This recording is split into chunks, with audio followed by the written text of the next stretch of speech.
Can you hear me? All good. Let's go.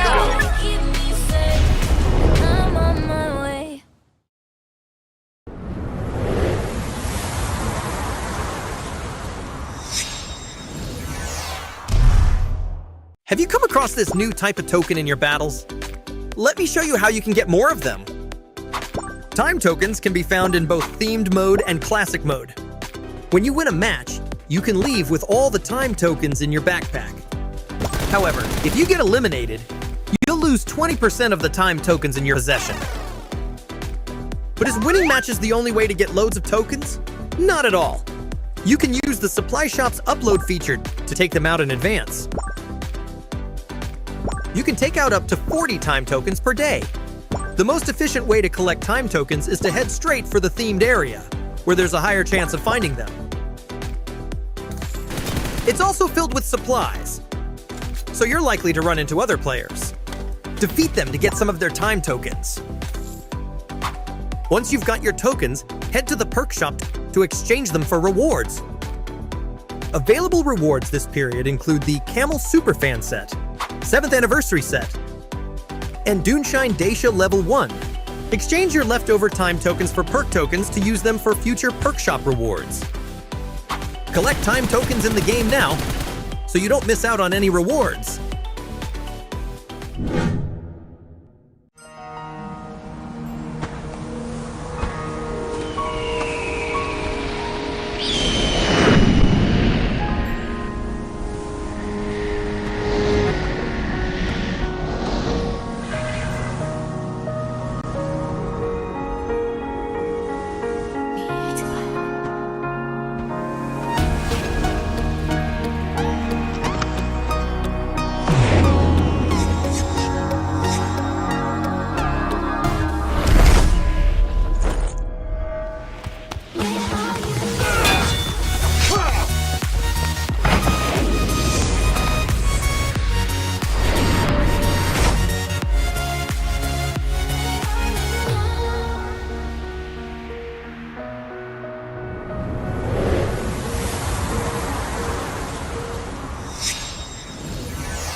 Evil mechas spread darkness across the land.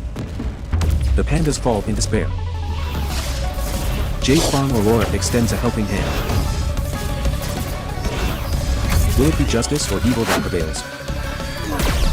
Join the PDP webcomic fan art event and end this story your way.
Welcome to Metro Royale Advanced Tips. Other than your equipment, your position is also key to determining the outcome of your fight. Understanding the buildings and terrain of each map will provide you with an advantage. Each of the 4 Metro Royale maps have unique environmental features. Frontline Confrontation features a mostly flat terrain, with items such as haystacks and trees in the wild. that can be used as cover when exploring the map. They can also be used to ambush enemies. The old blockade zone is quite similar to frontline confrontation, but there are less buildings that can serve as cover, and more undulating slopes. The height difference of the slopes can be used to your advantage, like having a good vantage point for a strategic attack. Mistyport's environment is more complicated, with smaller resource points that are more scattered. There are more high slopes in the area that provide a great view of the resource points, making it ideal for strategic maneuvers. Compared to the other maps, the Arctic base map is much larger, with larger resource areas that make it harder to observe the situation. Therefore, when scavenging for supplies in these areas, be aware of enemy attacks, especially when taking on a boss. After entering a resource area, it becomes evident that the environment affects battle outcomes. Take, for example, Battle Line on the Frontline Confrontation map. The buildings have 2 levels with tight interiors, with only one way up to the second level. It's easy to guard, but hard to attack. Simply charging in is not a wise strategy. The best way is to use a throwable to force the enemy off the second floor. But this strategy cannot be used for the base at the old blockade zone. While both floors also have tight interiors, the top floor where the boss is located is very spacious, so the throwable strategy will not work.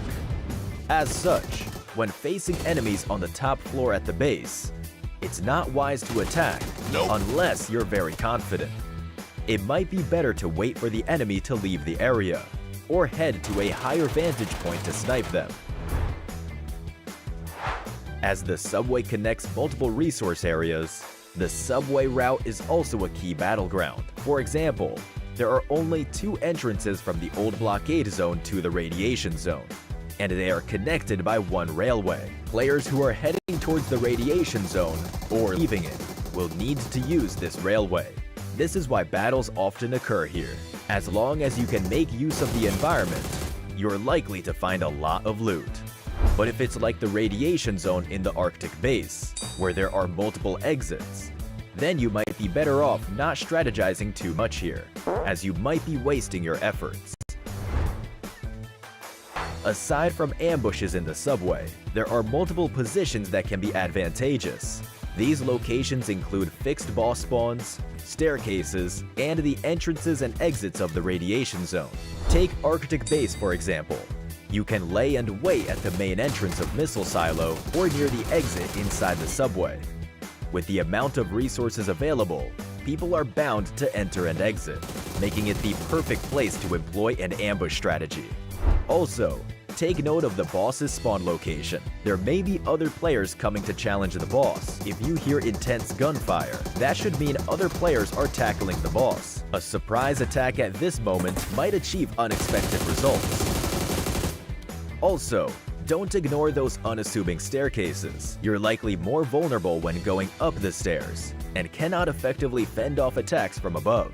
It's best to observe the area before you head up the stairs. Of course, you can still make use of these positions to deal fatal blows to the enemy. If tactical use of terrain is not your style, you can instead choose to attack from more advantageous positions. For example, launch silo in the radiation zone of Arctic Base. The area offers no cover for the supply crates around. Players must expose themselves if they wish to open the crates. So if you hear gunfire at launch silo, that's when you can launch your attack. That's all for this guide on environmental combat. Head to Metro Royale now to put these tips to the test.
Pak Zuksi dan Luxi, apakah BTR sedang menurun? Rosemary, gue tunggu lu masuk BTR.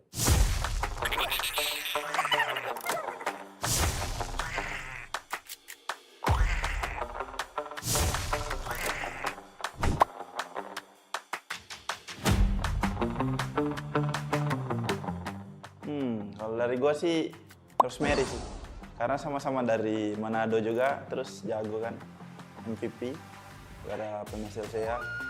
Mungkin kalau masuk BTR bisa juara bareng dunia. Rosemary, gue tunggu lu masuk BTR. Bagi saya lah, player yang patut dengan saya ni orang macam Olio. Olio ni dia boleh backup saya dan saya boleh buat kerja depan. Lagi senang lah untuk tim gerak. So ketambahan adik Luke pun đã cukup untuk satu tim. Tham quá thì em chọn Tony Cây kìa. Đã được chọn thì mình chọn người bắn hay nhất, sát cánh và đồng hành. Welcome to Tony Cây. ก็ขอโทษด้วยนะครับที่ผมไม่ได้เลือกคุณนะครับดีเอ็กซ์วาแต่ว่าผมเลือกซาต้าแทนครับ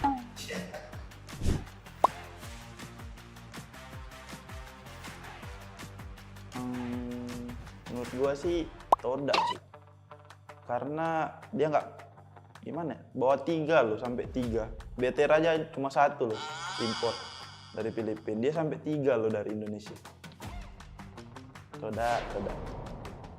Bagi saya line up yang terpower New Era, sebab diorang Ruthless pun tak tengoklah nombor berapa. Lepas tu diorang dekat scrim terlalu beria lah. New Era terhad lah macam mana pun di bawah kita orang. Theo em nghĩ thì đội hình yếu nhất chắc là đội hình của bọn em. Vì theo kiến thức, trải nghiệm và thực tế thì mọi người đánh giá theo em rất là yếu. คิดว่าเป็น eArena ครับเพราะว่ามีโค้ชเป็นพี่คิวครับพี่คิวสายติดหาครับ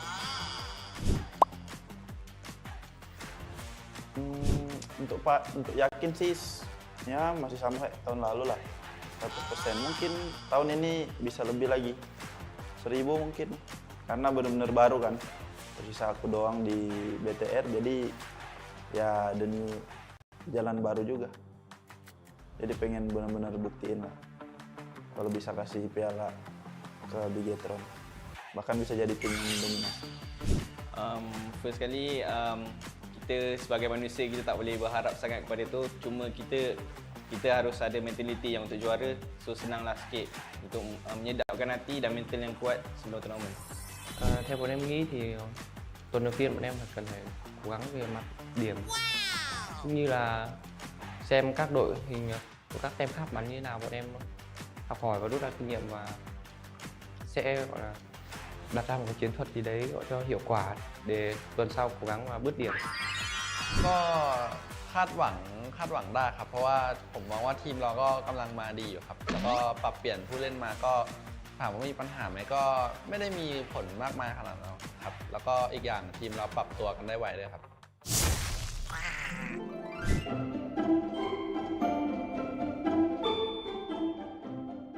เลือกเป็น DX Levi ครับเพราะว่าเขาดูตัวเล็กแล้วก็นิสัยดีแล้วก็น่ารักครับ Nếu em được ngủ với đối thủ của em một đêm thì em chọn ngủ với Tony Cây, để em phong ấn cái tay của Tony Cây lại bắn nó đỡ hay, bắn hay quá, nói chung là bắn quá hay.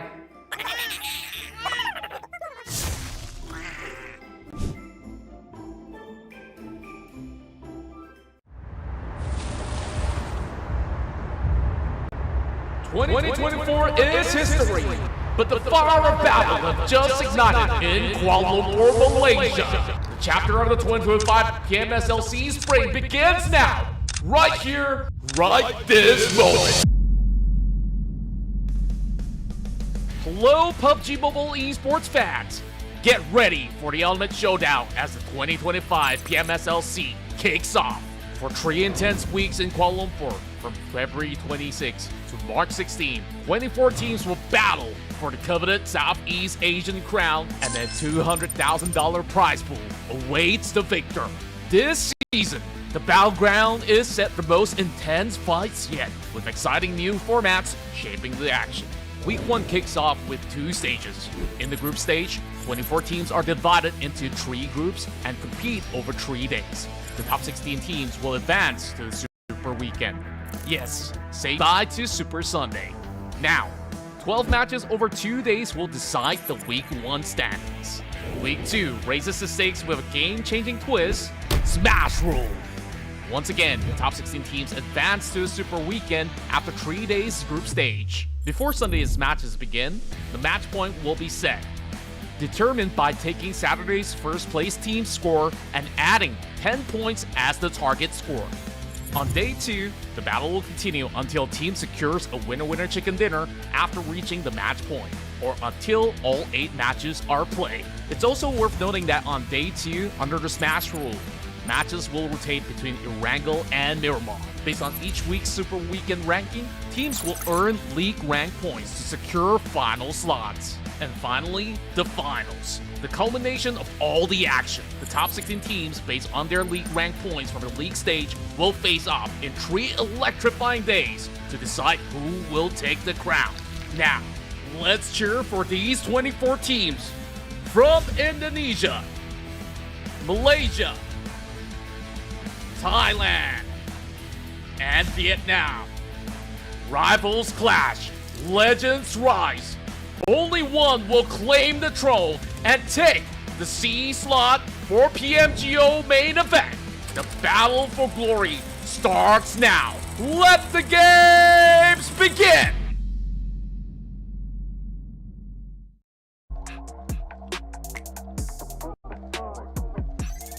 Hello everyone and welcome. This is day 2 of week 2 of the PMSL SEA Spring 2025. Starting off today strong because today I have one of the teams from Malaysia just promoted and still looking to find their footing, and it is Homeboys. With me I have Aboy as well as Helton with me on stage. Hi guys. Hello. And right now let's talk a little bit about what's going on. Currently, you guys are on the second bottom of the rung right now with about 23 points. Can you share with me a little bit about how you guys feel going into today? Anyone? Okay, so dia tanya dengan memandangkan result Homeboys sekarang ada di bottom 2, apa korang punya mindset hari ni untuk last day group stage? Mindset kita orang pada hari ni, kita orang nak cuba lebih baik daripada week-week sebelum ni. Kita orang nak try, orang kata mungkin lawan tim-tim yang di atas, and kita orang akan try untuk lebih menonjol untuk kali ni. Of course, our mindset for today basically we want to do better compared to last week or maybe even yesterday. And of course, we wanted to fight with all those big teams on the top of the table. And yes, we want to qualify in Super Weekend as well. Alright, speaking of qualifying to the Super Weekend right now, for Aboy. So my question is for Aboy. It's been a while since you played here on a PMSL. What's it like being back? Okay, Aboy, setelah sekian lama untuk bermain di PMSL kan, sekarang datang lagi sekali. Macam mana perasaannya bila comeback balik dekat pentas PMSL? First, saya dapat bersyukur dapat peluang kedua untuk bermain PMSL, and saya nak buktikan yang saya masih boleh main lagi untuk. Okay, of course, I felt very grateful to be back in PMSL, and yeah, I'm feeling very happy to play in PMSL. It's because of I want to prove to everyone that I still can play in PMSL level. I mean, clearly, if he actually made it up here, he definitely has what it takes. Now, continuing my question to you, leading a team in such a high, high stress, high level self play can be very, very demanding. And I think out of everyone on your team, you are one of the highest in terms of experience. So what's it like, trying to make sure that your team stays focused in such a high pressure moment, especially for, this week? Okay, untuk menjadi seorang leader dalam tim ni bukanlah satu perkara yang mudah. Tapi boleh tak cerita macam mana Aboy sendiri mungkin memotivasi teammate-teammate yang lain ataupun push dorang untuk pergi dengan lebih jauh?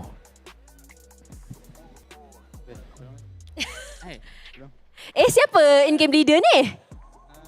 Saya okey. Saya okey.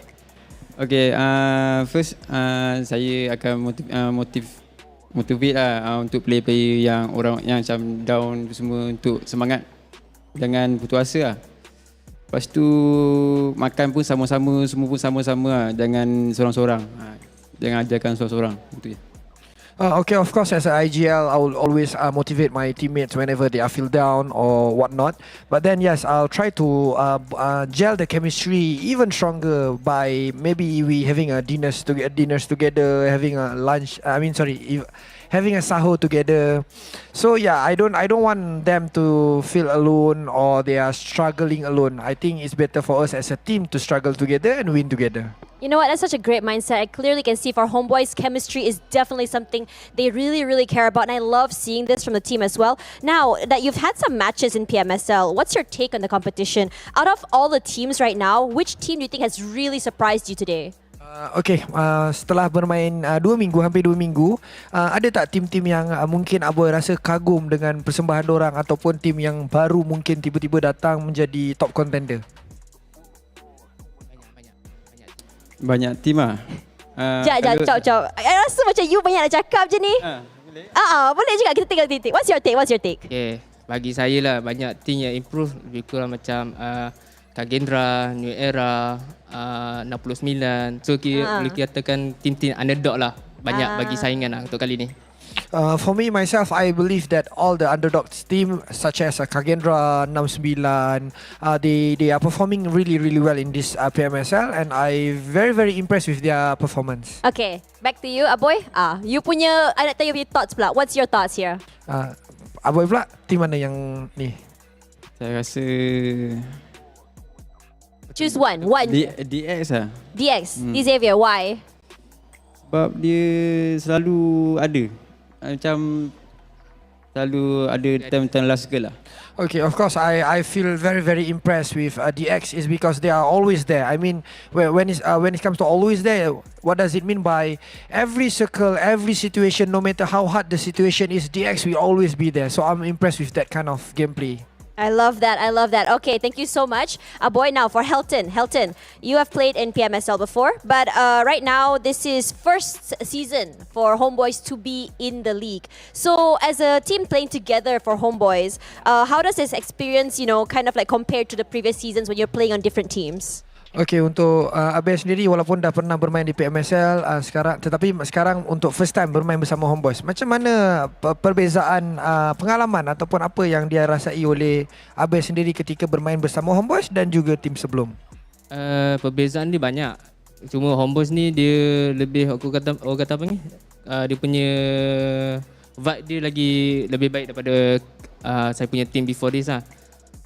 Daripada segi training je bagi saya tak cukup lah untuk waktu saya kat Homeboys ni. So agak terhad lah. Okay, I think when it comes to comparison from my previous team and right now, I believe that this current team, which is Homeboys, gives me much more better vibes compared to last team. But then in terms of experience in terms of training part, we don't really have much time when I started to join Homeboys. So I think that is the only difference compared to the last season. Okay, now that we're just gonna go into that training part a bit more, why do you think that your team doesn't have enough time to train? Okay, kenapa Abel rasa macam Homeboys ni kurang waktu training? Dia bukan kurang waktu training, cuma saya je lah yang kurang training dengan diorang. Diorang berempat masih bertraining bersama, cuma saya je lah sebab saya masih tengah degree. So saya fokus study saya punya final. So saya punya waktu training dengan diorang agak terhad lah. Tapi saya masih boleh catch up diorang punya gameplay lah. It's not that we lack of training. It's me myself personally is because of I'm still in my final year of degree, and yeah, I don't really invest too much time on training with them. But then still, whatever it is, I still catching up with their gameplay. I still try to be a better person in terms of player compared to the last season. Okay, now talking about, you being in degree and you training as well, I think if we look at all the teams here, not a lot of them are studying while playing at the same time, right? Most of them are full-time players. How hard is it juggling studying and playing in PMSL? Okay, kalau kita tengok kebanyakannya player-player PMSL ni, dorang kebanyakannya full-time player, tak ada pun yang part-time yang belajar dan sebagainya. So untuk untuk Helton sendiri, apa perbezaannya? Susah tak nak maintain performance apabila awak kena fokus on study dan fokus untuk menjadi pro player as well? Bagi saya tak susah sangat sebab itu atas diri juga. Kalau rasa nak training sebab tiada alasan untuk tak training. Sebab belajar tu belajar, training. For me, it's really depends on the person itself. It's because I believe that if you wanted to training, you will always find a time for you to training. There's no reason for you not to training.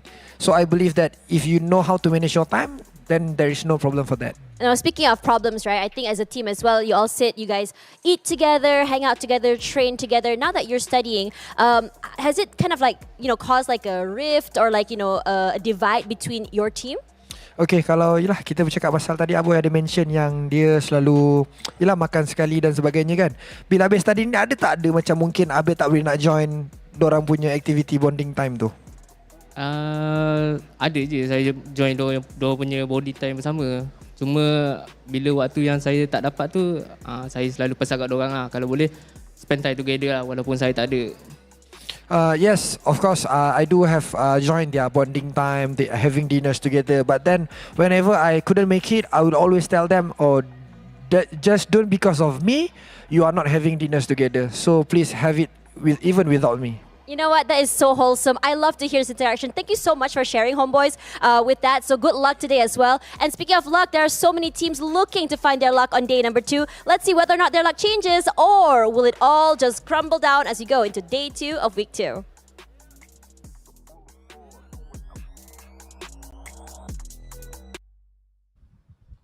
Wise words from Helton, and that's how you balance out your life, ladies and gentlemen. Welcome back to the PUBG Mobile Super League Southeast Asia Spring 2025, and we're still here with you, the storytellers. My name is CELCOMDIGI, together with the amazing Choo, and today is going to be the last day of the group stage for week number 2. How are you feeling about today? After yesterday, we don't know what to expect today. I have a good feeling when it comes to triple chicken again, maybe today, but who will take it away down to the teams, whether they want it enough or not. But when it comes to homeboys, I mean, they have a lot of work to do to just catch up, because right now they're not really in a good place. Oh yeah, they are actually one of those teams who did not make it into last week's Super Weekend, so it's also a fight for survival for them. And of course, it's going to be the final 6 games today before we decide on who will qualify to the Super Weekend that will happen tomorrow, same time, same channel, ladies and gentlemen. And they are up against a tough group. In fact, they are hit out in the same group as amazing teams like a Xavier and also CELCOMDIGI Alliance. Speaking of this group, we talked about this yesterday, Cloud. When it comes to B versus C, it feels like more aggressive, more game fight, and more battles everywhere. I don't know what to expect for today, because we have all the heavy hitters coming in here. But to recap for you guys who just joined us here today, as per usual, when it comes to elimination points, it's still going to be 1 point for each elimination. But when it comes to chicken dinner, it's going to be the same usual, but the prize pool is going to be $200,000. Yeah, in case you want to catch up on the calendar, yes, today is the 7th of March, and we are in the final day of the group stage for week number 2 before moving on to Super Weekend. And the grand finals will happen next Friday onwards. So mark your calendars, because today we are going to give focus on the group A and B. Yeah, it's going to be the last day of the group stage, and we have extra Super Weekend this week, because for this Saturday, it will mark what will the point for the Smash rule on Sunday. So the points of the Saturday at the number 1 team, you have to plus 10 points. Whoever get the most points, I mean, like reach out on Sunday, first match for plus another 10 points, then you have to score another chicken. Then we're gonna end the day there. But can they execute it for this Smash rule? We'll leave the Smash rule more for tomorrow, because today it's going to be Group A and C. And zooming in into Group A and C, these are your teams. You would have seen them play 2 days before yesterday as well, and now they will be pit together. And Group A, CELCOMDIGI Alliance, and also Xavier between these two groups, Group A, B, and there are a lot of teams between Group A and B that will need to fight for survival. Yep, when it comes to yesterday, Vampires finished their run, saying goes for Talon, BTR, and VOIN, as well as Team Secret when it comes to the first page. And Vampire closed their run at 130 points. Now we're looking forward whether these Xaviers will catch up or not, or whether these teams coming up from the top 16 will be pushed down, especially Damn Entertainment. They are in critical zone. Oh yeah, absolutely right. Look at this. They have played 12 matches, but 36 points at number 16. For them to survive at this point, it's very, very, very unlikely, because the gap between Tem Entertainment and the number 17 team is not big. They will be easily pushed down. We'll get a zoom in on exactly how many points the gap will be, and look at this. Vikings 32 points, so they're only 4 points behind Tem Entertainment. It's doable and reachable for Sem9 as well, because they just had 6 matches. Compared to MAC, unfortunately, we have to say goodbye for them because they're not playing anymore. But for KAGENDRA, HOMEBOIS, FaZe Clan, Alter Ego, and ENAM Esports, or 6-9ers I call them, they're pretty much doable at this point. All they need to do is just having a great game, especially KAGENDRA. They have a lot of catching up to do. Yeah, but before we catch up onto the game, we're going to catch up on whatever happened in day number 2. So we're going to highlight Alter Ego, TODAK, and also Vampire Esports. Out of these 3 teams, 2 of them scored chicken dinners, TODAK as well as Vampire Esports. Alter Ego, a team that has always dominated the scene before this, they need to make it into this week's Super Weekend. And yesterday we did see on screen here, Rosemary came up with a insane clutch by himself. Yeah, it was a 1v4 moment, one of the best clutch that we had when it comes to week number 2 here. But unfortunately, like I mentioned before, it was short-lived. They got wiped out exactly right after that. But for Alter Ego, of course, I'm looking forward. We talk about their cohesiveness as a team seems to be a bit of an issue. Individual-wise, they have been remarkably strong. But when it comes to moving as a unit, they still need to work things out. Oh yeah, absolutely right, because today will be the last grind for them. As for Vampire Esports, the day 1 wasn't that magnificent, but it was okay. It was just okay. But yesterday, they blew everyone's minds out the window. 3 chicken dinners yesterday for Vampire Esports, and they did it with different combinations of lineup. Some of them without Venturus, some of them with Venturus. So they're showing that you can put anyone in the lineup and they can still perform. I agree. I mean, they've definitely got superstar lineup here. Anybody that switch in and out, it's going to be superstar bench players too. The subs is not somebody that you will want to underestimate at this point. But we're going to start our last day of group stage here. Starting out with Sunhawk as per usual, triple Erango, and finish up with a double Mirama. But we'll have a slightly extended, longer break for our second to third Erango because it's going to be the holy month of Ramadan. So we'll have some break fasting for the players that's fasting here today. Well, but for today, it will be the release of the Golden Moon event. And this is, of course, in conjunction with the 7th anniversary of PUBG Mobile. Right before we came on the broadcast, I tried to check on my PUBG Mobile, and it's not updated yet. And I was told that it will come in about an hour or 2. So do check your phones, or do check your game by then, ladies and gentlemen. Because once it's in, you have the chance to collect Times Token to redeem the Camel Super Fan set for free. And you also can explore the Desert Boat. So do not miss out this opportunity to update today itself and claim as many Times Tokens as possible. And 7 March is where every magical happens, including Alan Walker is back to celebrate with us for PUBG Mobile 7th anniversary music collaboration, which already coming in today, like Cloud mentioned before. Well, keep yourself updated. It's going to be today, the day itself, where track 1 is going to be faded, but track 2 and 3, I don't want to spoil it for you guys, but if you guys been following us long enough, you know which track will be on the 2nd and 3rd track. Make sure you guys keep yourself updated on our official PUBG Mobile social media platform here today. Yeah, it's all about the throwback, ladies and gentlemen, especially for you all who have followed PUBG Mobile for the longest time. And speak about following, hopefully you've been following our tournament, because you might know or might not know. We'll keep you updated, don't worry, on which are the teams that needs to survive today, put in a good performance, bring in the points, be in Super Sunday.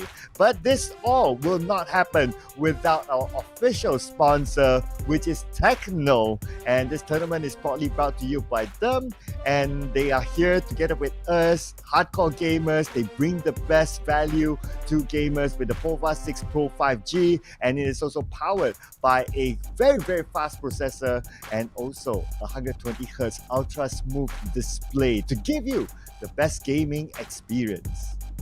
Yeah, a lot of you guys actually asked in the chat before that what kind of device the players are actually using. You guys can see it on this side of us at the center, that's going to be the POBA 6 Pro 5G. So you guys can check it out.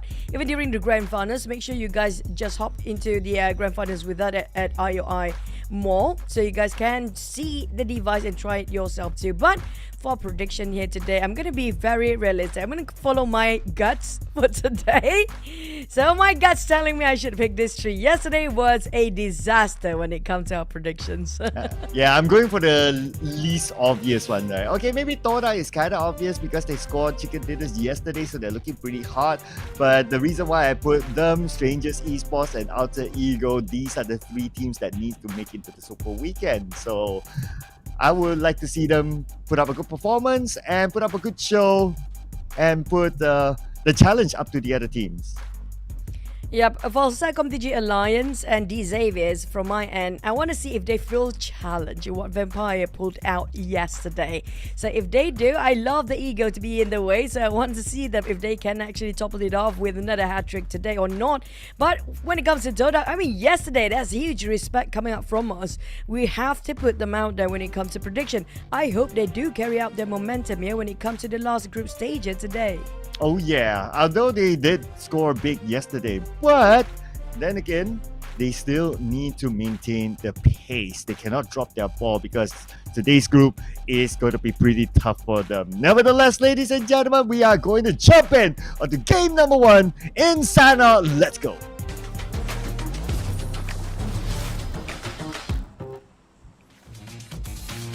We get into our first match of day number 3 in week number 2. Do drop in a comment about your predictions. Maybe you can predict more or better than us, or even better than any of the analyst teams down there. But we're going to have slightly northern side of a flight path, but it's a very small map, so everybody can drop whatever they fancy. It's all about getting into the circle. Oh yeah, you can even drop down all the way to Pantai, which is fine since it's a small map like what you said. But I also want to keep my eye on which would be the potential clash points. We did see around the area of ruins and early clash, so there could be a potential. But now I do see boot camp. Here we go. FaZe Clan KAGENDRA. KAGENDRA. FaZe Canary has been a superstar yesterday under quite spotlight when it comes to his CQC, but Canary almost running out of his bullets with that rifle. A bit difficult for him to spot around the corner. Unfortunately, he will be knocked down, but for KAGENDRA, Ichan is fighting back. They need to win this one because KAGENDRA, they always pick the fight. Seems like they've been eliminated, unfortunately. But next we have SEMBILAN versus a different team. It's going to be HOMEBOIS, the one that we just interviewed prior to this game. And the elimination fee is rolling. CELCOMDIGI Alliance and VIKINGS are fighting somewhere else as well. SEMBILAN, looks like Krypton found an angle. He will jump down and now he's hunting for the other remaining members of HOMEBOIS. They are scattering around at this moment. But on summary, it is Krypton and Sondara, the final 2 players. But Sondara went down. Now it's down to Krypton. Krypton, 16 bullets in his UMP. Oh boy, this seems a bit dim for both sides now. Barely had enough resources when they just dropped out of the aircraft. But Krypton, as a loss of miss there, taking out the shotgun. He needs to reload. With the 3 bullets, I managed to get some with that Vector. Unfortunately, still going to be head-to-head between these 2 players. Kid barely got enough himself. No medkits whatsoever. Ruin seems to be on the ruin and the brink of death for both teams right now. At the other day, it is going to be SEMBILAN winning it. But they cannot celebrate yet. Say hello to eArena now coming towards ruins. And they're looking for the final player of SEMBILAN. Krypton is on the lower ground, but they are surrounding him. He has no exit now. Joker, he definitely heard the footsteps. Oh, hey, yo. Close enough.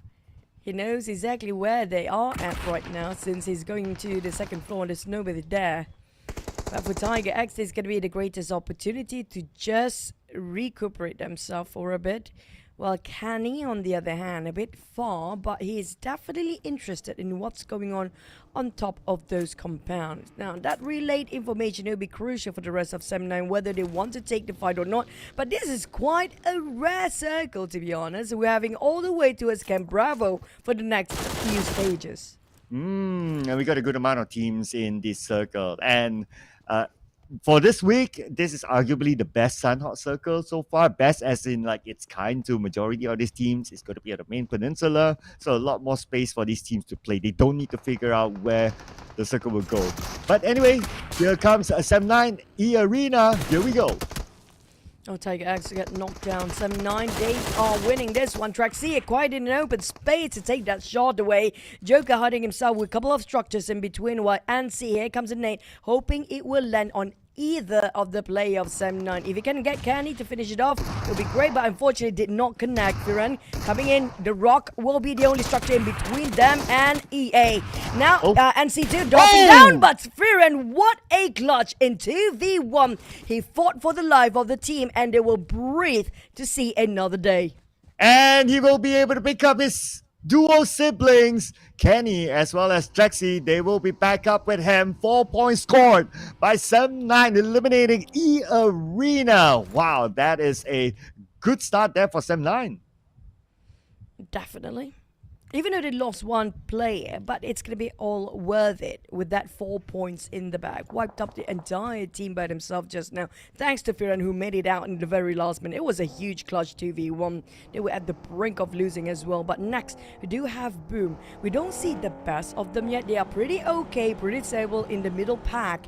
But we know they can hit it better when it comes to this lineup too. Oh yeah, I mean, their lineup is pretty nice if you kind of think about it. Like you still have Bonbit, you still have Yummy. Though Bonbit has been eliminated, but you have Yummy and then you have Zero. These players, they have experience playing at a very, very high level, so they could still come back with the 3 players that they have. But now Xavier and FaZe Clan. FaZe Clan seems like they're winning, but I'm not sure about. We talked about Xavier. They are one of the most fearsome team right now. They just lost one player.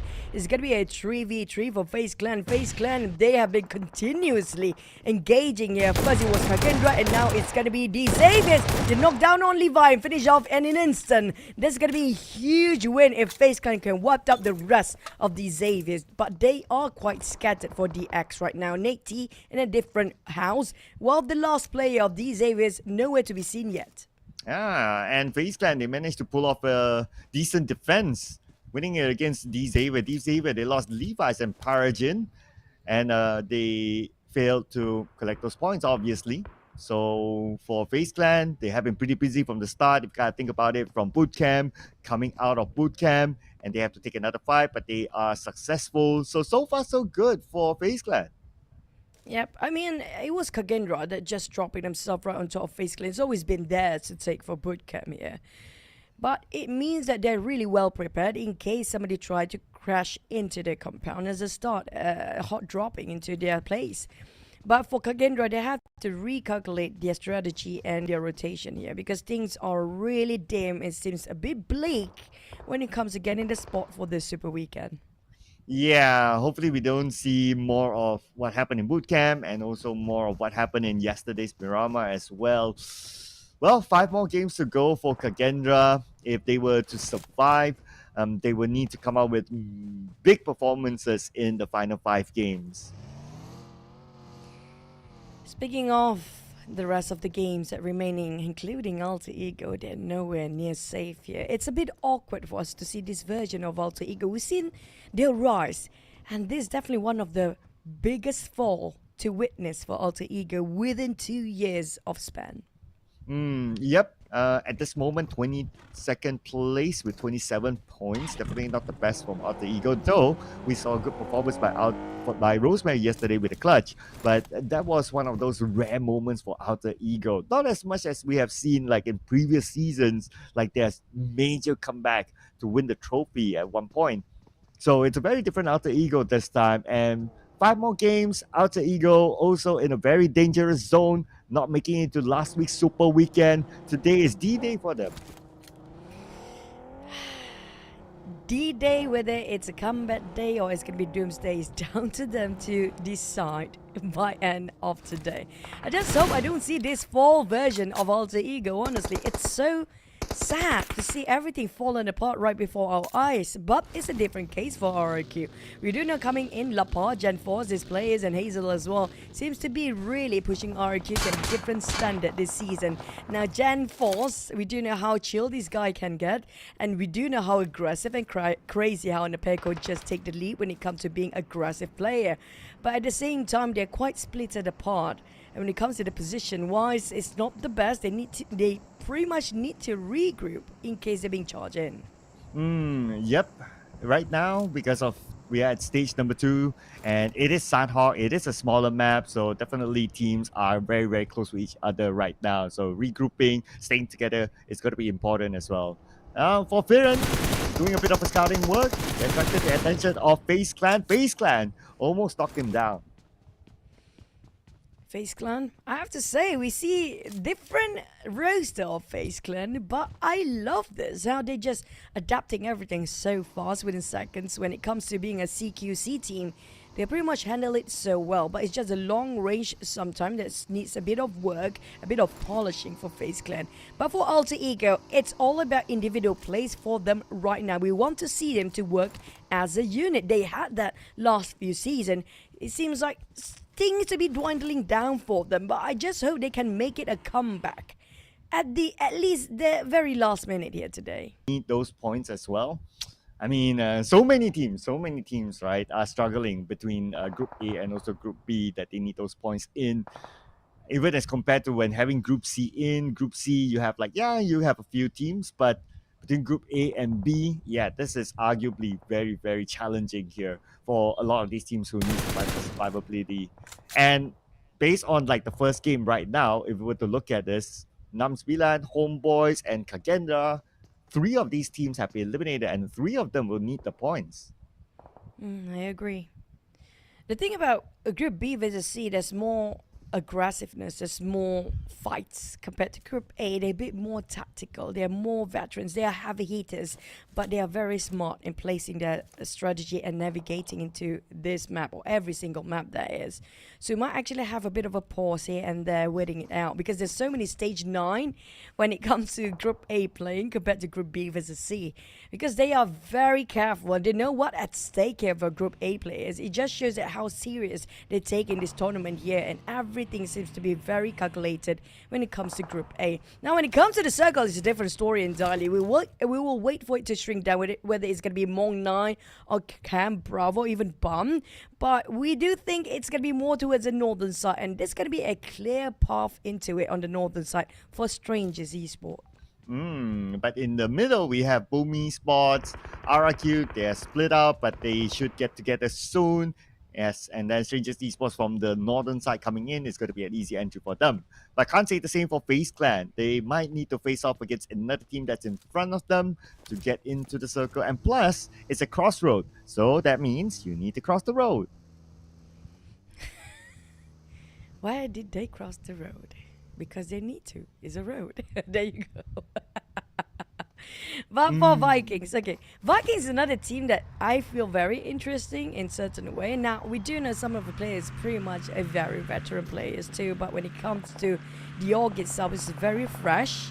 And they are coming up from the very south. The only trouble between them and the safe zone is going to be CEDAL or CELCOMDIGI Alliance right now. I'm looking forward what they have prepared for CELCOMDIGI Alliance when it comes to today.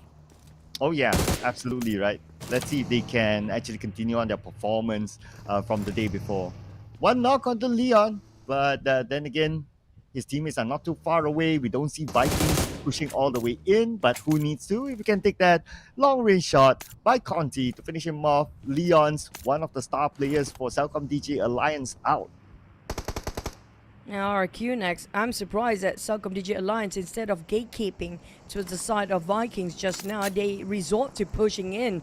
So I assume they don't want to waste any more time and not waiting it out. They're just gonna bulldoze their way in and trying to find target as soon as they can, because RQ right now, they are preparing to take the fight. Look at how they just try to make sure every single corner and place in a position where they can see the movement of CELCOMDIGI Alliance in a different perspective, where GenForce do take the high grounds compared to the one that at the back. It's going to be Nepeko. Hazer and Lapa will be the front line here, but the thing is, it might be open up to a different angle from the back, so there's a lot of work for Nepeko to make sure their front and their back will be fully covered by him. That track seat from 7-9 just got knocked as well.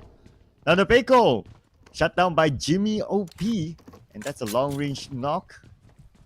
Not possible for CELCOMDIGI Alliance to make the follow-up since there's quite a distance. But they will still try though. They're deploying smokes. They might want to go for it. Jimmy and Nepeko is knocked down. They need to rescue Nepeko. He is the pivotal player at the back and the front and the support fire as well. Hazel tried to give some distraction by putting out cover fires for a bit while they try to pick up Nepeko.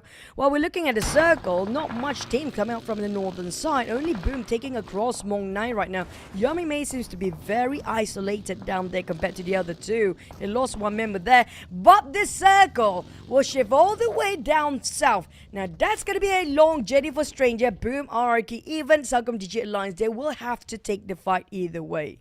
Wow, hard shift circle, yeah? And that's an advantage to Team Flash in the middle of it right now. CELCOMDIGI Alliance, okay, behind them is going to be RRQ. So this is going to be the tricky thing, right? Even if they want to move forward, RRQ is behind them. RRQ could potentially gun them down. So if they want to make this move, they have to make this really, really fast, really quick, and just leave RRQ behind. Speaking of leaving, FaZe Clan have to leave as well. Not the best spot they want to be, but the only one that actually stopping him is going to be D-Xaviers. They managed to take a couple of players of D-Xaviers early before, but they're still kind of hanging on and hoping that D-Xaviers will give away the position first, but the Blue Zone will not allow them to do so. We're talking about stage number 5, with more than 1% of HP being taken down every single second. Nate T, they've been waiting this for a long time, but Duke will not leave just yet. So Nate T, he's kind of trapped himself down there. Lamborghini will try to finish off Duke, closing the distance between, but they have to fight in the blue end. Duke knows exactly, had those footsteps, finish off Lamborghini, and that's crucial for these Xaviers. They're losing their manpower one by one, leaving Nate T, the last player standing for these Xaviers. Nice nade by Duktico. Now it's about him getting out of this area. Nate is guarding Duktico. Doesn't want to let him go. I mean, these two gotta call a truce, man. If not, both of them will succumb to the blue. It's gonna be a lose-lose game if they overstay themselves here. Barely got enough. Nate T, that's going to be the last mat kit that he's using. He's not going to use it until needed. He's just going to spend all his bandages right now. No smokes, no hand grenade, no molly. And that's going to be a lot of work for Nate to get out of here alive and deal with last member of FaZe Clan who's being left behind. Well, the rest, it's going to be a history for the other teams being eliminated just now. We're left with 12 team. While Alter Ego spotted at SEM9. Finally, Duke managed to spot out the last member of D-Xaviers. Unfortunately, D-Xaviers, not much progress of their points yet. Yeah, though they are kind of comfy, but of course they want to take that number 1 spot. Anyway, CELCOMDIGI Alliance. Okay, we did discuss about this. RRQ followed them. Now RRQ is charging in. Hazel, GenForce, Nepeko. They are coming in from multiple angles. Nepeko from the other side with a nade into the building across where Adeluk was at. Now Adeluk 50% of health. Adeluk needs to pull off a big clutch. 1v3 at this moment for Adeluk. He's trying to survive, but he got a little bit of help from Yummy. For the side of Nepeko, he needs to get out as well. Cornered down by the blue zone, and like you mentioned, Yummy on the other end also targeting them. But the nade coming up from Zeus of Team Flash. There's so many eyes watching this side, but Adeluk will survive with a very teeny tiny HP left. But they're not done yet. For Alter Ego, they have been, like we mentioned yesterday, Club, always have a beef against Boom versus Alter Ego. It's going to be another one this time, but I think Boom just decided to go rush into where CELCOMDIGI Alliance at, but unfortunately they're also being eliminated, while FaZe Clan still on the run, gutting out toward OSJA Thailand. Yeah, they felt the wrath of OSJA Thailand. Just got eliminated by them. OSJA Thailand, 1 casualty, but they should be back up soon. One spending time in the blue is going to be Strangers Esports, who's the final player. Now focusing on the Alter Ego, hunts for you. Almost got his target. But they got Yummy instead. Oh, a good vantage point coming up from Alter Ego here. They do have some elevations, couple of structures to just cover them. But Frenzy, it's a bit too far apart for Boom to actually say, but we got two different teams instead. Oh my god, but Octa, unfortunately, the plays don't finish off. Strangers play, just I didn't actually score that one out. But for Alter Ego, it's go time for them since Boom quite broken their formation. Zero, okay, uses the molly probably to buy extra time for himself, but it's not like he needs to recover. He needs to get out of this. Alter Ego onto him, they're surrounding this house now. Zero is back to a corner. This DBS gameplay, mid-range, did land a bit, and he's still not out of it yet. 3 more to go for Zero to take out. Zero versus the entirety of Alter Ego left. Oh man, Zero, he's trying to guard over every single window or any opening he can, but that's the doors, and it goes down. Rosemary just had it enough and goes straight and charge the door down. Next, we're gonna have only a couple of teams left thanks to the very hot shift circle going all the way towards the left this time. OSJA Thailand do have a good entry and got themselves a very safe compound. Team Flash, look at how they are fanning out so thin among themselves, but they will try to gatekeep the teams coming up from the south, which is gonna be Vikings next. Yeah, Vikings, this will be the next challenge. Okay, they're deploying smokes now. They are planning their way in, but as what we expected, the Team Flash will be the one to try to stop them at their tracks. They're still on the outer side of the circle. The blue will close in about 5 more seconds. And look at Team Flash's spread. They have Vikings pretty much locked in. For the side of TODAK, they've been quite left with only 2 players. They've been knocked down by OSJA Thailand. They're way deep in the blue last time we saw them. But it's not a good thing for them to go down with empty-handed, but at least they got themselves some play with some more points. But on the side of Viking, they had a 3. Alter Ego seems a very bright field to score themselves the chicken here. Same goes for Team Flash, who happen to be in the 4 squad, aiming down towards Viking, denying their entry in and force them to stay in the blue. And look at this. This is a pretty much straightforward cleanup here by Team Flash. 7 elimination points now for Team Flash, and Vikings eliminated with 3 elimination points. Now we shift over to Alter Ego and OSJA Thailand. Red Bull being knocked down right in front of Alter Ego. They're waiting for the teams to give away the position. They're baiting them out of their hiding spot. Gooey on the other end kind of stuck himself with only 1 tree to take cover. That's a mighty tree, but won't hold as long as he needs to. Octa is coming in. He's trying to find his next target behind.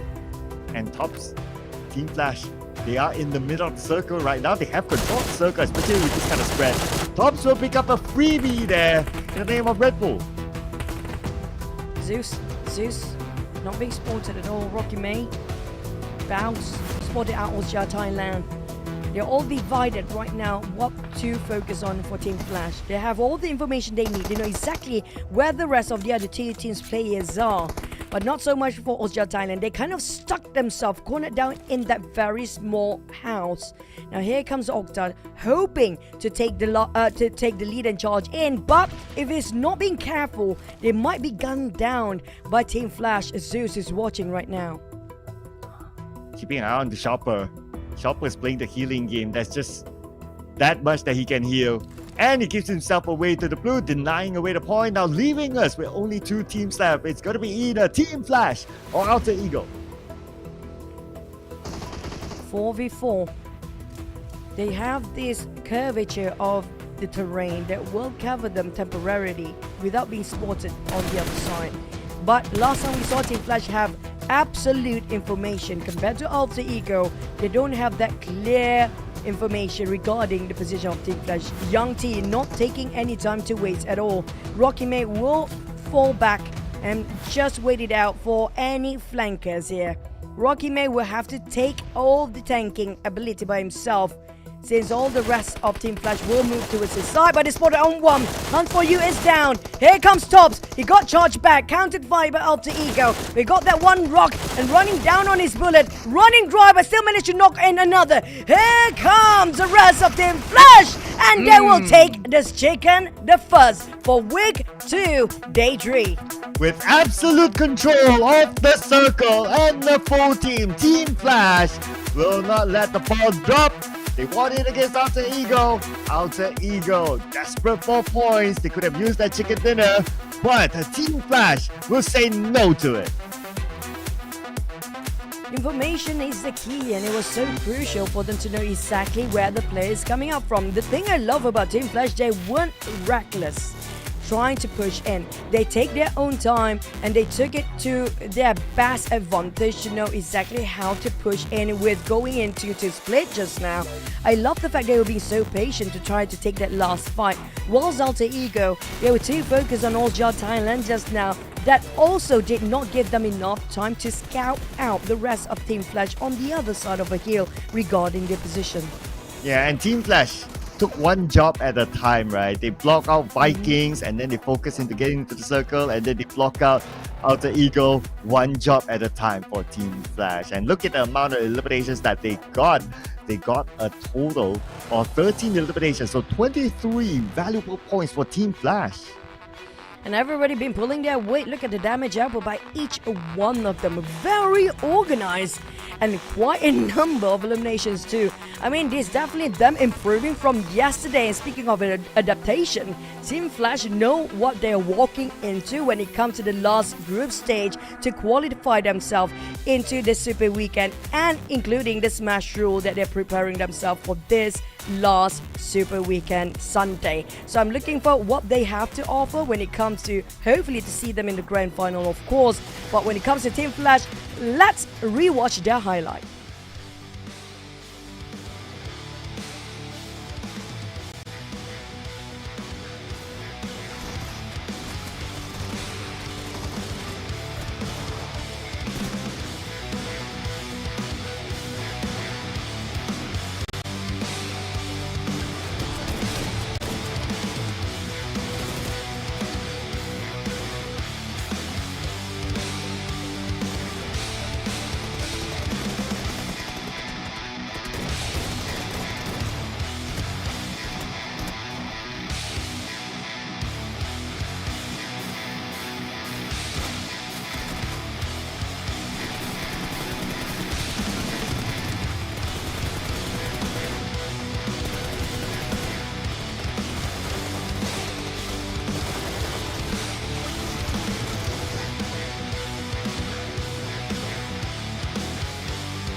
Well, that's nice to see how enthusiastic the players of Team Flash were when it's called a chicken dinner.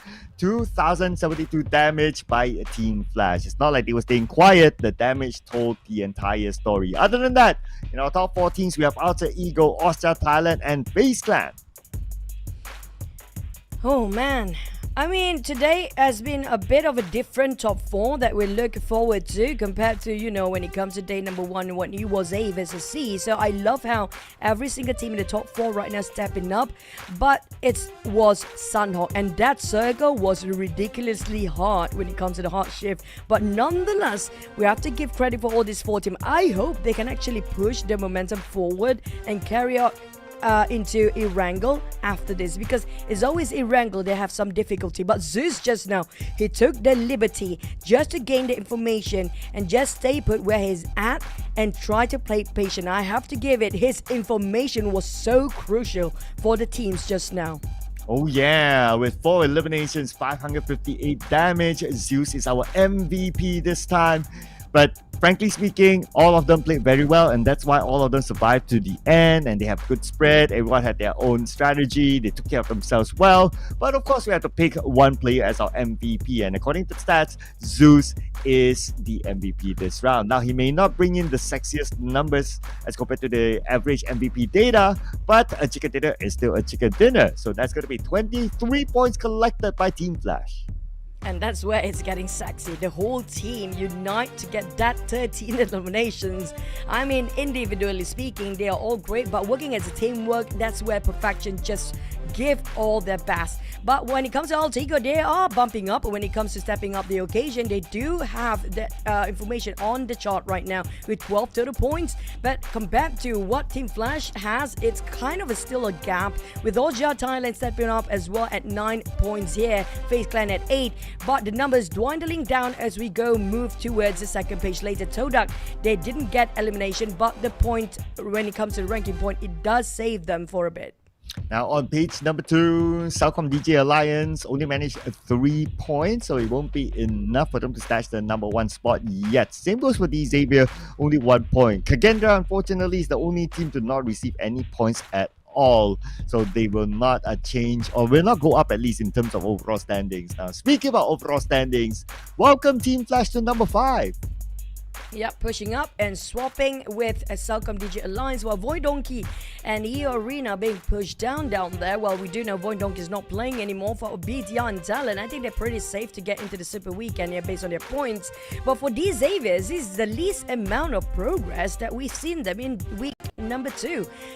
They usually have around, at least 5 points for every single map. But maybe it is just the start of the day and haven't warmed up, but it's just 1 point in today's map for them. Yeah, and they're surely not sounding the alarm yet, right? I mean, they're at number 2, pretty comfy, still up there. Page 2, however, Tem Entertainment is no longer on page 2. I mean, we kind of expected this with the amount of points that they got earlier on. And as a confirmation, Tem Entertainment is now at number 19. 4 steps down from the 16th place, a 3.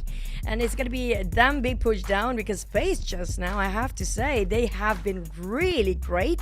Since yesterday, they're slowly building up their momentum. We can see the progress, the growth has been exponential within 2 days of FaZe gameplay. But for KAGENDRA, on the other hand, HOMEBOIS still a 50-50. We don't see them too much. But KAGENDRA, I mean, they're a bit too reckless, don't they? They just push in and being wiped out without any single point just now, and they are the one that really need the point most. Yes, if they don't get into the Super Weekend, just like Tem Entertainment, they will be dependent on last week's points to determine whether they will go to the Grand Finals or not. So can't do much about that. Only sit back and pray hard that they don't get pushed out of the top 16 in the Super Weekend points. Other than that, here teams that really need to get points in, HOMEBOIS, of course, they're still at number 23 with 26 points. It's still doable with the remaining 5 games, but still, they need to put in the work and do not let it be until the final few games. Yeah, I mean, KAGENDRA, I hope they actually learned a lot from MEC yesterday, how they just did not progress at all when they just, doing the same thing over and over again is not working out. Hopefully they go back to the drawing board, try to rediscuss with their coach and analysts about what to change for the next 5 maps, and that's going to be done. Only 5 more maps to go. We're going to head into Erangel later after this. Yeah, but speaking about after this week, it's going to be the Grand Finals, where you guys at home can come and watch the Grand Finals live. Watch these amazing players in front of you at IOI City Mall. It will be at the Grand Exhibition and Convention Center, level 3E. So book your timing. It will be from Friday to Sunday next week. And there's a lot of things going on when it comes to 7th of March. So don't forget, we have a new team mode, the Golden Dynasty, which is going to be today. It will drop yourself. Make sure you guys emptied out all your data, the unnecessary. You make sure enough storage, because it's going to be a huge update coming up. Because the beloved Floating Islands gameplay will make its grand return for today, the 7th anniversary version. So make sure you guys discover the breathtaking ruins and once a magnificent palace, and try to enjoy with your friends, your relative, your family, or your neighbors, whoever you know, maybe even making new friends. Oh yeah, I know, right? Maybe just hop into the chill park while you are waiting for your actual game to start, or your other friends to come. Hop into the chill park. I heard that's a good dating spot. Not like I'm speaking from experience, just saying, but I know of a lot of people who get hitched by that. But anyway, if you know sort of thing. But if you know what our prediction is, or if you can get your prediction right, do join the club, because so far we have not yet hit our prediction today. Yeah. Since yesterday, we didn't hit anything. I don't know whether we jinxed them or maybe, you know, it just we're bad at predictions possibly. But this is where things get heated up because the Erangel is going to be the real gameplay that we know of. When it comes to Sunrock, everybody will say like, I saw of a wildcard game because of how small the map is. Now Erangel, we are going to play the most. This is where we get to see the best of the teams because today is going to be their last chance to get their slot into the Super Weekend. Oh yeah, absolutely right. So many teams still need the points in, and it's going to be really interesting to see what happens at the end of today. So you don't want to miss out on who is confirmed, locked in to get into this weekend Super Weekend, because this weekend Super Weekend is a little bit different than last week because of the Smash rule. We'll talk about that more tomorrow because it's new. I know, I understand, and I see a lot of comments still. You don't get the Smash rule, but I totally get it. It's easier for us to show you when the game begins tomorrow and also the day after. So make sure you lock in your time for that. But for now, that is, we're counting down the games. 5 more games to go. So teams like Homeboys, Alter Ego, do you think they can make a big bounce back? I personally feel like Homeboys do have that motivation. I think they are a bit more motivated than Alter Ego right now because they're quite fresh with this lineup. But when it comes to Alter Ego, they have this pressure, you know. They are a legacy and they have a statue that they need to live on. But at the same time, it might be backlashing towards their side. The counterproductive. At this point, when they have overthinking, self-doubt is definitely going to be in their way right now. So they need to clear their heads. I think the one that actually stand between them and progress right now is going to be themselves. That self-doubt, they had it too much. You make it sound like Alter Ego has a baggage to carry, and I totally understand that. I mean, you were former champion, you have lifted a trophy before, and naturally there will be a lot of expectation for you to perform, whether it's from the fans or whether it's from the neutrals that would want to see Alter Ego to perform. And not only they have lifted a trophy, they have got like MVP awards for themselves as well. So for them to be in this kind of position, I understand that it's an awkward position for Alter Ego to be. Well, speaking of the teams that seems to be awkward, just now a bit awkward for us to see not much points come out from the Xaviers. I mean, we might be a bit too strict with Dingo's Xavier right now because we do know what they're capable of. And within this season, they have not dropped that much of performance until we saw that last Sunhawk. So high expectation definitely will be on top for the Xaviers here today. Yeah, I don't want to go all in Asian that onto them, but of course, because they have put in like 3 chicken dinners in a day on day number 1 this week, so yeah, expected to perform well and take that number 1 slot back from Vampires Esports. Maybe they'll start it off here in South Erangel. It will be match number 2, people. Lock it in. Let's go.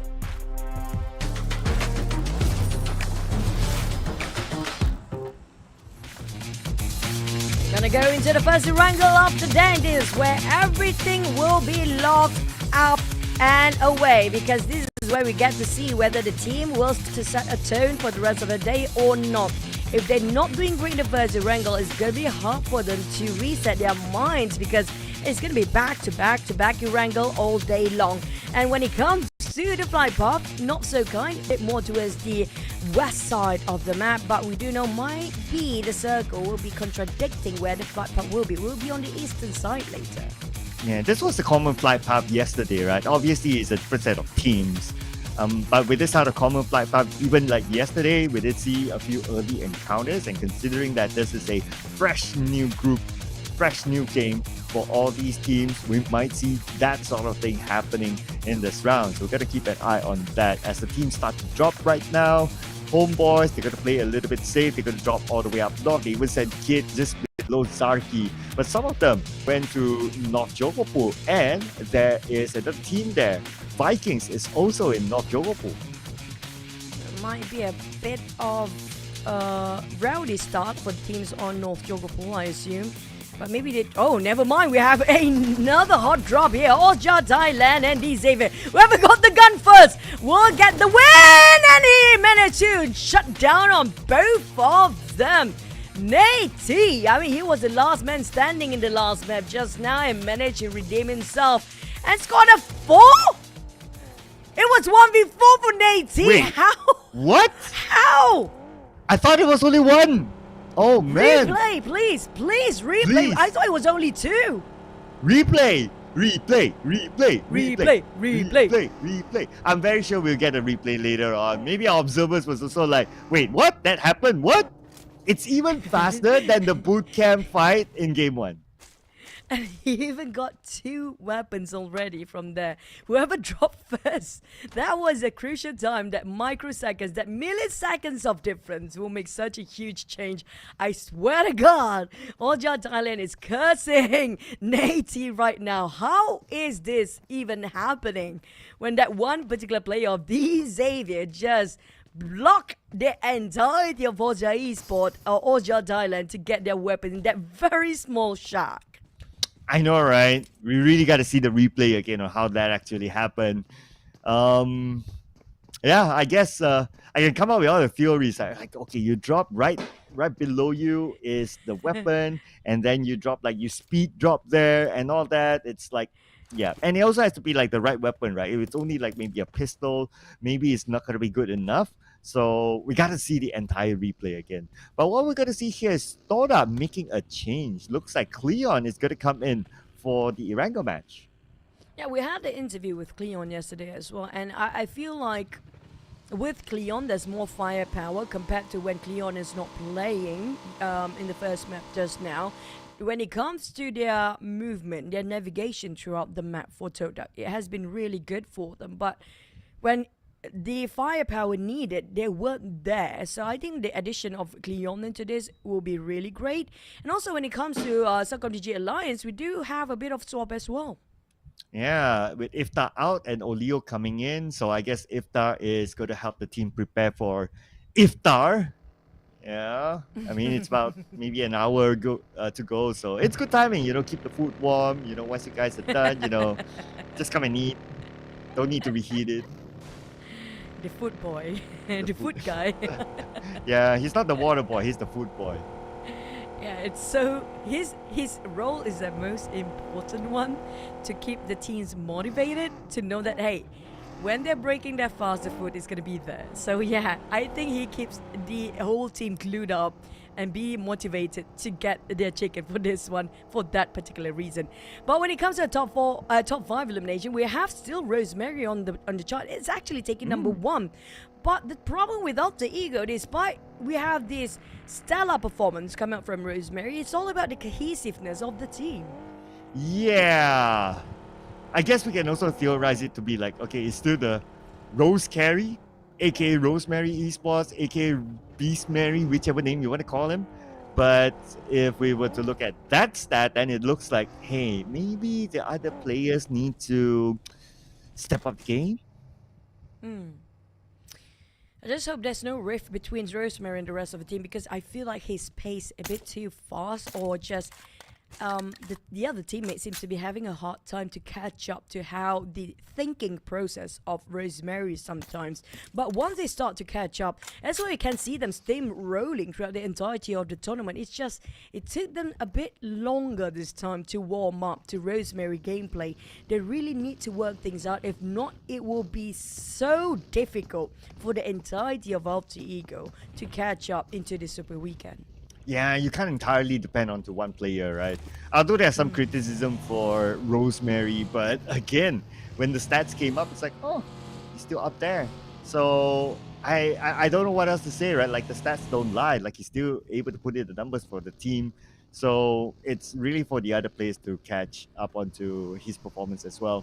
But if you look at right now, right, Alter Ego's performance, they are still at number 17, 39 points, with teams like VIKINGS still playing, SEM9, FaZe Clan, points are not that far. So they need to be able to put in performance that they can detach themselves away from all the teams around them in the overall charts.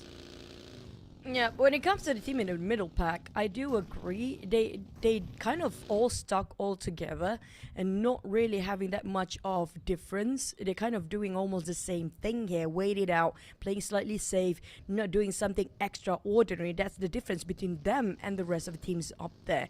But for them to step up too much, it might be a bit too reckless, a bit too risky, because too much at stake, because you don't have that much time anymore. But FaZe Clan, I have to say, Kanari is actually one of the star players for this season. Oh yeah, he's been putting up a good show for FaZe Clan. And now he's going to put up another good show by taking out Kwang. One more to go by Kanari. He's pretty low. He's dancing around. 1v1. Gosu on the other side is pretty busy as well. And again, FaZe Clan, Kanari. How many eliminations this time? 2 eliminations by the lad. I love how he's just being the mastermind and just plays the whole team according to the direction that he wants them to. And he's taking the lead and just dictate what need to be done by moving so fast. He took the liberty to just set the trap for the entire team to make them at ease to just surround the enemy team. He's always the first one to initiate something for the team, and it's always been very productive. Oh yeah, absolutely, right? Like, productive in movement, productive in bringing in the points for the team, which is the main objective. Canary, this guy has been popping up. And also, just to note that it is his first season in PMSL, like his personal first season. And for the fact that it's the first time, still able to be at this pace, I mean, it's amazing. And we're going to get to see a replay on how he did that. But we didn't get the replay. What happened to OSJA Thailand? Waiting for that one. Probably in the highlight we get to see one, right? But I agree. I mean, that's a big feat for Canary just now. Despite this his first, he can already execute at the highest level and being one of the best out there. Imagine if he stays a bit more longer and just expose more towards this high level gameplay. That's going to be very scary in the future. But for the next circle, it's going to be scary for the teams. It shrink down on the outskirts of Gaka, just right on top of that bridge. But RRQ, there'll be a lot of gatekeepers waiting from the SMB island. It's going to be tough for them to get out from SMB. Yeah, especially TODAK, right? They were last seen around the area of Novo, left bridge, you have RRQ, right bridge, you have Alter Ego. So TODAK is either pick their poison or hope that the teams at the bridge, they just move on and allow them to pass through. If not, yeah, they have to somehow bulldoze their way. And like for TODAK, I think Alter Ego was the one that gatekeeping them just now. And I think because of how the blue will be so deep if they want to stay over, maybe they are moving at the same time. But back to a side of RRQ, we talked about the gatekeepers. Yeah, they managed to cross over the other side of the bridge and managed to get into the main peninsula. But it's not going to be easy at all. Sem9 will try to stop them and deny from moving even further from where they at. But I do know when it comes to the circle just now, there's still a bit of chance we might end up in Chinky Cloud. Yeah, if it pulls like hard shift towards the right, then yes, it would go there. But if it does, then we're going to call Contra to cast this game solo. Please take the chair and the table and the desk and everything, because we really don't like an urban warfare. But hopefully it won't end up there. Might be in the Gaka field all over again, just like we had yesterday. On the side of Homeboys, now we don't know how concentrated this area is right now. Probably going to have like, what, 5-6 teams surrounding around this area. And Boom not willing to get out from their hiding spot here. I think there's only 2 players in this compound right now. The rest of the other 2 probably just trying to gain any information from the outside. While Stranger Esports is nowhere near here. I'm not sure where they're at right now. Probably in the center of Pachinki when they're fighting. Yeah. Oh, we have them on screen now. So, yes, somewhere in the center of Gatka. And right across them is going to be a SEMBILAN. There's another player passing by, probably doing a bit of a scouting work on the northern side of the minimap, gathering the information. And that's going to be Homeboys there. But Hawk, so he will be the one to try to sneak up to Homeboys if he has the opportunity. They're taking the open area, but at least the plane is not flat for them. But for Homeboys, they're being knocked down from the back. That's going to be FaZe Clan all the way downtown, taking a shot and a backstab here for HOMEBOIS. They may surround it right now. HOMEBOIS having the toughest spot and quite a sticky one to get out of, because Boom, FaZe Clan and Num9 is surrounding all of the HOMEBOIS right now. They're probably going to be the center of attention right at the current moment as we speak, and the circle streak even further down. Well, hello, Pachinki. Wow, hello Pachinki Hill as well. And the Xavier's, I thought Pachinki Hill, one of the best spots to be in this current circle. Unless it goes into Pachinki City, then it's going to be a different topic altogether. But where the Xavier's at, what a good position. And look at the elimination feed. From their position, they're able to get Yummy and Frenzy. 3 touch. Aggressively keep tapping out from afar. Running out of bullets to that point. Can see how he just really wants to take down in that distance. Quite ambitious. But on the side of TODAK, they try to push Alter Ego out of their hiding spot and take away this compound. Rosemary just arrived. Lynx have to follow up to give support to Rail. Rail did tremendously lot of work yesterday. He managed to bridge into this compound, but there's going to be another visitor coming in. It's going to be Team Flash. 3-way wall commencing on the right side of the circle right now. Off here comes Lynx from the other side. And he managed to get one knock. Right now, TODAK, they're charging in from the lower ground. But they must be careful because there are other teams around as well. Alter Ego is still here. We have Hans For You on the other room. Goes up to the second floor. Lynx trying to find a way out. Is the last member of TODAK standing right now, hoping that Alter Ego will be dealt with Team Flash instead and waiting for his exit out route for Lynx.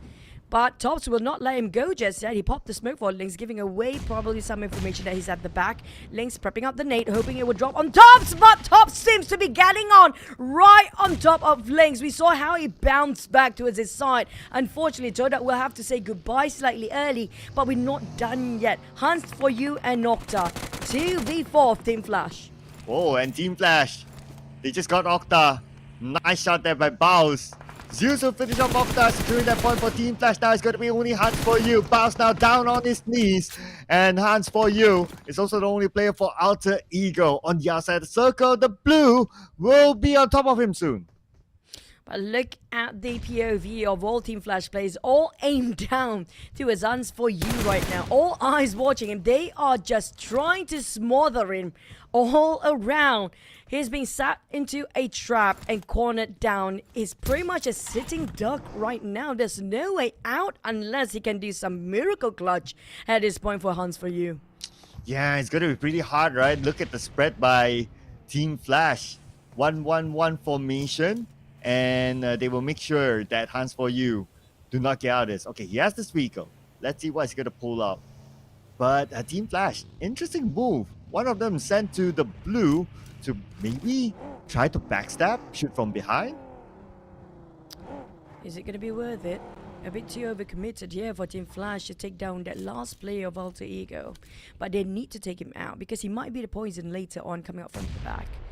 But Hans For You, he can't even go forward here. But look at the Zeus try to go for the off angle. And they made a U-turn, not worth investing too long for Top to be in the blue, too deep there. But here comes Nate coming in, but not clipping down Hans For You. There's a lot of resources for one player of Alter Ego being wasted here. Yeah, I'm also looking at the mini screen, eArena, in a scuffle with another team. Coming back to Team Flash, they are taking their time to take out Hans For You. Hans For You still has 3 first aids, but now, okay, that's it. That is the end for Hans For You. For sure, goes to Team Flash. I saw he wanted to deny himself in the blues and a worst case scenario happened, but Tops did not allow that to happen. But back to it, like you mentioned, EA, Joker is on the run. They are refugee against RRQ right now, and Pekka will try to stop them from entering into anywhere near the circle. But at the same time, they're not always safe either for RRQ. They have to go in, but the thing is, CELCOMDIGI Alliance already got himself way early into the inner circle, so they might be gatekicked by Sam9 and CELCOMDIGI Alliance at the same time. And with the circle, it just shifted. Only KAGENDRA inside of Pachinki, and Xavier is still holding the Pachinki hill. The zone just took out Joker. Sakura with his bicycle. That's cute though. Has to leave his teammate behind. He doesn't have any vehicle. And the bicycle, though it is silent, it doesn't make a sound, but it is very exposed. So it's the risk that he's taking now. But at least it's silent, so nobody actually see this one coming from any angle at all. If you're making a sound, despite you got quite a cover, it's still quite distracting, don't you think? And he managed to just sleekly get into the haystack and have some covers down there. But for Strangers Esports, the problem is they're nowhere near the safe zone yet. It's just touching the rim. It won't be enough. We have a different team behind them. It's going to be Sakura, who was sneakily trying to get those bicycle to work. But for Sakura, it's still going to be some distance to close in the gap to get into the circles, the one nearest towards the blue zone. But speaking about getting into the circle, VIKINGS Clan got in, and they're going to share Pachinki with KAGENDRA. Let's see who will eliminate each other. Mercury's, he's now down, but he should be able to revive, not going to be a problem. While KAGENDRA also making sure that no one else gets into the city. Casper. At least KAGENDRA not initiating any fight way early on like how they did before, but PUBGM! What a nade taken on Krypton but stolen away by Dunk! FaZe Clan, that was nasty! Now PUBGM at least got another one, thanks to the last player remaining in that very small shack, but being covered by that thickness of cloud. For the start of this, Xavier is not willing to overextend their stay anymore, knowing the fact, hey, all the hard work we put into that one particular player just now was stolen away by FaZe Clan. Nope, never mind, because it might get stolen again. Xavier left the Pachinki hill, they moved down instead. As we move over to RRQ and Team Flash, and Baus taking damage from the blue. He's quite far away from the circles though. A Team Flash, they're playing the lockout strategy again, this time against RRQ. Sakura is still alive. I'm surprised. He still managed to sneak in with strangers on top of him. And I think that's going to be SEM9 across him as well. Good luck for Sakura. It's still the Sakura season, by the way. Plays and finish off bows of Team Flash.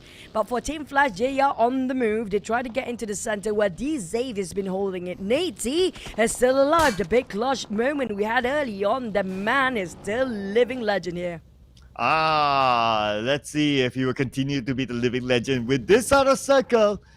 Goes into the middle, the Xavier in it, and Team Flash coming in as well from the right. And the teams inside of Pachinki City. Okay, FaZe Clan and KAGENDRA, both of them need to leave.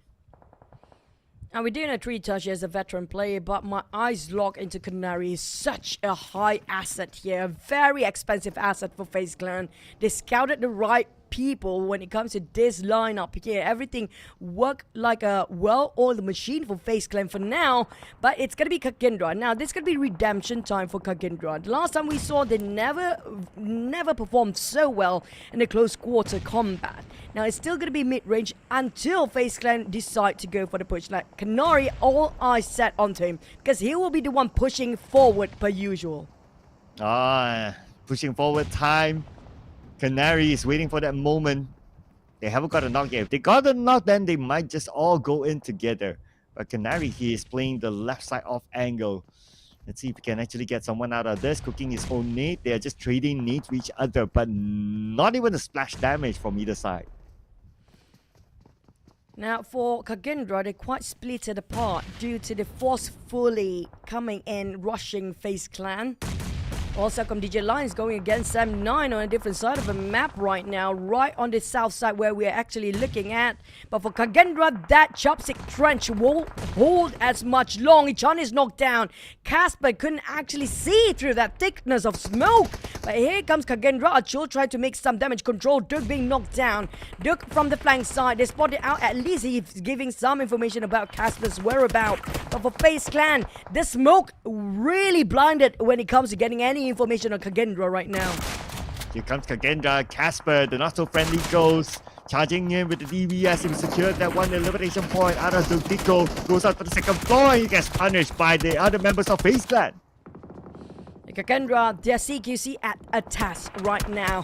Canary being shot from afar. I think that's going to be D-Zave. Last time we saw them always taking Pachinki for themselves. But Achul, this is hard for Ichan to revive on Achul. Macaris! Oh man, that was so close. Canary actually helped open the door, giving him some leeway to get into the house, while Ichan and Achul will be just bleed out to death. Kanori and also Makaris will try to get and finish off the knockdown KAGENDRA players to secure the position points here. Of course, they will take it easily out. But last player of KAGENDRA, Leleboy, as per usual, managed to sneak out, but it's not in the circle. And FaZe Clan, look at this. 11 eliminations for them already.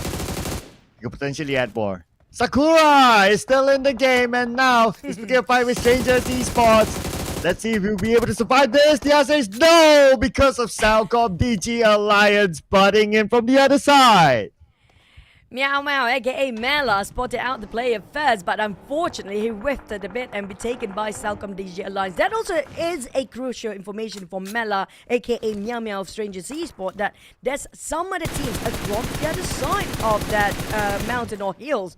So straight away he repositioned himself to reconfirm the position of CELCOMDIGI Alliance. So CELCOMDIGI Alliance, they're playing like how we've seen them in day number 1, especially from the first few games. Stay quiet, and they will show up towards the later stages. And now since we're coming on to stage 6, we're starting to see CELCOMDIGI Alliance in action. Xavier in action now against FaZe Clan. They got Makaris.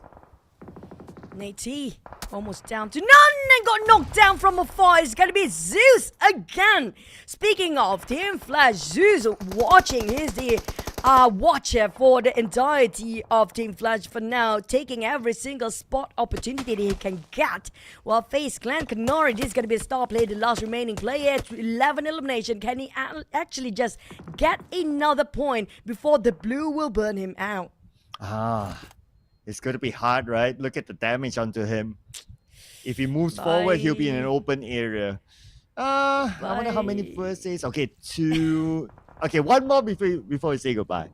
One more. Use this one. Okay, he will survive this. Don't worry. Don't worry, people. Okay. Now we say goodbye. Bye. Bye. Bye. Bye. 8th place it is. Nobody else going down before him.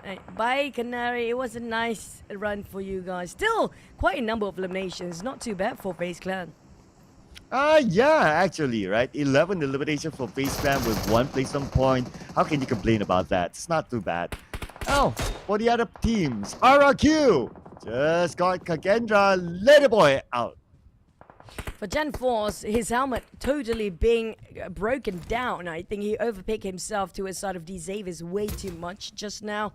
And he needs to get away because CELCOMDIGI Alliance might creeping from behind for RRQ. They have to be extra careful, extra cautious when it comes to navigate into the center here without that much of gear on their side. But for NAM9 or 69 is NAM9 is actually the real name, guys. Tansky tried to spot out the rest of Strangers Esports right across the street, but this is quite a risky move for Tansky. He barely got any covers except for this one particular tree, and he's very close to the blue zone. Yeah, okay, he tries to prone out, right? Doesn't seem like any attention onto him, so he might survive this stage. But stage 7 must cross the road. It's going to be hard for Tansky. Anyway, he might find an opening if like Strangers Esports, Xavier, they distract each other. Speaking of distraction, that's definitely distracting a lot of teams to focus on what's happening towards Xavier's here. That explosion itself with very small radius of circle right now will give all eyes to a Strangers Esports versus Xavier's. Look at how everybody just focusing on where that sound coming out from. Mela, aka Meow Meow, reposition all the way towards the downside of the hill. And FZ will try to give it cover fire while Mela reposition himself towards the off angle. But the thing is, nobody knows about Tansky's position. He can be the bane for both teams here. Yeah, he can be the one to surprise them. This could be interesting if he does, right? But right now, Xavier and Strangers Esports tunneling vision between each other. But of course, that's totally understandable because this is going to be an intense fight. Nate right in front of Lobby. FC from the other side. Looks like they are going to crush Xavier.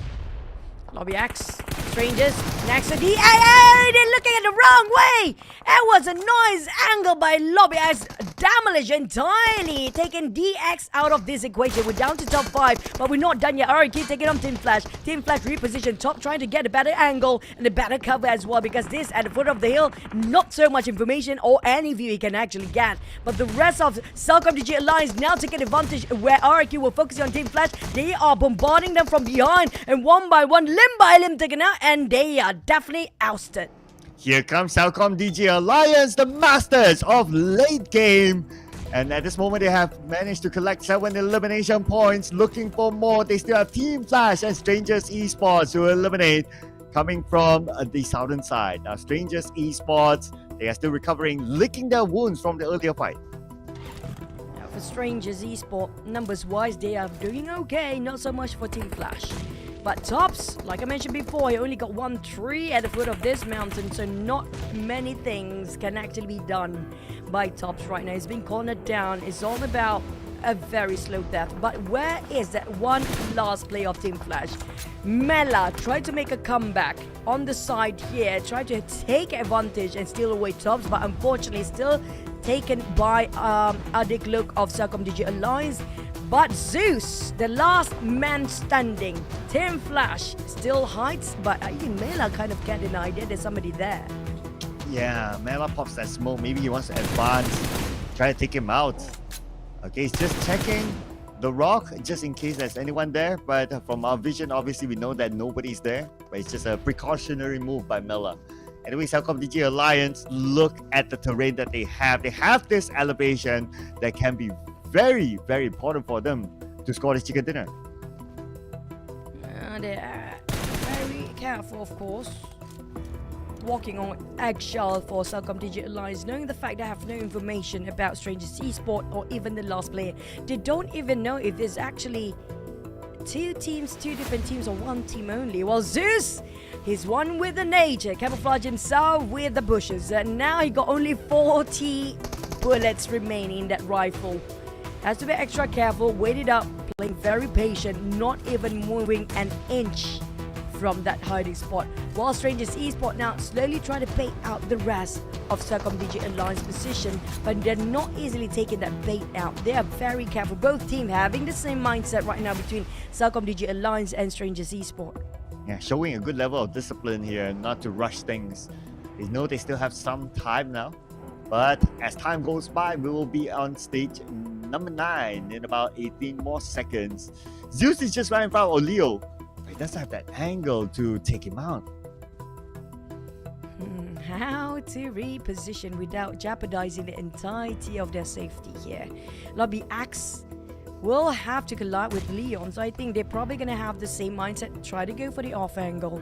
But time is not on anybody's side right now. Do or die moment. As he spotted out the last member of Zeus, he lasted long enough. But next, for victory, numbers-wise, CELCOMDIGI Alliance have some slight advantage, but it's about getting the job done. Can they wrap things up? While CELCOMDIGI Alliance, they a bit hesitant to push it.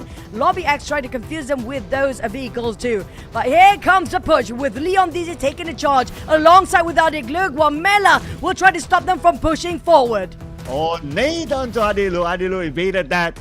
Another nade onto him. A bit of splash damage, but not significant enough. Instead, Leons went for the scouting route. Now they know that Urzi is behind that tree. The smoke is still active, blocking sights from both sides. Oh, barely can see anything, but Urzi got some damage from the collateral damage of that explosion. And both of them seems to be no trading just yet. Leo down on the ground. It's going to be 3v3. Equal audience, equal feel of play. Leon DZ might spot out Mela, but who will see the other first? They're just next to each other. Both kicking up their nade. Well, Lobiak's a bit too distracted before Adilok and Jimmy, and it seems like nobody clipping down. But that nade from Adilok giving some opportunity for the son of Zidane. They're taking the chicken away with some elevation.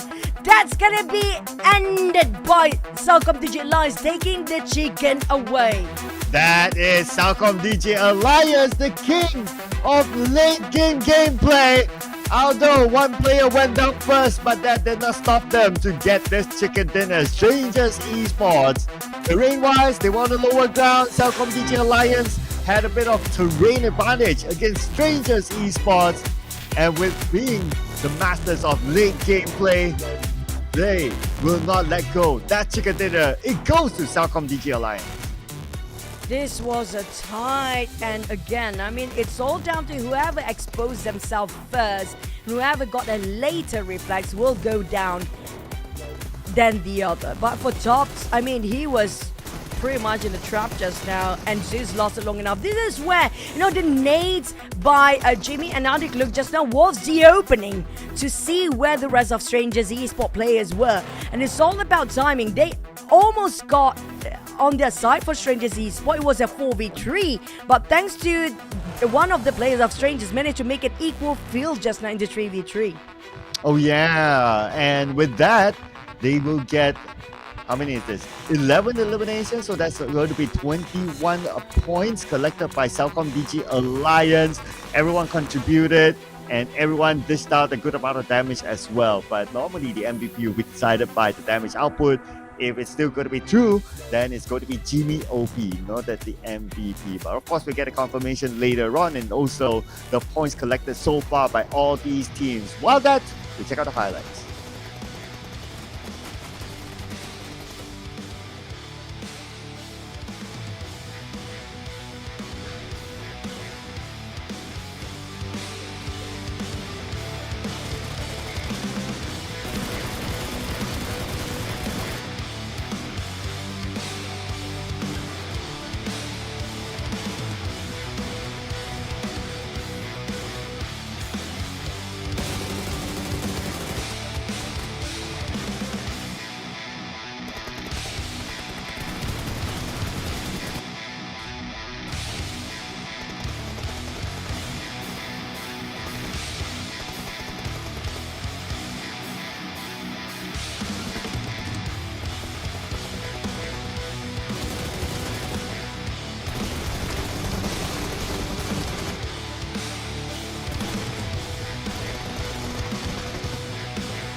I mean, we were looking forward for Nate T highlight. I mean, that was too fast. Even the camera couldn't catch it. I assume it was nobody expected that. But that was one heck of a flashy clutch.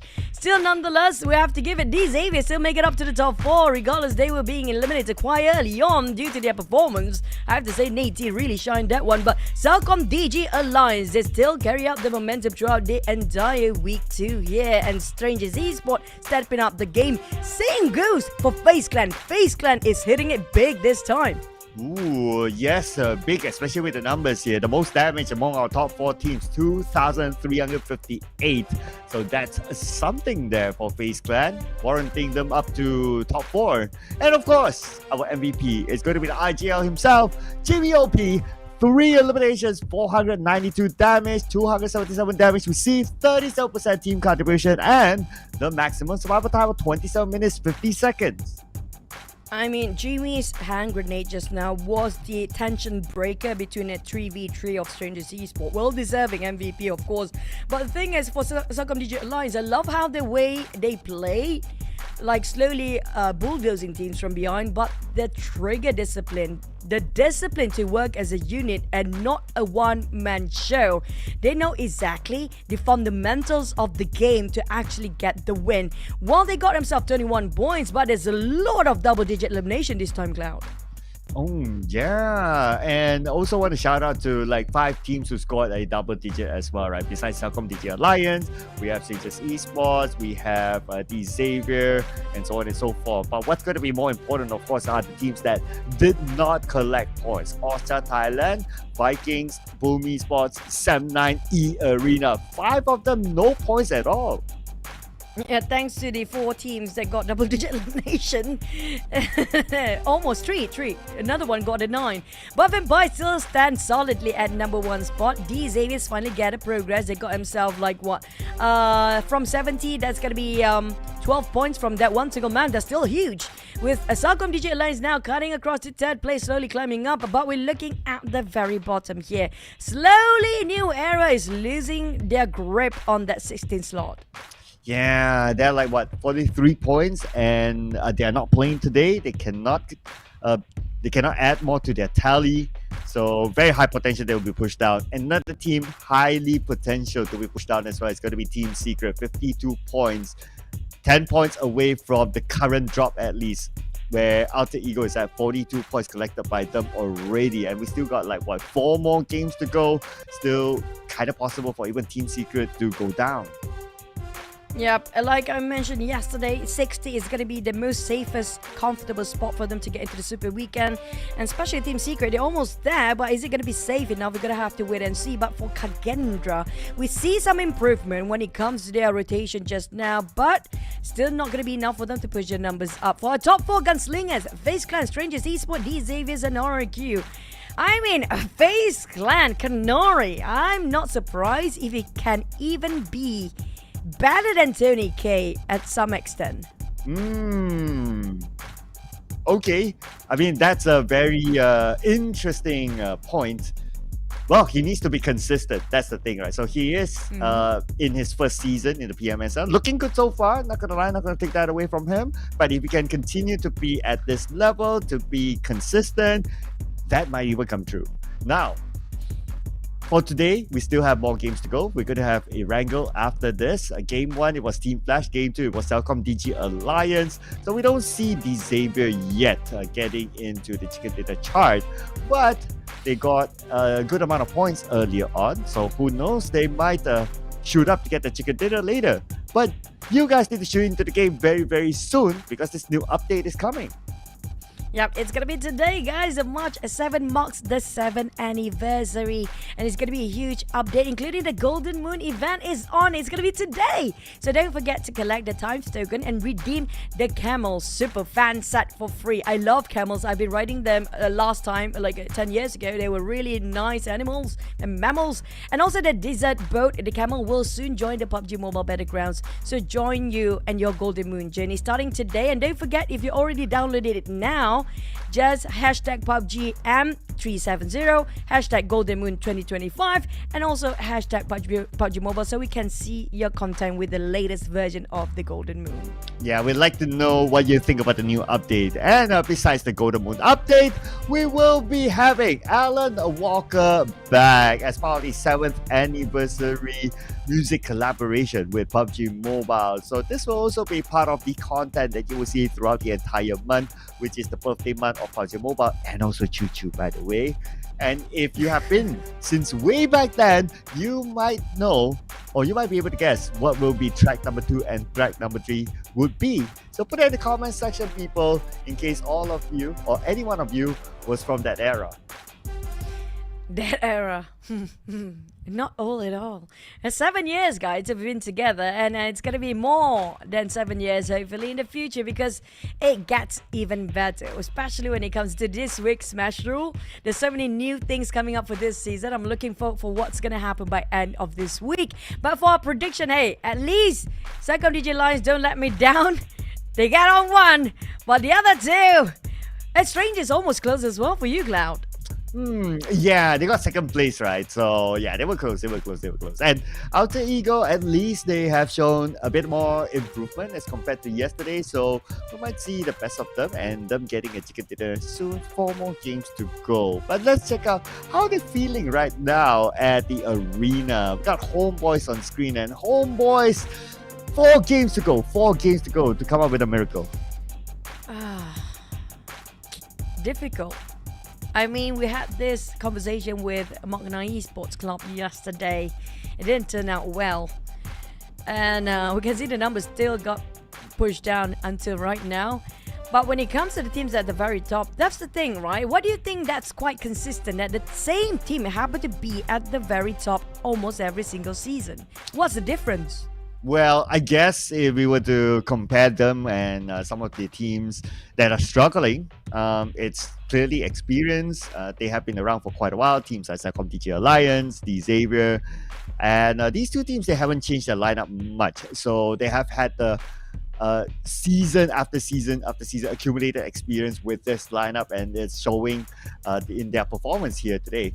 Well, even if you want to say that, Alter Ego has an experience, but they have quite a big shift in terms of their lineup and also their coaching staff. So probably they're still trying to find their rhythm overall. But it's all not lost yet, ladies and gentlemen. For them, still got the game. Here we go.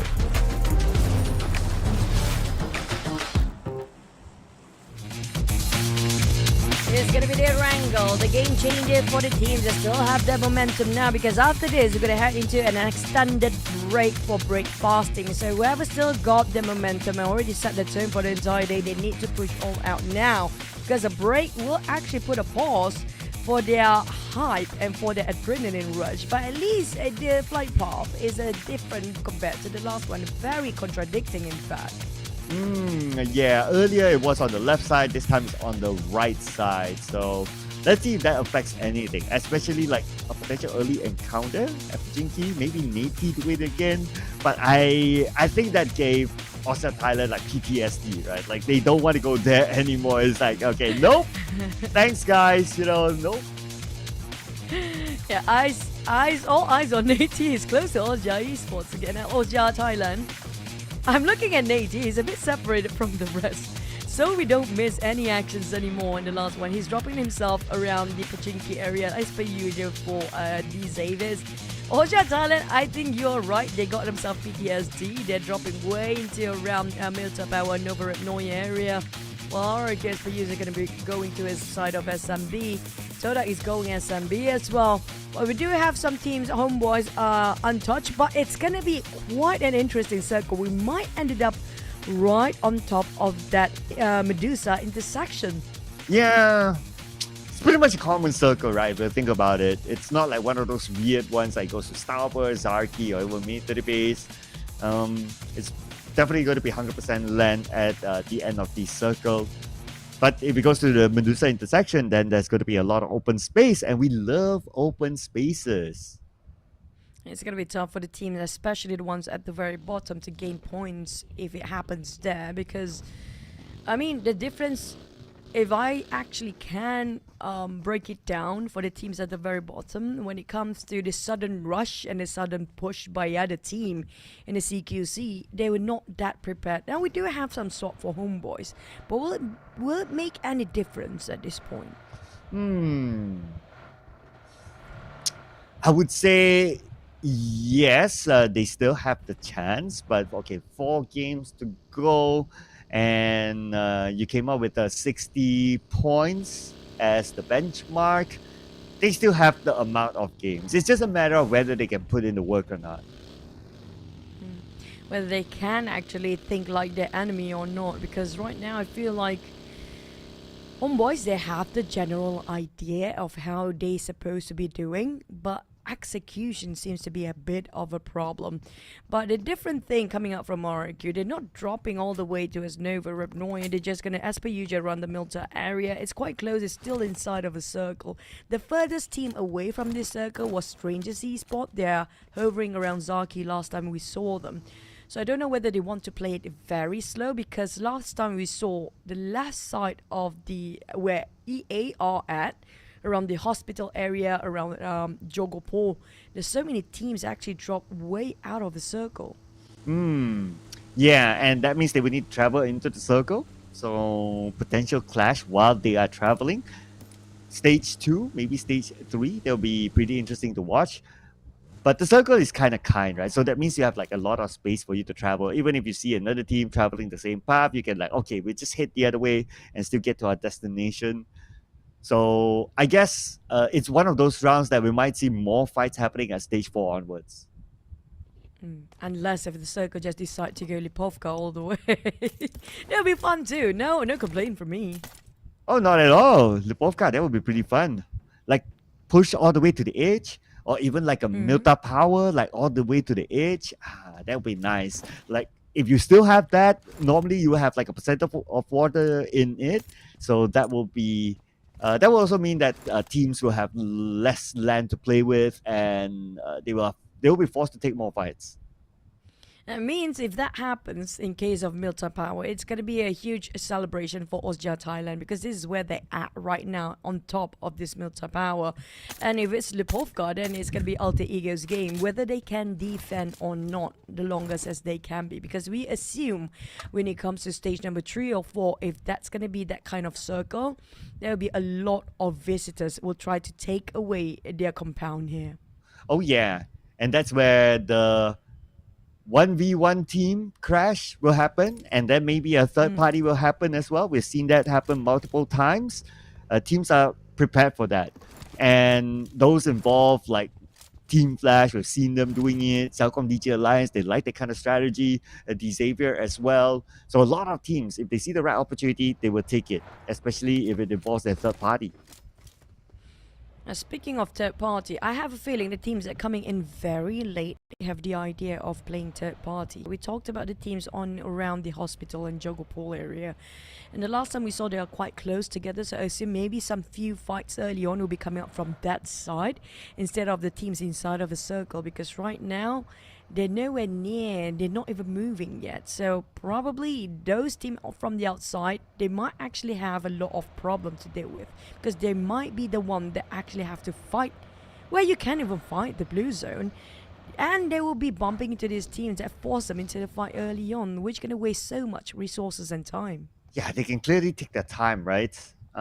Since stage 1, the damage is not that much, and with this circle you have a lot of space to play, so you can kind of like take your time still, unless if it's like a clear corner circle or like a mid to the base circle, then you need to rush things. If not, you can take it chill. eArena, Strangers Esports now tanking the blue. Stage 1 blue isn't that hard on them. So they can even easily recover with bandages. So those are the two teams at least taking their time. But CELCOMDIGI Alliance and Xavier, okay, number 2, number 3 team. We're gonna watch that. Yep, and I think it's gonna be inside of the circle. It means that Xavier is already left Pachinki way early. They are taking the early rotation this time, and not taking a sweet time to rotate into the circle since it's nowhere near Pachinki. And CELCOMDIGI Alliance, they did not secure those elimination yet, I assume, because Xavier has managed to reset the players. So I assume that's going to be a long range shot that managed to get knocked one down. Yeah, Xavier's, they're probably not going to push even further since there's no more interaction between CELCOMDIGI Alliance and Xavier's for now. Yeah, we can take that into assumption, right? So they have recovered anyway, and yeah, so it looks like no boo-boo happened between the two top teams here in our Oh Group my A. god.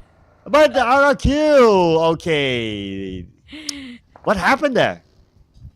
I feel like is Xavier's in everybody's head. Just now it was CELCOMDIGI Alliance, now RRQ taken out the player by Jam Force. It was a clean execution in an instant. Well, Xavier's lost that player out of nowhere. We don't know what really happened. We didn't get to see a footage, but I do know it's probably due to the concentration of players migrating into the Medusa intersection right now, probably just overpopulated. That's how they just happen to be, bad timing of transition towards the circle. They caught off guard. Maybe that was the last player of these Xaviers that being left slightly behind. Yeah, hopefully we get a replay for that one though, because it happened like so sudden, and it was Lamborghini that got eliminated, one of the top players. So I wonder how that happened, whether he was separated by his teammate and then he got caught out, like staying alone, trying to get that high ground off angle or something like that. So hopefully we get that later. But for now, Lipovka circle ending is still a possibility. Oh my. I think it's going to be the very open circle we talked about early on, the Medusa intersection. High chance it will be. That's why all the players are gathering around the Medusa intersection. Even OSJA Thailand already left Milta Power despite they're not that far off from the circle. But good news, Alter Ego, they're still inside for where they usually drop spot. But on the side of Museum, these Xaviers, they were running away from so many teams. But Nate T against once more. Oh my god, that was a perfect time. Well done by Paragin just now. Well executed, dropping Yummy May the moment it was still in the vehicle. Man, before he was able to even crash in, Good job there by Xavier. Nice defensive work. And Levi's will be back up soon, so not too worried about him. CELCOMDIGI Alliance trying to take advantage from afar, but not able to get anything. But instead, they lost Jimmy OP in the process, their MVP from the previous round. Now, they're actually moving towards Xavier. They won it. All the top teams seems to be in the same vicinity right now. We're talking about Xavier's CELCOMDIGI Alliance, Team Flash, even RRQ is there as well. So whoever been taken out this early at this stage, around this time, they're giving so much opportunity for the other teams just next to them to catch up here. All of them seems to be clustered up together. Boom spotted out, I think that's going to be TODAK players possibly who happened to just passing by, or was it Xavier's, either one or. But Boom will be taking some damage by Olio perhaps. That's going to be a very ambitious step from Olio. CELCOMDIGI Alliance, they have to be aware they're being surrounded by all enemies around the compound now. Oh yeah, so many teams now. That's what you get if you are somewhere in the middle of the circle. Teams will want to be around that area, hence naturally that happens. Strangers Esports, they will lose early to the hands of VIKINGS Guang. And of course for VIKINGS, they're currently at number 18. They need the points more than Strangers. Yeah, but I think that fight going to be the VIKINGS versus the Strangers going to be on the northern side, because last time we saw they're the furthest one away from the circle, probably happening around just 9 or Puliano right now. But 6-9 or 9-9 Krypton, this is actually a very good spot. A bit of a ditch, not a flat plain, slightly covered by the terrain, but quite an open space to gain information. They got themselves quite a comfy spot on the side of Krypton just now for 9-9 team. But RIQ, they just arrived around the shelter area. Last time we saw a lot of team around surrounding this area, but not so many given any information right now. But back to a 6-9 or 9-9 team. Is this the last player of ENAM? Where are the rest of the team? NC2 alone. And that is NC2 down. I guess the rest are quite far. But anyway, they will come in to try to follow up onto a SEMBILAN. Sakura will lead the charge. Tiger X will get 10k. Sakura comes in. They make quick work of their opponents from SEMBILAN Esports. Now, despite there was only one player being surrounded, that was a nice comeback coming from eArena, just helping at the nick of time. But OSJA Thailand Red Bull tried to reunite with the team. Despite of that, OSJA take advantage of how broken the formation are. Rocky May tapping it out, getting a 1-by-1. But that's going to be another contender. No, this is just OSJA versus OSJA Thailand. Lucky there's no third party coming in just to steal the points away. That was a close one for them, because there are a lot of teams around them and nobody made them move to like, okay, we want to be a third party. And maybe they're also thinking to themselves like, okay, if we third party in, great, but then again, another team will third party them. So I guess that's why like some of the teams, like they saw the opportunity, but they tell themselves that, nah, still 15 teams, not as worth it. It's going to be worth it if for KAGENDRA, who's actually almost, well, they are the very bottom team. They try to make a comeback, but they need the points for elimination plus a chicken to make it through for this Super Weekend. There's a lot of work, but they have to be courageous. They have to be bold to take up the step. So whether they like it or not, they have to be carefully try to eliminate some players from the sidelines and not just hiding in their spot right now, because if not, the ranking points will not be enough for them to jump start their points here. Yeah, so they need to collect them. I'm looking over also at like our usual suspects, right? Like Homeboys, still not making the moves. Probably I thinking to themselves that, hey, maybe you want to be the late game hero again. Or just like how CELCOMDIGI Alliance is used to doing. So we get the benefit of the doubt right now for like teams like Homeboys, the KAGENDRA, for them to show themselves up at the later stages of the game. eArena on screen here. Okay, because of their 4 eliminations earlier on, so they have hit 61 points. It could be enough for them to be safe and see them again tomorrow. Yep. For the middle pack, though, there's going to be a lot of grinding. The closeness of the point gap is really, really small. The margins are extremely reachable, so they have to be on their toes right now and try to get as much advantage when it comes to elimination points. They cannot sit quietly on their hands as well. It's pretty much on they are pretty much in the same boat as the team at the very bottom. But for 7-9, they are the one in the dire need of points than the rest of the teams that are right above them. But right now, things are not doing so well when it comes to their positioning.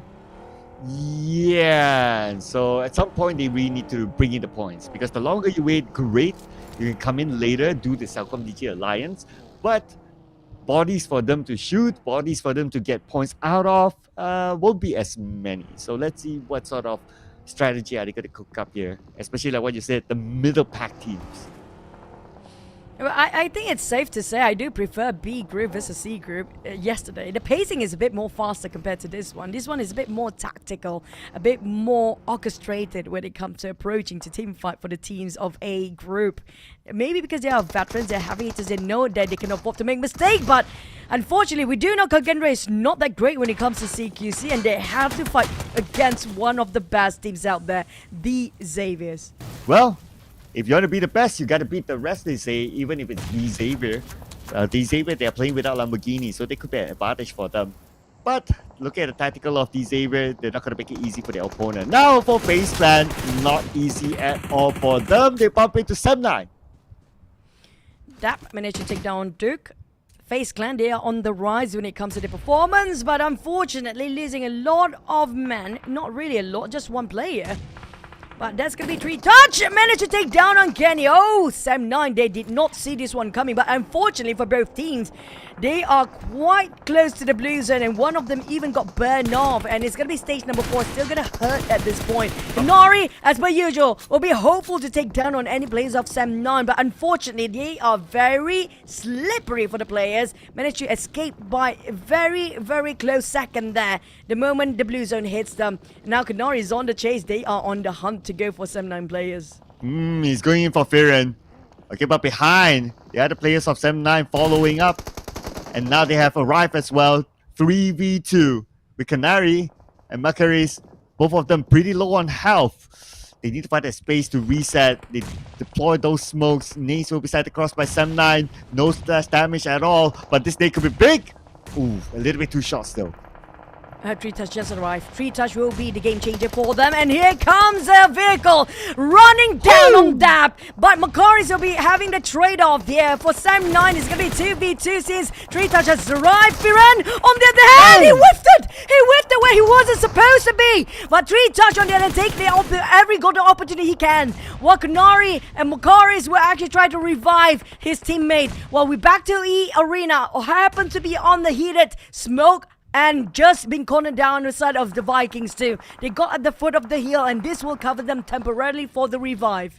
Man, I have to shout out the 3 touch from the fight earlier on. But anyway, now we have Vikings, eArena. Joker is healing up. Tiger X will buy time for him by launching this nade into the smoke. It did not connect onto Vikings, but the objective is just to buy time. And now Tiger X with his own nade. We move to OSJA Thailand and out to Ego.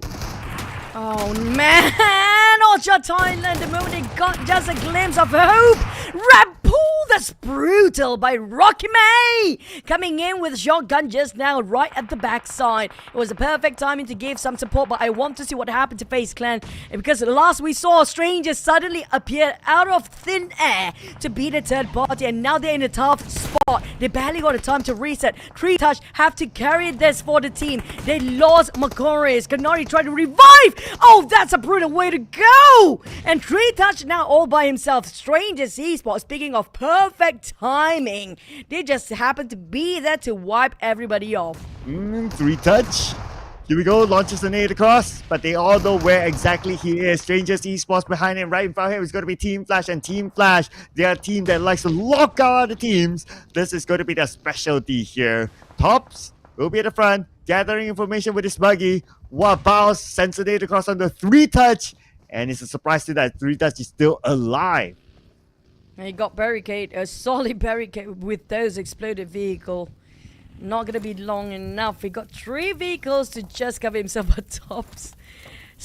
Pulled over. Are you kidding me, Top? Are you freaking kidding me? So casual. Zeus next, and that's gonna be a double crossfire. Finally, 3 touches down. What was Tops doing? He just so casual, like right at the beach. I'm gonna park it here. Pulled over. It's gonna be a sunny day. Just casually walking over. My God, that was too relaxed. You know, it's the month of Ramadan, right? So I got a Husnuzon here. Maybe he's out of gas. So Yeah, it's like, oh no, out of gas. Oh no, bad position. Oh no, deal with it. Oh no, eliminated. And he was like, do I get back in? Do I get out? Do I back in? Do I get out? We can see he's a big panic, but we've done that for now. Back to our side of KAGENDRA is getting a good run this time. At least they're surviving. And TODAK off angle. Hazel trying to get some tension and also pressure on the off angle side. The rest of RQ spotted out that smoke. The moment they try to just spray it over, there's some counter fire from the other end. I think that's gonna be HOMEBOIS. Without their knowledge, RQ surprised by the sudden attack of HOMEBOIS on the other side there. Ooh, interesting. So at this stage 5, 9 teams left. HOMEBOIS deal with the full team. Same goes for TODAK. So let's see what they can come up with. Now, for RRQ, they have to win the fight against TODAK. Hazel is still bleeding out. Lapa tries to buy time by spraying from afar, while his other teammate Nabeko makes a reposition, and Lapa got multiple knockdowns, but it's actually Nabeko the catalyst of it. But Nabeko fell. It's just a bit too early for the pre-fires with the shotgun just now. Laporte arrived and now he got to go through within that thin spot. Oh, it dissipates. It's going to be a clear view now, but Laporte couldn't clutch it out. We have to give it to the side of Lynx. What a well done, outplayed, outmaneuvered just now. But it's not done deal yet. TODAK, they have to reset quickly because there's so many teams too close to it where they are trying to get themselves recuperation. And for HOMEBOIS, still on the clear. No elimination points yet for HOMEBOIS, but they're starting to collect placement points though. But they need a lot more than just placement points. Okay, but the next circle might force them to make moves here. And HOMEBOIS, they're moving towards TODAK. And the circle seems to be just shrinking into the center where Vikings and Xaviers are already in there. HOMEBOIS, on the other hand, keep the fire going. They keep on dropping those nades to the side of TODAK. Real, he was lucky to survive that double nade down just now. And he was quickly enough on his feet to just run away. But Team Flash spotted out CELCOMDIGI Alliance. Where would there be? I think it's going to be on the south side. Maybe not even the circle. We don't see any CELCOMDIGI Alliance in here. But we have TODAK and HOMEBOIS. CELCOMDIGI Alliance might come in later, but they have 2 players, so they'll play a little bit more chill for now. But by TODAK, he sent the nade out to HOMEBOIS. The splash damage did take away a lot of damage from HOMEBOIS. They got our boy. Oh, kid. Really low HP, 10% or 15% down there. There's no way they can actually try to revive a boy. It's too big of a risk. They cannot jeopardize the entire team to save that one particular player. It's just have to abandon him entirely. But for Mela, here comes a golden nade drop down on Viking. Despite their slightly difficult angle and slightly a lower ground compared to where Vikings are, still managed to just clip down on one and even get the revive on Lobby X. And for Strangers Esports, okay, while they're recovering, okay, they're going towards Viking. And Bin, and now all alone, he's not able to save his teammate. Here comes KNS, and that's Vikings eliminator number 8 with 4 elimination points. Back on the TODAK and HOMEBOIS. Yep, and we're having this scuffle between HOMEBOIS and TODAK for quite some time. I hope they have enough resources to last long enough to get that chicken dinner, because right now we don't see any smoke, any hand grenade on 9. How about the rest of the other players of TODAK team? But on the different side of the map, we have a different fight entirely. But for TODAK, they lost 9 just now. He's on the ground, taken by KAGENDRA. This is going to be a 3-way fight between TODAK, HOMEBOIS, and KAGENDRA now. Yeah, KAGENDRA, they want the points as well. They wouldn't mind to be part of this fight. Strangers Esports, no longer part of this game. They just have been eliminated number 7. They managed to score 7 elimination points together with it. Now, Cleon, okay. He's trying to make the surprise, perhaps. Okay, no. Okay, he's trying to stay clear for now because he knows that KAGENDRA is actually coming in. TODAK got sandwiched between 2 sides. They're so close, after all. KAGENDRA. There's also HOMEBOIS at the back. Which one they should focus on? TODAK, there's no way out of this. This is too much. They're being trapped down, but it's going to be TODAK being eliminated just now. Unfortunately, despite they got a couple of knocks, it's not going to be enough. Due to KAGENDRA and HOMEBOIS just hammed them down both ways. But for KAGENDRA, with that advantage, it didn't stop shooting straight line where HOMEBOIS standing and where TODAK was just now. Now, Ichan, he can just easily execute 2 plays at this point. And there you go. That's exactly what he did. but they still don't know where Helton is at. In the vehicle, on the back seat, just by the edge of the blue should stop. Okay, yeah, it stopped just right beside him. And now it's his move now. He pops that smoke. That will give the signal to KAGENDRA. He's still there. Oh, but next, KAGENDRA already on their quick feet to go against CELCOMDIGI Alliance. You don't see a lot of them. It's actually still outside of the circle. The only team inside of the circle is only Team Flash. I mean, it's pretty straightforward. I think Team Flash might actually get the chicken if all the other teams still trying to go for the hunt instead of getting into the center. Yeah, I mean, with 3 players left for Team Flash, it's still very doable for them to score another chicken dinner. CELCOMDIGI Alliance, on the other hand, now they're stuck with 2 players from KAGENDRA on the outside of the circle. Around the mansion area, Xavier is the one on the inner side. So they will be playing the gatekeeping role against these 2 teams. But Team Flash, we have seen how good they are with gatekeeping. They would love this sort of position. Speaking of love, KAGENDRA would love to have more points. They're the one at the very critical position at 34th last place. But these Xaviers are visited by CELCOMDIGI Alliance first. Alik Luke getting on 1. He's very good CQC, but Levi is there to save the day. KAGENDRA, here comes the cleaners. Easily wipe off 2 teams at the same time. Not yet. D-Zave is barely hanging on, but KAGENDRA, this is yet their best run. And if they can score this chicken, it will be very big contribution towards their overall rankings. Well, here comes Team Flash. They're sending Nate into the building where Xavier is at. They're not a team that likes to stay calm, stay put. They see an opportunity, they want to take it.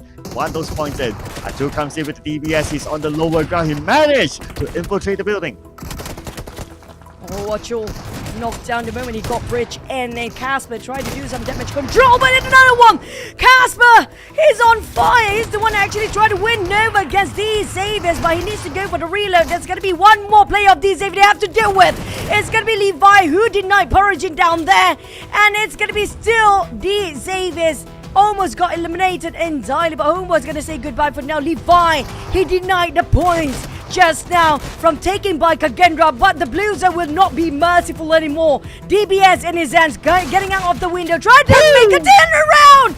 Oh my god, Levi, what a clutch! Oh, but it was short-lived because Team Flash came in, and now they managed to score 2 back-to-back chicken dinners. Team Flash is the team of the moment. The only team who was in the safe zone and in the circle. And just know, you know what? We're just gonna play the waiting game because we are smarter than the rest of the team. We know how to play this game and get the extra 10 point of the chicken. But for the Xavier, Levi, that was huge. He was at advantage against KAGENDRA. KAGENDRA, we see improvement. Definitely a huge one. But if only they scored that chicken, it will be a big contribution for the overall rankings. But it's just the CQC that seems to be slightly difficult for them against that one player of the Xaviers. Oh yeah, absolutely right. He put up a very, very good show earlier on. But the one that stole the show away is going to be Team Flash. 3 players towards the end to score the chicken dinner. And this time with 9 eliminations to come together with it. So that's going to be 19 points for Team Flash. The most damage dealt by Zeus. And Zeus, we did see a good performance earlier on. It will highly likely be him again as the MVP. Of course, we're going to get a confirmation after this once we check out the highlights. But this round, well, towards the end, it was explosive. What a good round this was, just right before the extended break for Team Flash. The chicken dinners back to back. We're surely going to see them in the Super Weekend after this. So you gotta stay tuned to the Super Weekend. Smash Rule is still going to be online. Now, for the highlights.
Well, I have to say, stepping up an entire new level, the whole region is going to be Vietnam this season. We've seen these Avis back-to-back chicken before, and now Team Flash's turn with 1,974 damage. But if you compare with all the others, they actually dish out the damage most out of all the other 4 teams. Yeah, not hitting the 2,000 mark, but still, a chicken dinner is a chicken dinner. So great work there for Team Flash. Other than that, our top 4 teams is the Xavier, KAGENDRA. They need to put in a big performance in the remaining few more games to have a chance to be in the Super Weekend. Strangers Esports, again, coming in with a good performance in this round. We should be able to see them again in the Super Weekend.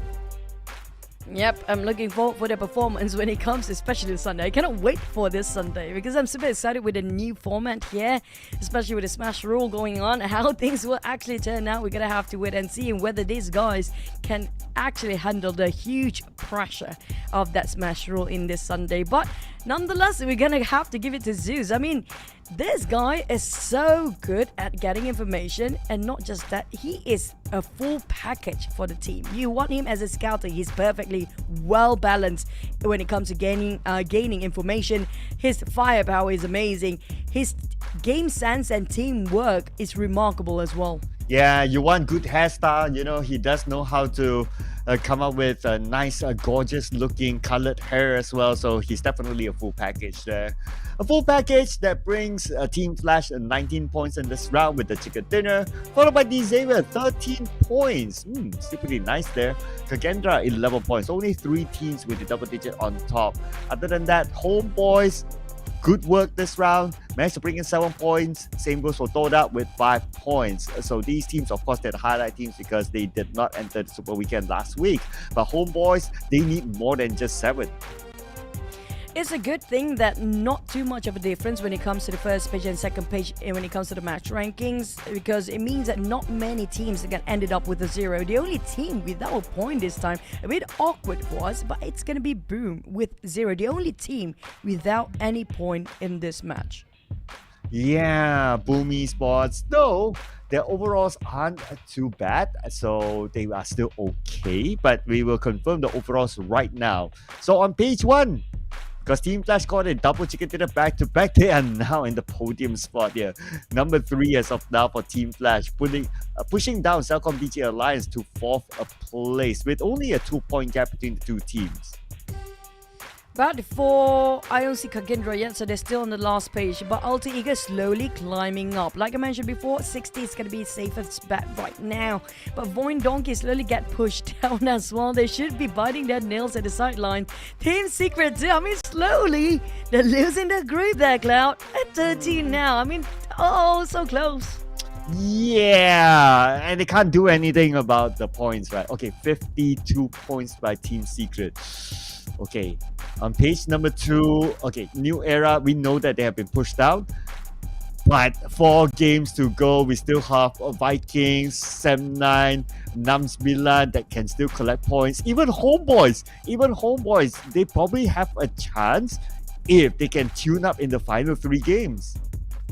Yep, the margins is pretty close when it comes to the teams of second page and the last page. The middle pack will have to really grab everything that they can, probably just try to push everybody out of the way to be at the very first page. First page is always going to be the most comfort zone, but I feel even the first page, 6th place downwards is not safe either. Anybody can still catch up to you.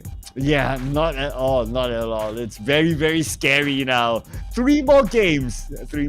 Can you imagine that you cannot play? You can only watch and hope for the teams below you to not catch up. It is insane.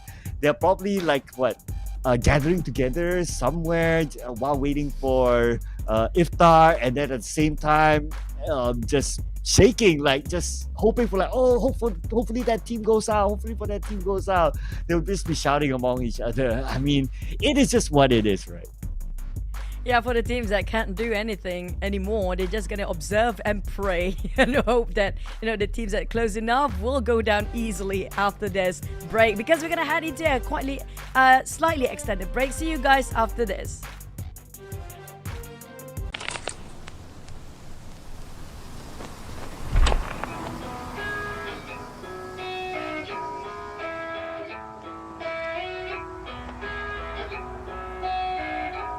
Can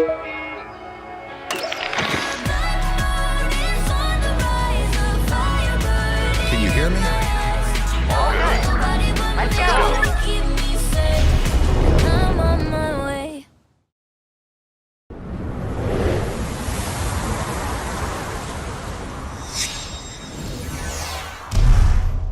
Have you come across this new type of token in your battles? Let me show you how you can get more of them. Time tokens can be found in both themed mode and classic mode. When you win a match, you can leave with all the time tokens in your backpack. However, if you get eliminated, you'll lose 20% of the time tokens in your possession. But is winning matches the only way to get loads of tokens? Not at all. You can use the supply shop's upload feature to take them out in advance. You can take out up to 40 time tokens per day. The most efficient way to collect time tokens is to head straight for the themed area, where there's a higher chance of finding them. It's also filled with supplies, so you're likely to run into other players. Defeat them to get some of their time tokens. Once you've got your tokens, head to the perk shop to exchange them for rewards. Available rewards this period include the Camel Superfan set, 7th Anniversary set, and Duneshine Dacia Level 1. Exchange your leftover time tokens for perk tokens to use them for future perk shop rewards. Collect time tokens in the game now, so you don't miss out on any rewards.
Evil mechas spread darkness across the land. The pandas fall in despair. Jade Farm Aurora extends a helping hand. Will it be justice or evil that prevails? Join the PDP webcomic fan art event and end this story your way.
Welcome to Metro Royale Advanced Tips. Other than your equipment, your position is also key to determining the outcome of your fight. Understanding the buildings and terrain of each map will provide you with an advantage.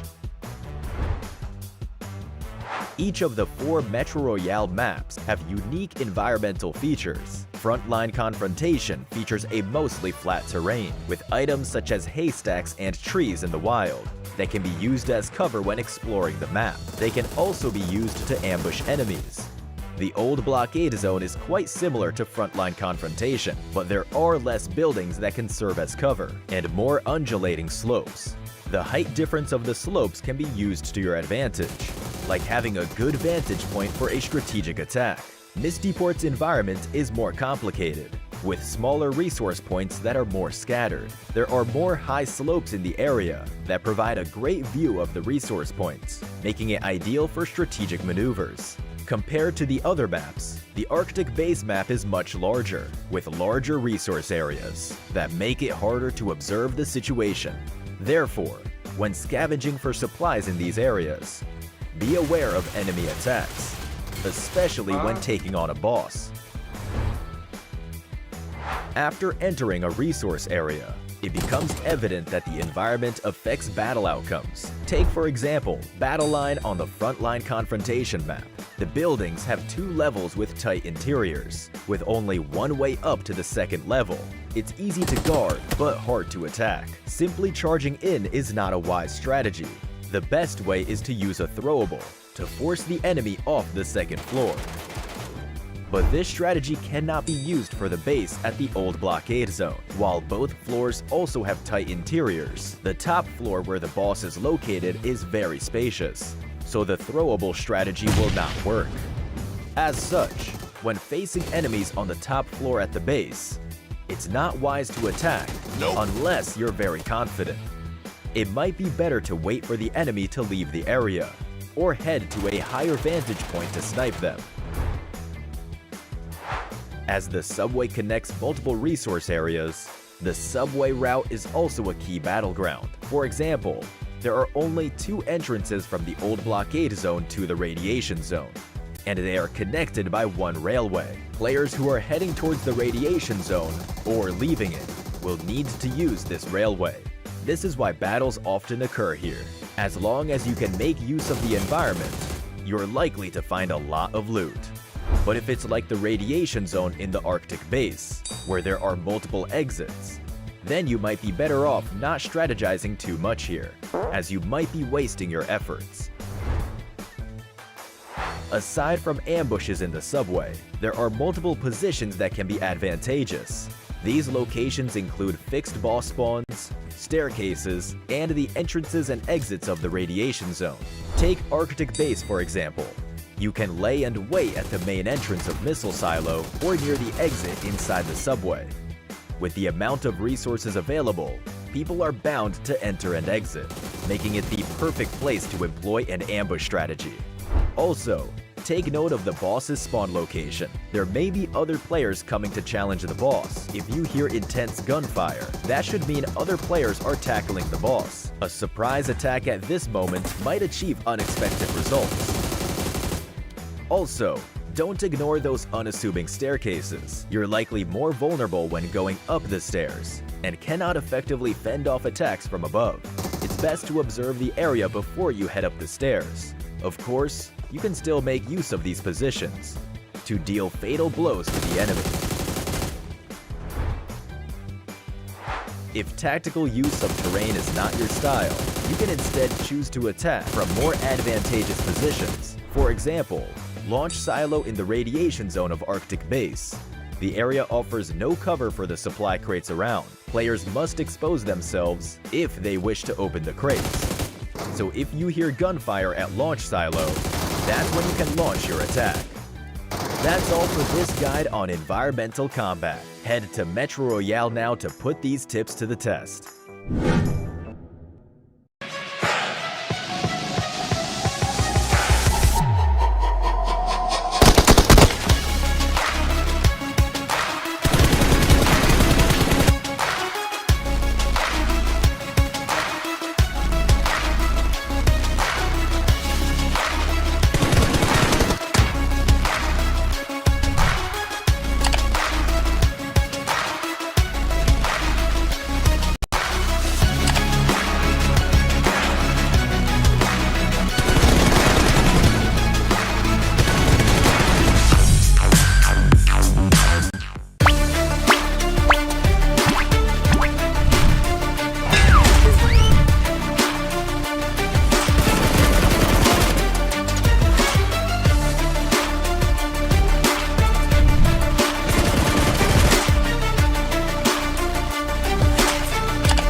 Zuxi dan Luxi, apakah BTR sedang menurun? Rosemary, gua tunggu lu masuk BTR.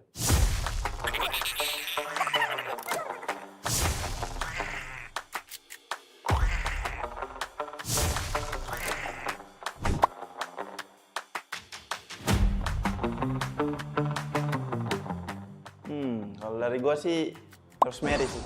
Karena sama-sama dari Manado juga, terus jago kan. MVP, juara PMSL SEA. Mungkin kalau masuk BTR bisa juara bareng dunia. Rosemary, gua tunggu lu masuk BTR. Bagi saya lah, player yang patut dengan saya ni orang macam Olio. Olio ni dia boleh backup saya dan saya boleh buat kerja depan. Lagi senang lah untuk tim gerak. So ketambahan adik Luke pun dah cukup untuk satu tim. Tham quá thì em chọn Tony K kìa. Đã được chọn thì mình chọn người bắn hay nhất, sát cánh và đồng hành. Welcome to Tony K. ก็ขอโทษด้วยนะครับที่ผมไม่ได้เลือกคุณนะครับดีเอ็กซ์วาแต่ว่าผมเลือกซาต้าแทนครับ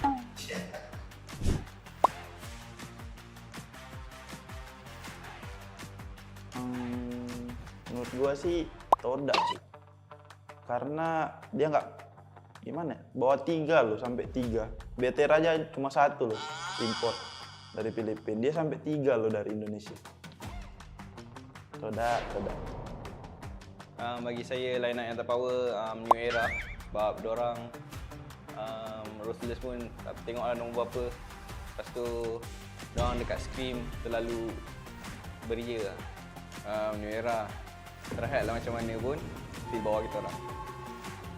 Theo em nghĩ thì đội hình yếu nhất chắc là đội hình của bọn em. Vì theo kiến thức, trải nghiệm và gọi là thực tế thì mọi người đánh giá theo em rất là yếu. คิดว่าเป็น eArena ครับ เพราะว่ามีโค้ชเป็นพี่คิวครับ พี่คิวสายติดหาครับ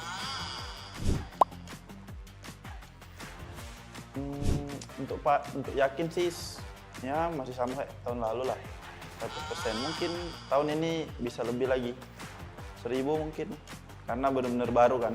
Tersisa aku doang di BTR, jadi ya the new jalan baru juga. Jadi pengen benar-benar buktiin lah. Kalau bisa kasih piala ke BIGETRON. Bahkan bisa jadi tim yang dominasi. First kali kita sebagai manusia kita tak boleh berharap sangat kepada tu. Cuma kita harus ada mentaliti yang untuk juara. So senanglah sikit untuk menyedapkan hati dan mental yang kuat sebelum turnamen. Theo bọn em nghĩ thì tuần đầu tiên bọn em cần phải cố gắng về mặt điểm, cũng như là xem các đội hình của các team khác bắn như thế nào, bọn em học hỏi và rút ra kinh nghiệm và sẽ gọi là đặt ra một cái chiến thuật gì đấy gọi cho hiệu quả để tuần sau cố gắng và bứt điểm. ก็คาดหวังได้ครับ เพราะว่าผมมองว่าทีมเราก็กำลังมาดีอยู่ครับ แล้วก็ปรับเปลี่ยนผู้เล่นมาก็ถามว่ามีปัญหาไหมก็ไม่ได้มีผลมากมายขนาดนั้นครับ แล้วก็อีกอย่างทีมเราปรับตัวกันได้ไวเลยครับ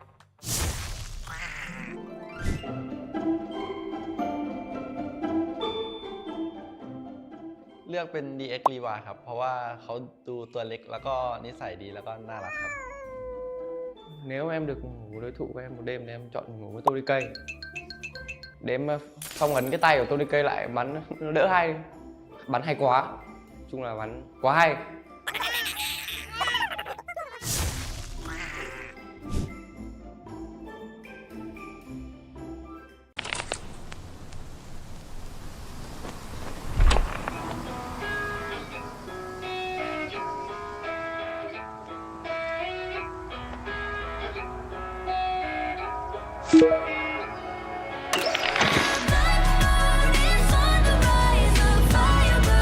Can you hear me?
Welcome to Metro Royale Advanced Tips. Other than your equipment, your position is also key to determining the outcome of your fight.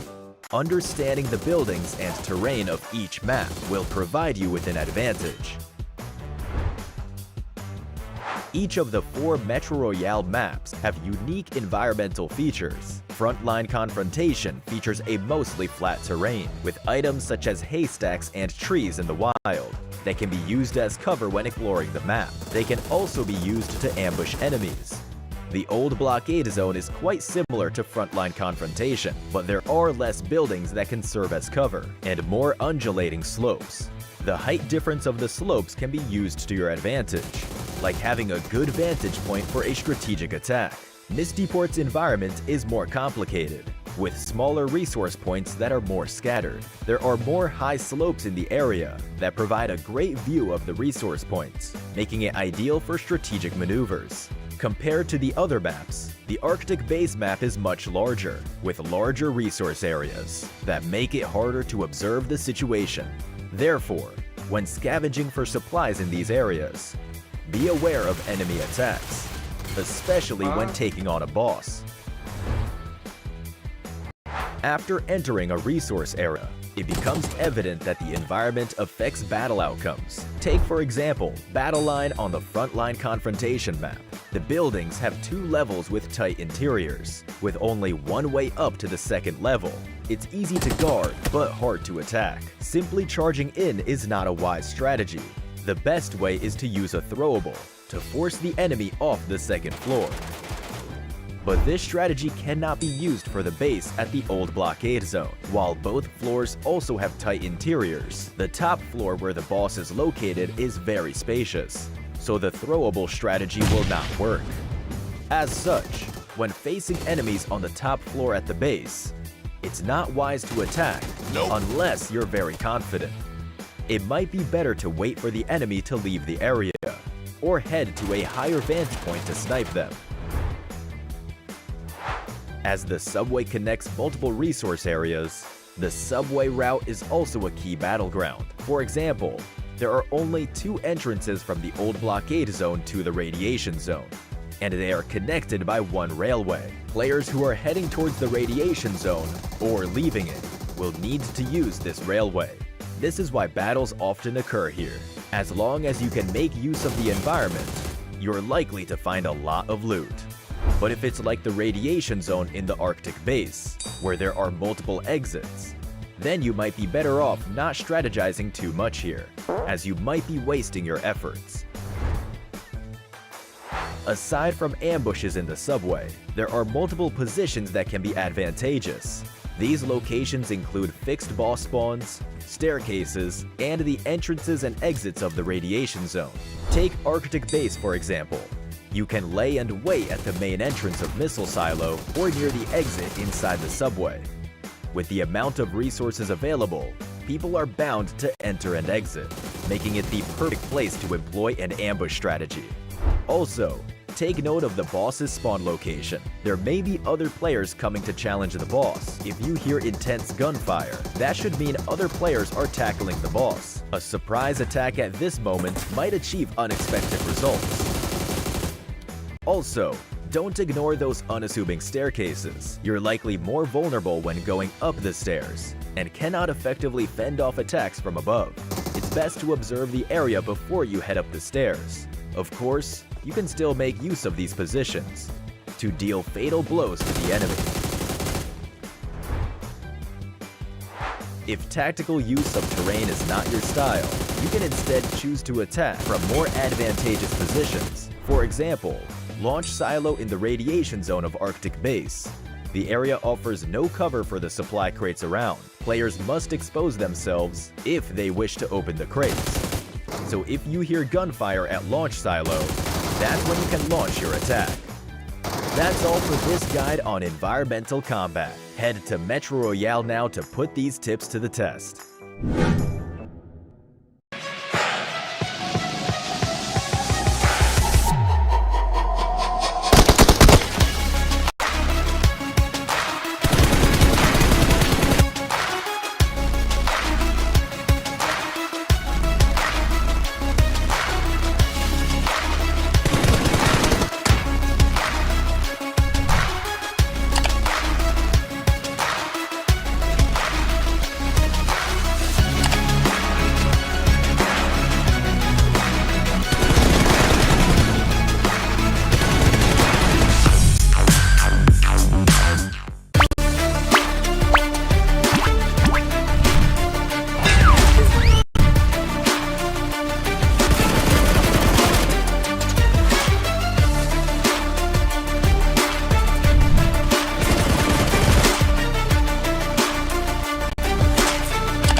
Tanpa Zuxi dan Luxi, apakah BTR sedang menurun? Rosemary, gua tunggu lu masuk BTR.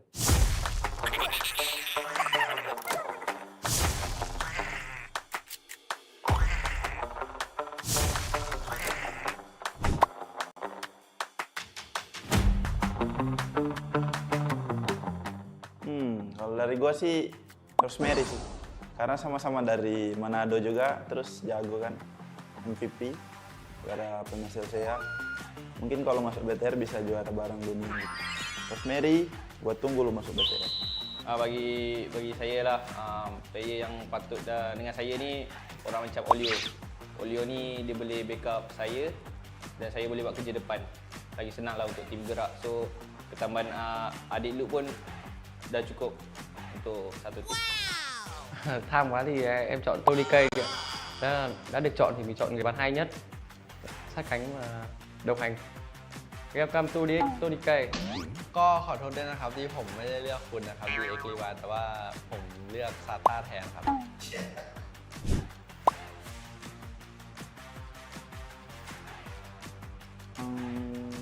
Menurut gua sih TODAK sih.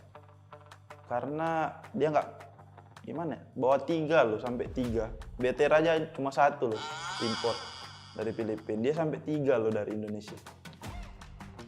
TODAK. Bagi saya line up yang terpower New Era. Sebab diorang Ruthless pun tak tengoklah nombor berapa. Lepas tu diorang dekat scrim lalu beria. New Era terhad lah macam mana pun di bawah kita orang. Theo em nghĩ thì đội hình yếu nhất là đội hình của bọn em.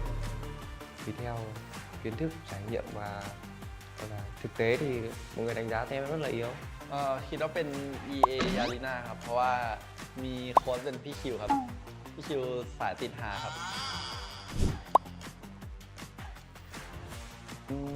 Untuk yakin sih ya masih sama kayak tahun lalu lah 100%. Mungkin tahun ini bisa lebih lagi 1000 mungkin karena benar-benar baru kan, tersisa aku doang di BTR jadi ya the new jalan baru juga.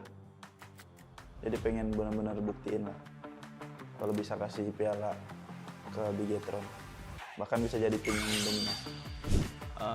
First kali kita sebagai manusia kita tak boleh berharap sangat kepada itu, cuma kita harus ada mentaliti yang untuk juara, so senanglah sikit untuk menyedapkan hati dan mental yang kuat sebelum turnamen.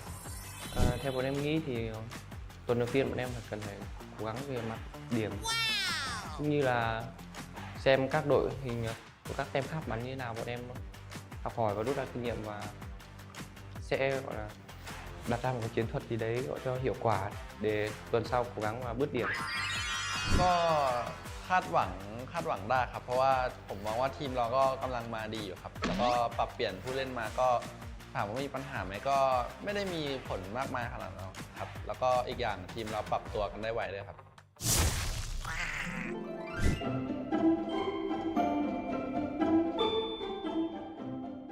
เลือกเป็น DX รีวาครับ เพราะว่าเขาดูตัวเล็กแล้วก็นิสัยดีแล้วก็น่ารักครับ Nếu em được ngủ với đối thủ của em một đêm thì em chọn ngủ với Tony Cây, để em phong ấn cái tay của Tony Cây lại bắn nó đỡ hay, bắn hay quá, nói chung là bắn quá hay.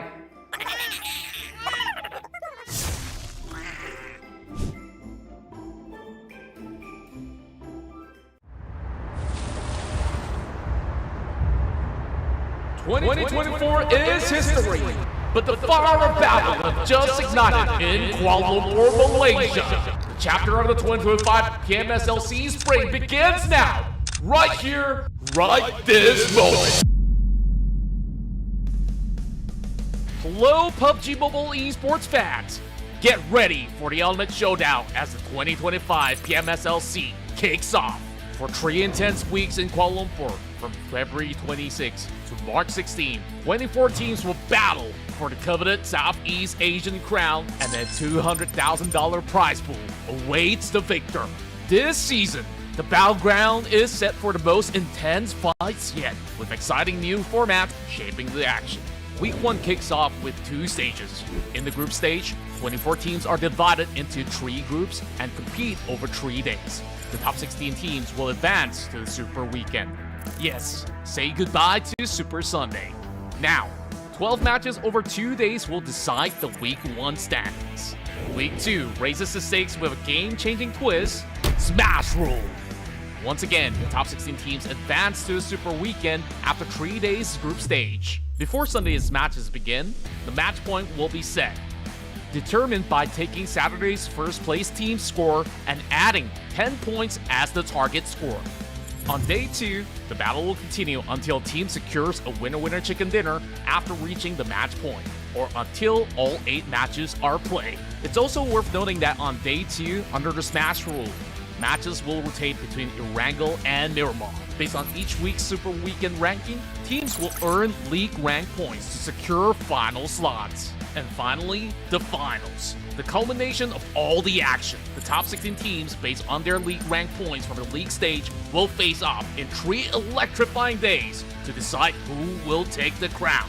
Now, let's cheer for these 24 teams from Indonesia, Malaysia, Thailand, and Vietnam. Rivals clash, legends rise. Only one will claim the throne and take the C slot for PMGO main event. The battle for glory starts now. Let the games begin!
Let's talk about Flash, Team Flash, a team from Vietnam who not only shown 2 chicken dinners today, but also consistency, getting 8 points in the second game that they didn't get chicken dinner. I'm Tash, your host today for the PMSL SEA Spring 2025. We are hitting the 4th game very, very soon. But before that, let's talk a little bit with Zeus, a player from Team Flash. First of all, how are you feeling today?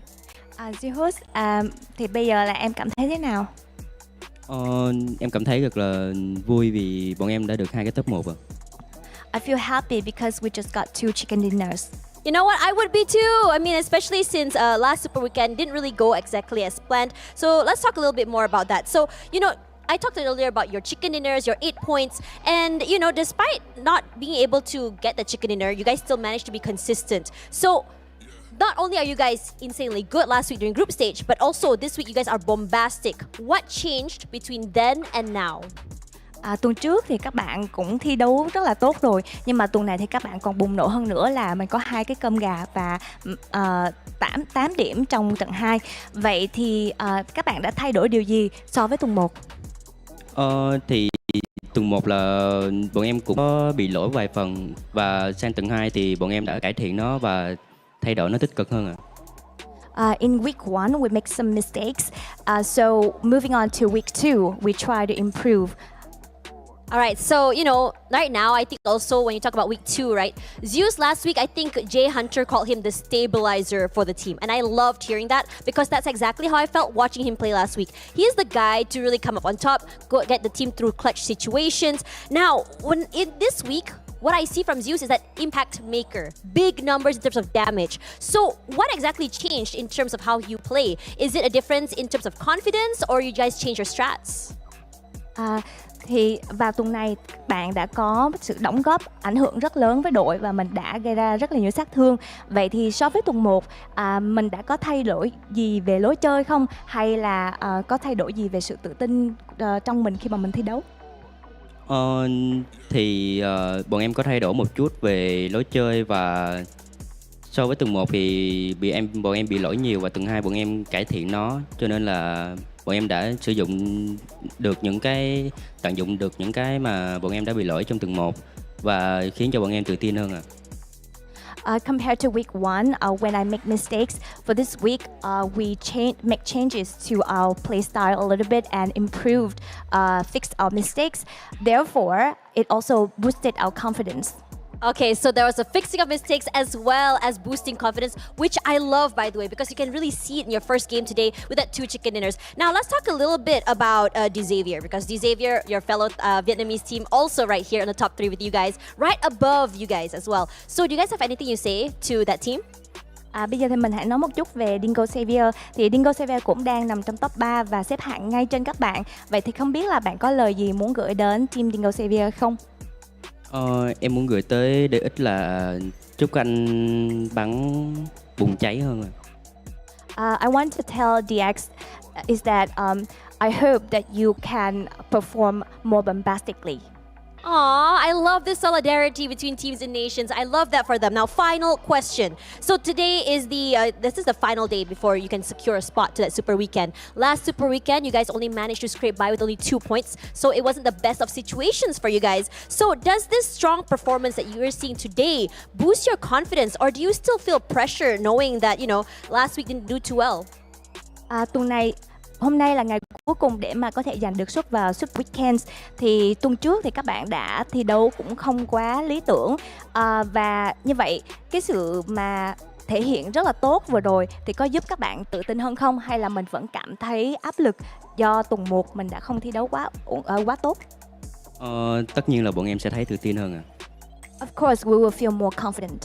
Okay, more confidence. Confidence is key, which shows in aggression and shows in points. That's exactly the theme we're seeing for Team Flash. Let's see if they can continue in our next game, match 4. On to you, casters.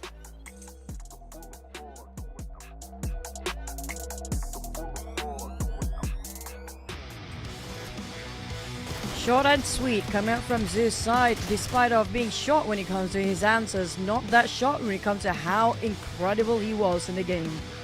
Oh, and I like how Yummy had to video bomb that interview earlier on.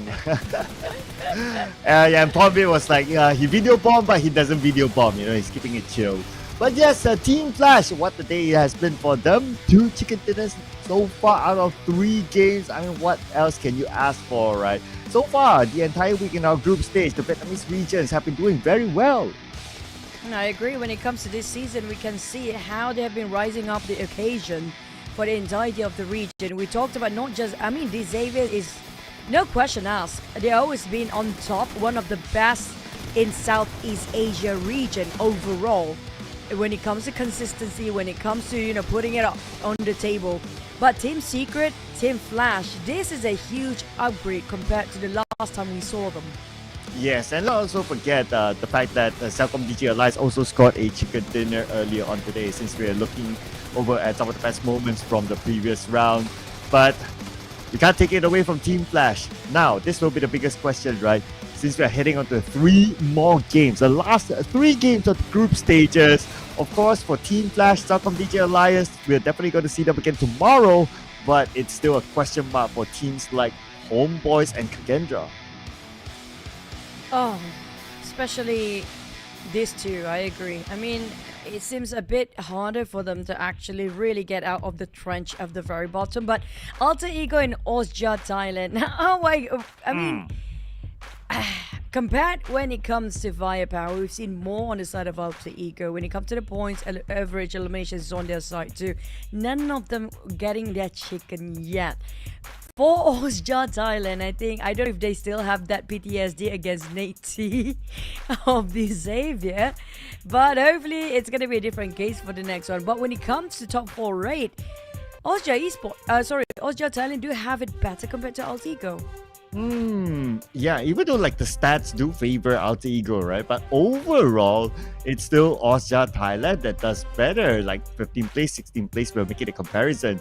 Maybe also to add on to the formula, right? Like Alter Ego, they did not make last week's Super Weekend, so the pressure is definitely onto them. At least for OSJA Thailand, they did one Super Weekend and they did fairly okay. So not as much pressure as Alter Ego. Down to the last 3 games, ladies and gentlemen. Erangel, Miramar will be coming up next. 3 games to go. Yep, but you know what? We also want to re-inform you guys, if you don't know about the grand finals, it's gonna happen the next week, starting on Friday, Saturday and the Sunday at IOI City Mall around the Grand Exhibition and Convention Center at level 3. Make sure you entry in from the east side. It's gonna be free entry. So if you guys happen to be in Malaysia or nearby Malaysia, this is a good opportunity that you can get good places to eat, walk around, watch cinema, and also watch especially the PMSL Southeast Asia Spring 2025 Grand Finals. But when it comes to more big announcement, don't forget it's today, Cloud. Yes, it is right now. As we speak, I'm actually updating my game, and I can tell you, with this update, when you get into the lobby, there will be a new background, a new wallpaper for you. So you definitely want to have that as part of the new update, which is the new team mode together with it as well, the Golden Dynasty, in conjunction with the 7th anniversary of PUBG Mobile. So this is the time for you to make your update while you still have your meal, probably having your dessert by now, and let the update just run, so that when you're done with your meals, when you're done with the show, which is the 3 more games, you can continue to enjoy the new update. Speaking of what's new and what's not, it's not going to be news anymore, because we have, of course, thank you so much for TECNO collaborating with us this time, a brand that really understands what gamer needs. So if you guys are curious about what kind of device the players are using right now, they are using this device that you guys are watching here right now. It's going to be the TECNO, where they stop at nothing. And this is the POVA 6 Pro 5G. It's not just having a fast processor, it's important. It's also have the 120Hz ultra smooth display, so you don't have problem getting your target straight. And also it's going to be a very good, extremely the best gaming experience. Also responsive, very responsive and lag free. So try it out yourself, especially during the grand finals. I hope there's a booth that actually the audience or the anybody that comes into the venue can try it out themselves to have a feel of it. Yeah, so you want to find out, make sure Grand Finals is happening next Friday until Sunday. But which are those teams that will make it into the Grand Finals? Could it be from any one of our predictions? At least I hit one. But I feel like we're probably gonna change the team now. All the teams that we mentioned in our predictions so far did not perform so well. Well, except for CELCOMDIGI Alliance though, so still gotta give it to them, yeah. We're definitely gonna see them in the grand finals. I mean, if you hit 2 super weekends with like a performance like first place last week, surely they'll be in the grand finals. It's a matter of what will be their starting point. But of course, we're going to talk about that more as we go through the super weekend. Right now, it's all back to business with the 3 games remaining. Speaking of with only limited amount of games there is, we talked about the teams that never make it to any super weekend before. Now, FaZe Clan have a high chance to get into it. We do know with such a rocket shooting performance coming up from FaZe Clan this week, kind of solidify their position to be in this super weekend. Now they have to do a lot of work to catch up for the rest of the team into the grand final slot, since they have a chance only once this week. Yeah, so it's going to be really tight, right? It's going to be really tight now. I guess right now, right? Like the teams on top, you know, like those Xaviers, like those CELCOMDIGI Alliance, yeah, cool, all right. But 3 more games, I would personally like to give focus more on the teams at the bottom, especially the teams that did not make it into the first super weekend. It will be a more interesting observation for us to see whether they can perform and make it out into the top 16 or not. And one of them is actually a SEM9. At the brink, at the very brink, but we're looking at whether they can actually push in the very last few minutes here, because we're gonna head over to our last e-wrangle in the group stage, and the last one for them to have another shot to get the best e-wrangle points to get into the super weekend. Without further ado, let's fly into the last e-wrangle of today.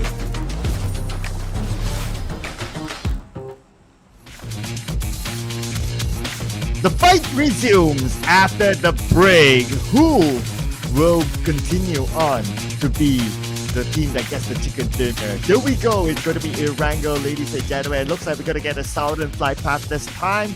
That means teams who like to drop on the north will need to travel a fair bit. It's going to be a very different flight path as compared to our first 2 wrangles today. I'm going to keep my eyes tight, locked onto these Xaviers again, just in case. You know, especially when it comes to hot drops, there might be some teams that will try to forcefully take out players early on, knowing that this is going to be the last wrangle map. When it compared to Miramar, it's a bigger map. It's more difficult to have some hot drops to as all the other teams. Some of them will go super aggressive in this last wrangle map into the super weekend, especially the teams at the very bottom. Yeah, the scary ones, right? At least like some of the scary ones, we do see TODAK, they're going to get to drop into Novo very, very quickly. My eyes are on the OSJA Thailand and also Alter Ego around the area of Milta Power. Red Bull seems to be shooting onto Alter Ego. So that's going to be something that we're going to observe on whether there will be any casualties or not. I do see Alter Ego drop himself quite early. Straight away going for a loot. Oh my god. It's no man's land except for Team Flash. I mean, Team Flash had a really beautiful circle in the last one. Got himself back-to-back chicken. I'm not surprised if they can even score a hat-trick if they go straight to the northern side. Stalbert is super vacant. But Rosemary, we saw how early he dropped himself. He managed to get the first blood. Not really translate into a point yet. He managed to get a knockdown. But we might see the first blood here in this round. Oh, speaking about first blood, here we go. Octa. He has a shotgun. Our boy has nothing. That's surely a free point for Octa. Bad news for Homeboys. We do know it's already difficult enough in their position here, and to lose this wrangle map this early on. Not entirely the whole crew being taken out yet, but to start with some deficiency, that's going to be trouble. It's going to be another one. Nate onto Conti by Canary. Goes who gets Canary instead. A bit of a trade-up to Team Squang. Chases to the second floor. And he will get a knock onto Dukdido. And now that means that FaZe Clan only has 2 active players left. A lot of teams starting off slightly handicapped here. There's going to be Homeboys and FaZe Clan. But for FaZe Clan, I mean, they still have a big, a big opportunity to get to the super weekend. Yeah, because of how they are pretty much in the top 16, but close enough for getting the dropout of the top 16 if they keep this going for the next couple of maps. Yeah, they are okay. 49 points at number 14. But if you look at their closest contenders like Alter Ego, OSJA Thailand, Vikings, even SEM9, even Numspeed, even Homeboys, the points are not that far away with the remaining 3 games. So they cannot drop the ball just yet. Now with 3 touch and Gary's last 2 players, they have to survive. But look who's around the corner. It is ENAM SEMBILAN. Macari's 3 touch. I mean, no doubt 3 touch do have what it takes to last long enough based on his experience, of course. But when it comes to firepower, I have to give it to Kanari. They really need him to be alive to make sure they can actually get some elimination points by end of the day or end of this match at least. But NAMSMILAN is also the team that thirsty, very hungry for those points there, because when we calculate it, right, you have to add in those elimination points. It's not going to be enough if they just want to play it safe for the chicken. Yeah, absolutely, right? You have to put it all together. So that's going to be the tricky part here, because it's not only about them, it's also about the other teams that will be gaining those points as well. So they have to make their own respective calculations. If they need to push for elimination points, they have to start it as early as possible within each match. Now, we do have some swap Richard with Secret of OSJA Thailand, but it's not that detrimental when it comes to the lineup, because we do know Sharper, Gui, and also the Red Bull seems to be the firm main roster for the side of OSJA Thailand. We do know their firepower, especially Red Bull. We don't see the best of them. He used to be one of the superstar players when it comes to getting the MVPs and Terminators out there. Yeah, Red Bull, he shined definitely during the PMCL season, and also he shined during last week. We get to see the best of Red Bull this week though. Maybe it's just because of, like, if you shine, then other teams would observe and they would try to play around you. But speaking about playing around, Vikings, they need to play around NAMSMILAN. Both teams in the same boat right now, to be exact. Monty, couldn't actually win it. But here comes Tansky, hoping to make a comeback. But for Vikings, they're left with 2 players. Some casualty on the side of NAMSMILAN, which they still have 3 of them. But a lot of teams starting off as a duo here, including FaZe. Yeah, early casualties, right? I guess it's because of the flight path is like on the south, so naturally you start off like grouped up together pretty much on the southern side, and that's where we see all these early clashes. And it's unfortunate that it involves like teams that are still trying to crawl out or stay in the top 16, like FaZe Clan, Vikings, NAMSMILAN, Homeboys. The top teams like the Xavier Team Flash, CELCOMDIGI Alliance, so on and so forth, they're all pretty okay. And OSJA Thailand, all right, circling around Homeboys. Let's see if Richard actually knows that Homeboys is here. A bit too much. All the bottom teams just fighting for their life to get a top 16 slot are just cancelling each other out. I mean, is this the reason why they are at the very bottom? They just forcefully try to engage, but at the same time we kind of get their sentiment. They need those points to push themselves up, but it's too much at risk here, too much at stake. Well, I guess another strategy is to cancel out each other, which isn't a bad strategy, but of course you have to do it.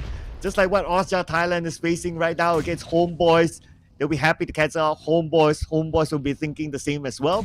OSJA Thailand, Richard will be back up very, very soon as Homeboys still in the building. And this is where they don't have the vision like how we discussed the other day.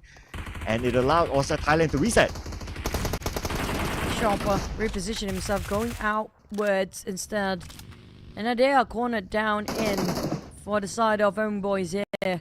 It's going to be a 4v2. Oh boy, this is not great. Homeboys at least has got 1. Gui coming in from the back, and Helter managed to fight back against Red Bull. Shamil with a shotgun. Hopefully he can pull this one off. If Shamil can actually clutch. Oh, he's down on the ground. Chopper off trying to secure the execution point.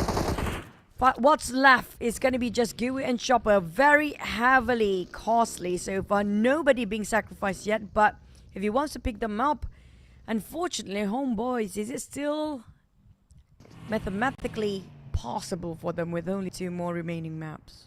Well, they have to score a double chicken dinner in the remaining 2 matches with a good amount of elimination points in order for them to have a chance of surviving. Let's say, like what you calculated, 60 points is the benchmark. They are, let's see here, 25 points. So that's about, 2 chicken dinners or 1 great round with an okay round. So mathematically, it's still fine. The problem is that the teams around them, the points are not that far too. So that's going to be another problem for Homeboys. Yeah, all of them having the same mindset as well. Now the circle shrinks into Severny all the way up. I think we had a couple of Severny circles by now, and unfortunately for Alter Ego, their direction were aimed for Stalbert. Now have to reroute their course straight into Severny next, and we're gonna have a lot of thinning of crowd coming up from the southern side of the circle just now. Everybody are moving in one direction only. That means only a couple of teams remaining when it comes to stage 4. Well, here comes the Xavier onto Sem9. Sem9's the struggling one. But from afar, we got Dap here knocking down Lamborghini. Starting off well. Dap tries to secure that elimination point, but Lamborghini, he has the tree to support him. Dap and Levi. The Xaviers seems to be struggling for today when it comes to this grouping right now. But Levi has been doing so much work in the last match we saw. I'm not surprised how daring they can be when it comes to taking the risk just to save their teammates. When it comes to unity and when it comes to teamwork, I have to say the Xavier so far seems to be one of the best in doing that. But for Sem9, Dap might want to take this opportunity since they are a bit busy to revive the teammate for the Xaviers. Still the long range by Dap to pressure back onto the Xavier. But they fire back to Dap just to try to suppress him. But anyway, Veteran still able to secure the elimination point out of the Xavier. So Lamborghini is out. The Xavier playing the remaining round with 3 players, and Sem9 still their neighbors. I wouldn't worry too much. These Xaviers, we know they're definitely going to be in the grand final slot. They're not going to miss this Super Weekend too. But Strangers, FaZe Clan, they are at the brink of it. They cannot afford to be pushed down. The gap, the margin between the teams in the middle pack is just too tight. Meow Meow, aka Mela, Strangers need it as much as they do. They are on 7th spot right now, but they want to just reconfirm the position overall. Bobby Axe, oh boy, this is not the fastest vehicle up here. And Strangers Esports just got 3 touch eliminated. Mela will be back up soon. And like what you said, this is bad for FaZe Clan. Only 1 player left and they only managed to get 1 point so far. Ooh, scary for FaZe Clan. But opportunity for Vikings, Alter Ego, Sem9 and SEMBILAN. FaZe Clan didn't get any Super Weekend last week too, so they need it as much as the other teams now. Macaris need to leave that smoke up buggy. Too much at risk there. But at the same time, he's quite in the center of a circle. This might be a great hiding spot for now. But there will be so many teams who will try to be in the same compound as he is, based on the last circle we saw. And it's not going to be great if everybody else already inside of a circle, except for OSJA. Now, there you go. We get a glimpse at OSJA. Thailand will be the latest to join in the party. But for Macaris, that's going to be tough to hold on by himself. All the best for him, really. Looking at this kind of circle as well, it's not going to help the situation. Like, everyone's going to be grouped up together because of that Yasnaya Lake. That's going to be one factor, and most teams already entered the circle. One of the teams that have not is going to be ENAM SEMBILAN, but Sem9 is going to play the gatekeeping role at the bridge.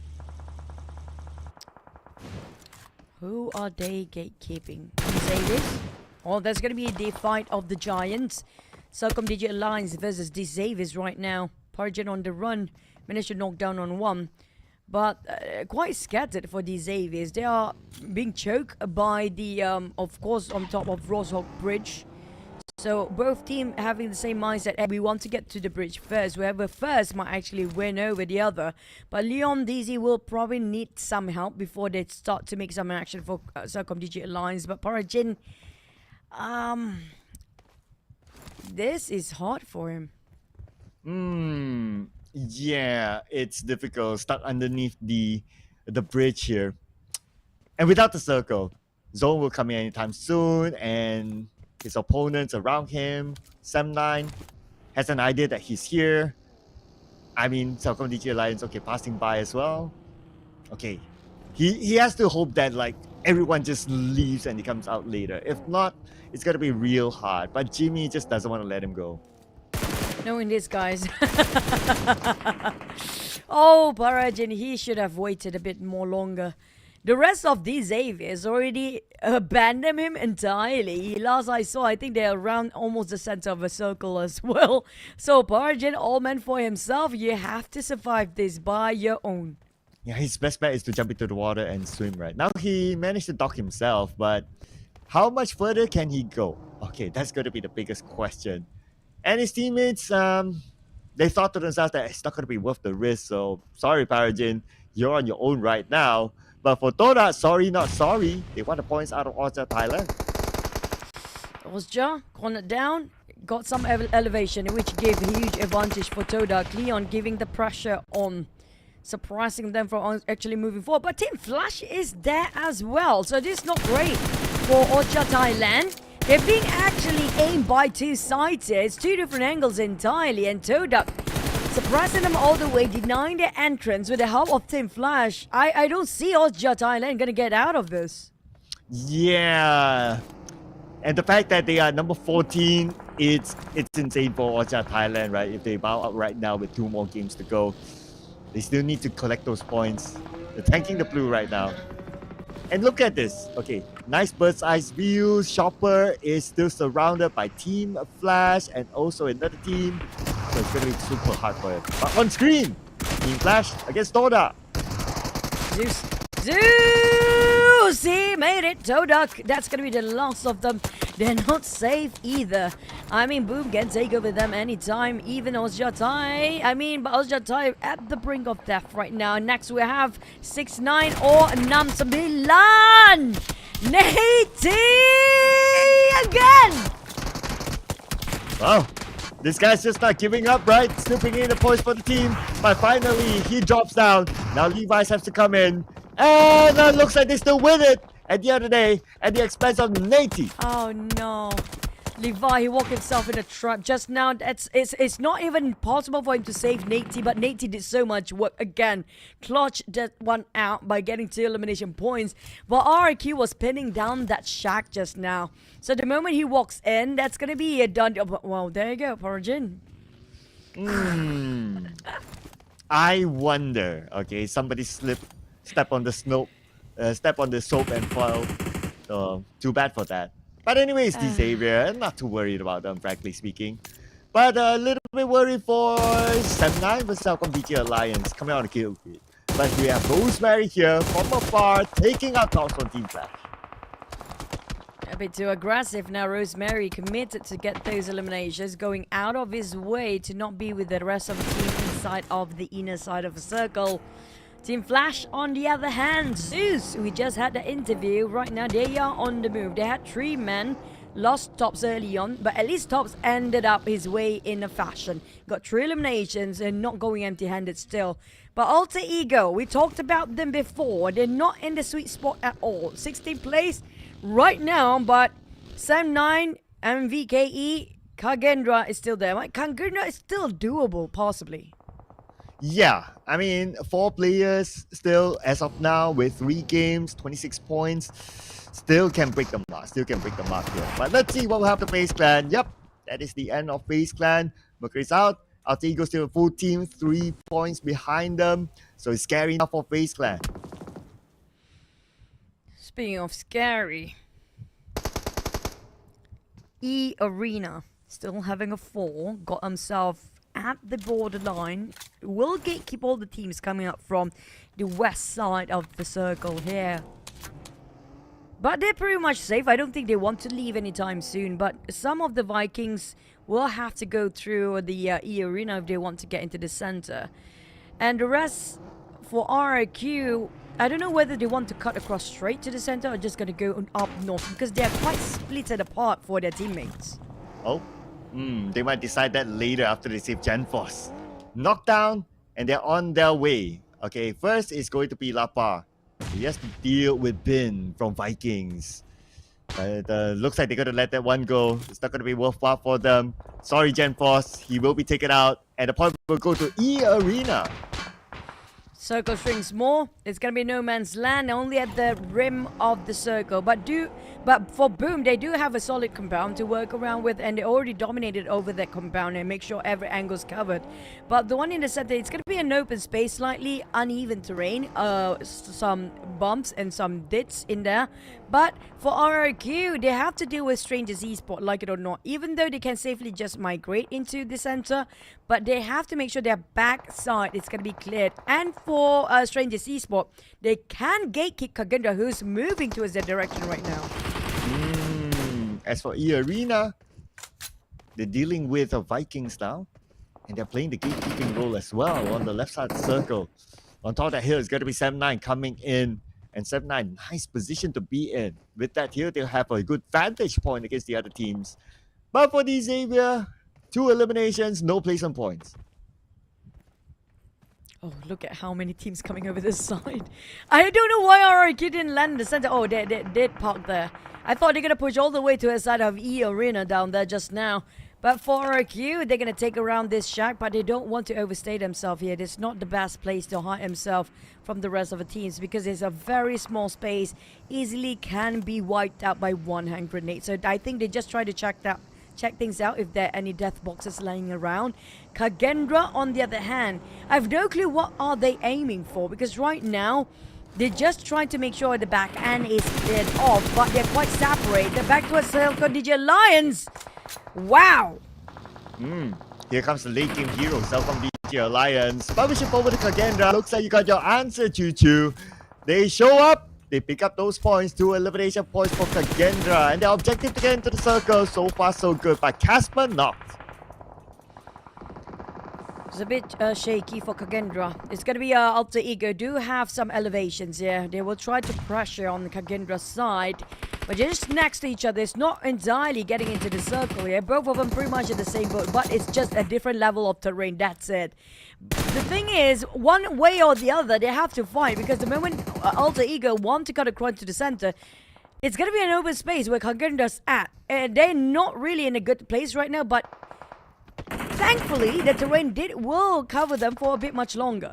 Yes, this ditch will provide them extra support and cover from especially Alter Ego. They can't really find a good angle. That's why they're trying to lob nades into this ditch, but the nades are not reaching it. Well, Alter Ego, they need to move forward at some point because they're on the outside of the circle. Guang, speaking about the circle, speaking about the zone, gave himself away to the blue, and VIKINGS is out. Alter Ego Rosemary. You don't see a lot of elimination just yet. Just 3. It's gonna be Boom always tailing the tails of Alter Ego all the way from the back. But this time Boom going for disengagement. Did not commit 100% to Alter Ego this time. Which usually they're always gonna have a beef or something. They like to tail each other out. But this time I think it's best for Alter Ego to let Boom go and just focus on their survival. Because right now their position is not that sweet for them to have the luxury to overextend those fights. Wow, speaking about survival, 7-9 fighting for survival. They have the circle as it shifted towards the left side. Within the current circle, 7-9 is the most critical team.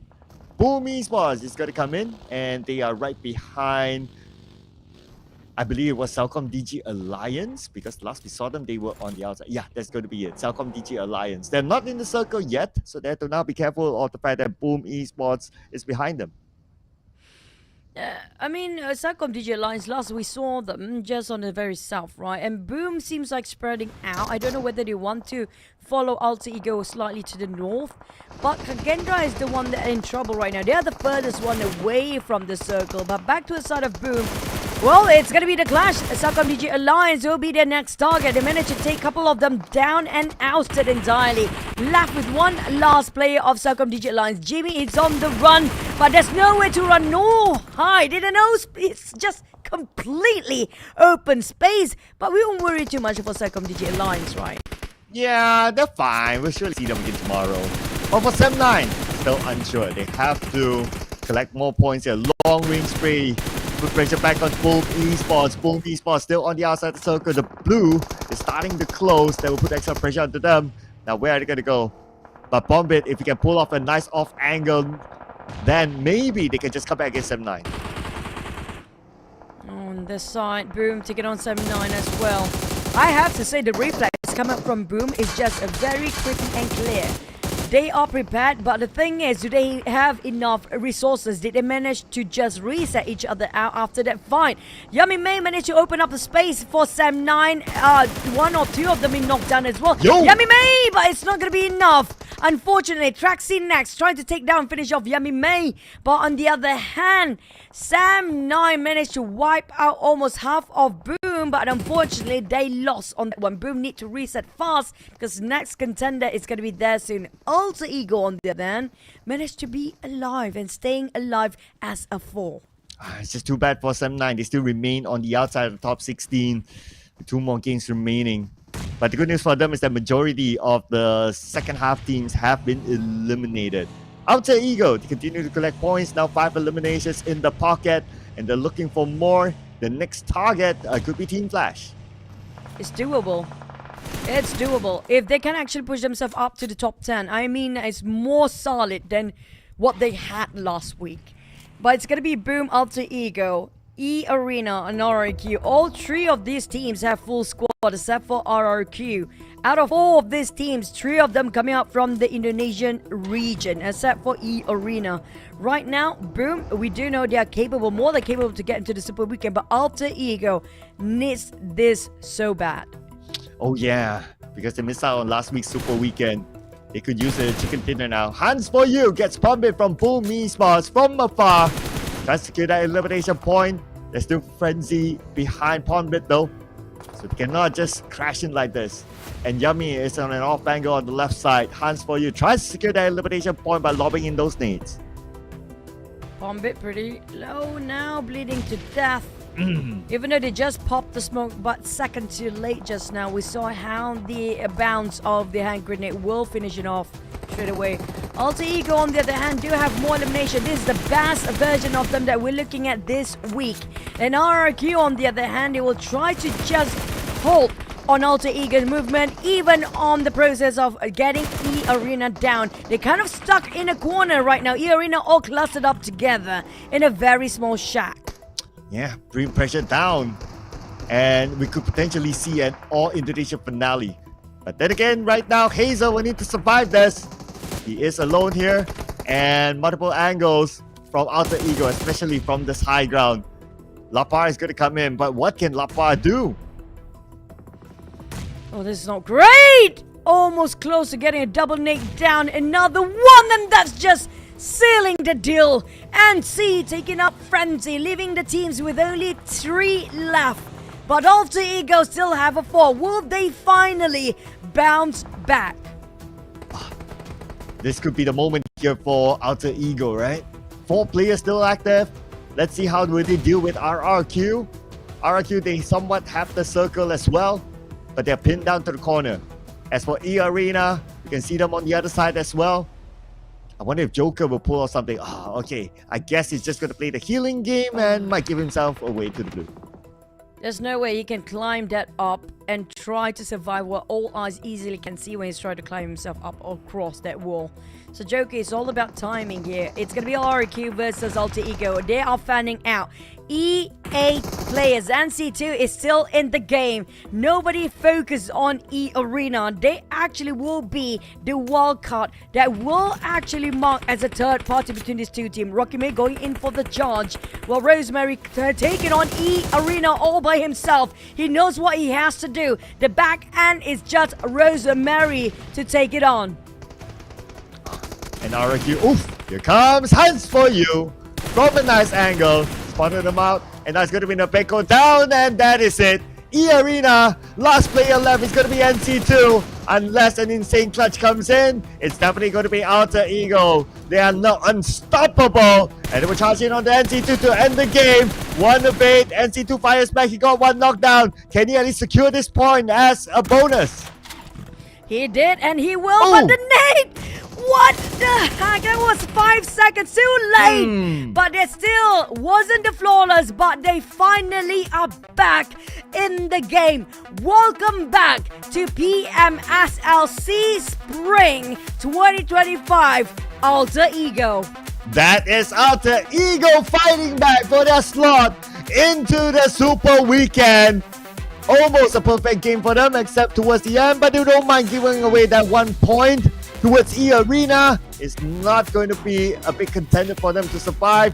As long as they got the chicken dinner for themselves, that is what they were looking for. What took them so long to be amongst the top 16?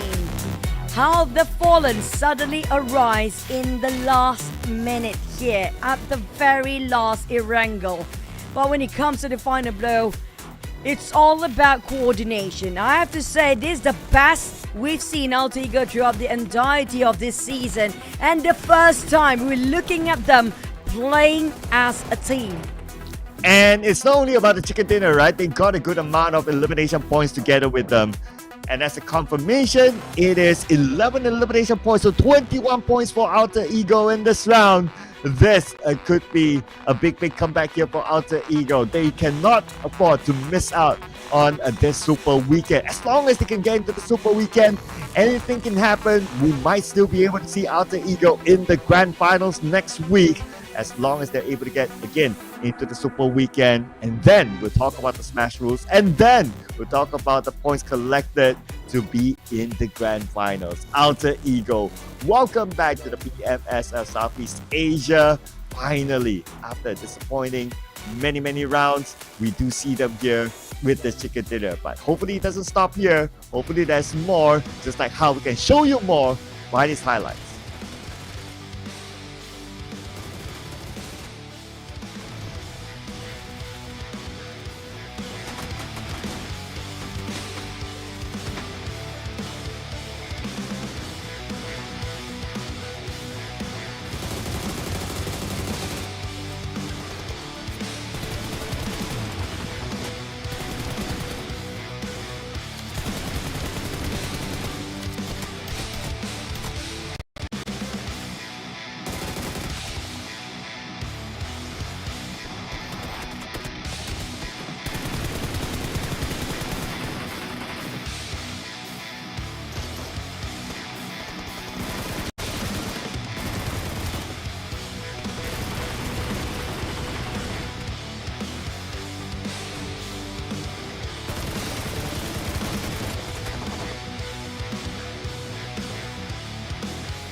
Oh, what a long tournament for Alter Ego to finally come back at the very last minute. And it's nice to see Alter Ego and Boom across the top 4 teams now.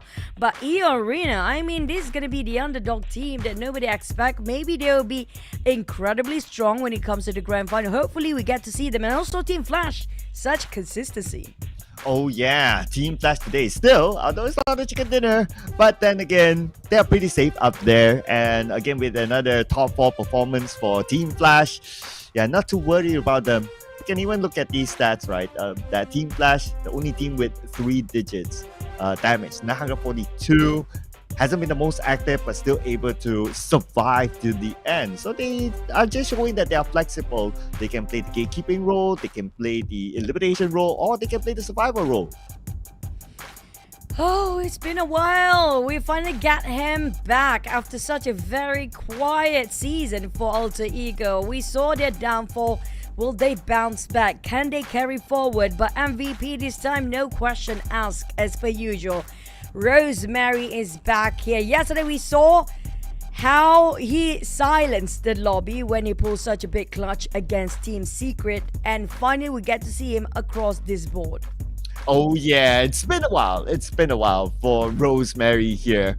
I mean, the stats don't lie. He's still the heartbeat of the team. Now, when it comes to the more important stats here, the points. After Eagle 21, we got eArena 13 and Boom Esports 13. The double-digit club. SEM9, 5 points. Vikings, 4 points. Okay, at least those are the highlight teams that are on page 1. So those teams, they are still vying and eyeing for survival. But at the very bottom, unfortunately for Homeboys, this is going to be tough for them to come back with only 2 more Miramar maps. But mathematically, it's possible. We talked about how the small margins between the middle pack and the very bottom is not too far. So it's still doable as long as they have the drive for it. Oh yeah, 2 more games. They have to keep their chin up, right? It's not all lost yet. Now, overall rankings, this is where it all matters. Okay, page 1 teams, okay, that's fine. But Alter Ego, all right, with that chicken dinner, now they are on page number 1 and number 8 with 67 points. So they are now really healthy. If I were to look at these stats, eliminations, they're pretty nice, but they can work on their rank points, maybe in preparation for tomorrow, because it's very likely we'll see them now with the amount of points that they have collected. The page 2 teams, depending on who we are looking at, those teams could be in jeopardy.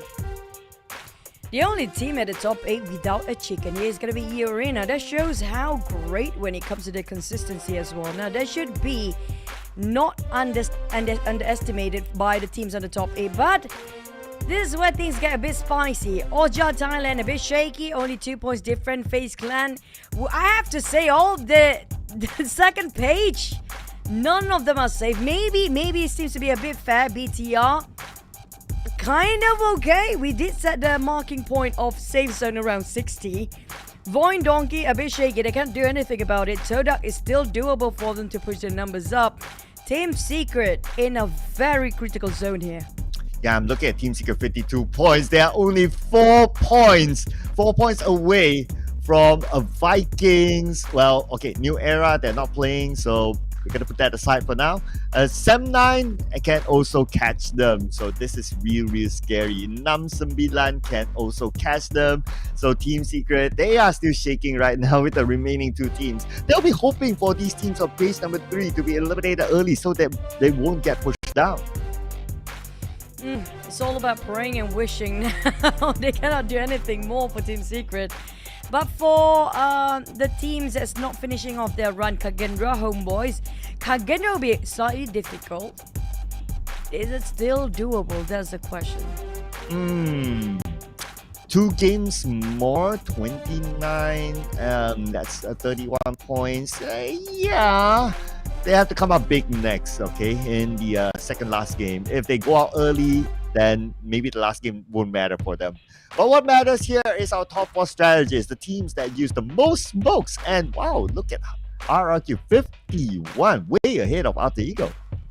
Really smoking for RRQ all the way with the smokes. But the least amount of smoke is going to be on the side of KAGENDRA. You know what? I feel like this portray a lot when it comes to performance. All the teams that have lesser smokes being used, not utilized as much compared to RRQ, that's why they are one of the top teams. They utilize the smokes as much as they can and try to be more aggressive. Now, other than Team Flash getting a double chicken in a day, so far we have all the different flags waving except for the Thai region, and this is gonna be their map. Yes, the last 2 Miramar maps, right? So it's going to be interesting to see if any of them were to be able to come up, rise to the occasion and come up with a chicken dinner. But for all of you, in case you have not updated your game, I have just updated mine. It's fully updated, and I can tell you it is in right now. Log into PUBG Mobile right now to update the game to receive the Golden Moon event as 7th anniversary edition in conjunction with PUBG Mobile's birthday. And inside of this new update, you can collect Times token and redeem the Camel Super Fan set for free.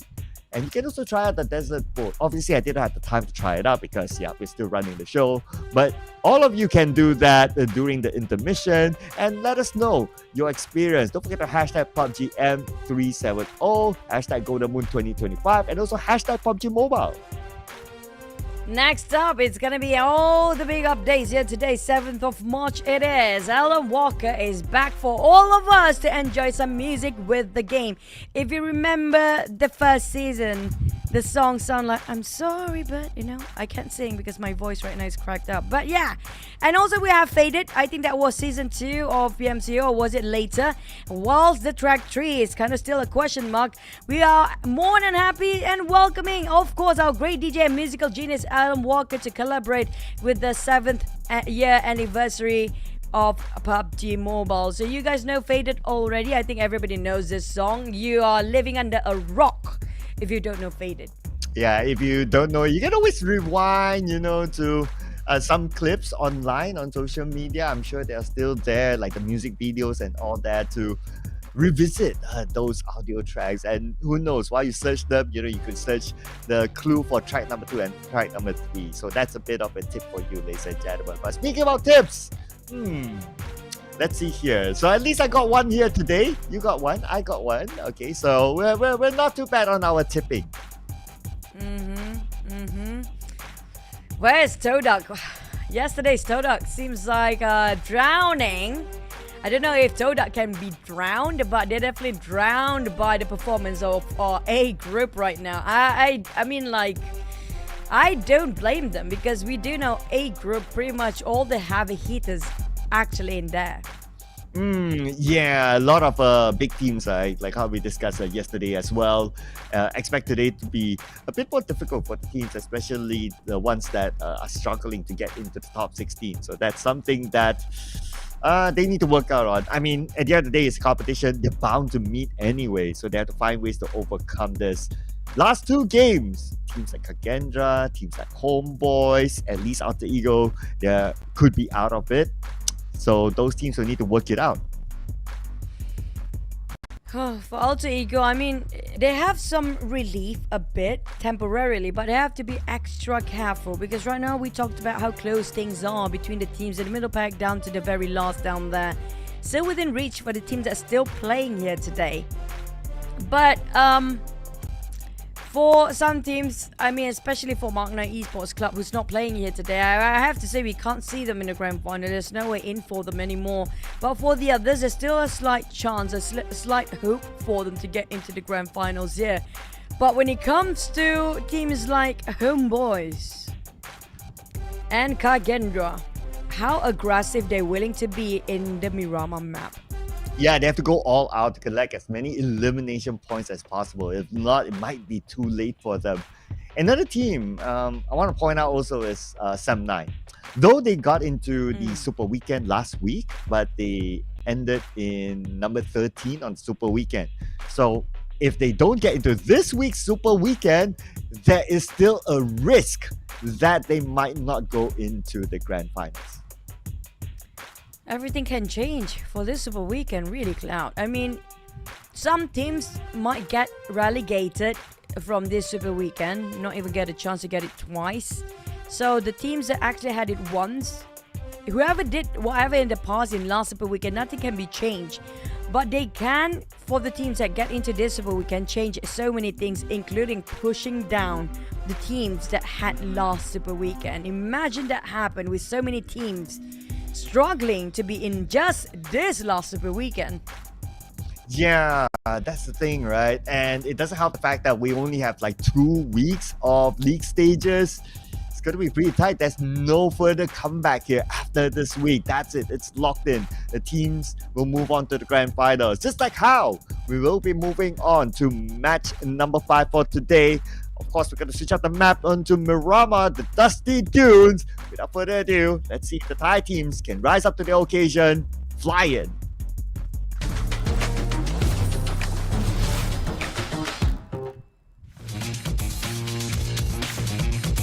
We're gonna go for second last map. That's gonna be the first Miramar of the day, second last map of the day. Here comes your top 4 damage. You can see across the board who's actually dominating when it comes to the biggest map of the Sandy Dunes, but slightly southern side of the flight pop. Not really favored too much if the teams love to drop around El Pozo or Cradle Field, but maybe the circle will surprise us and ended up around that area.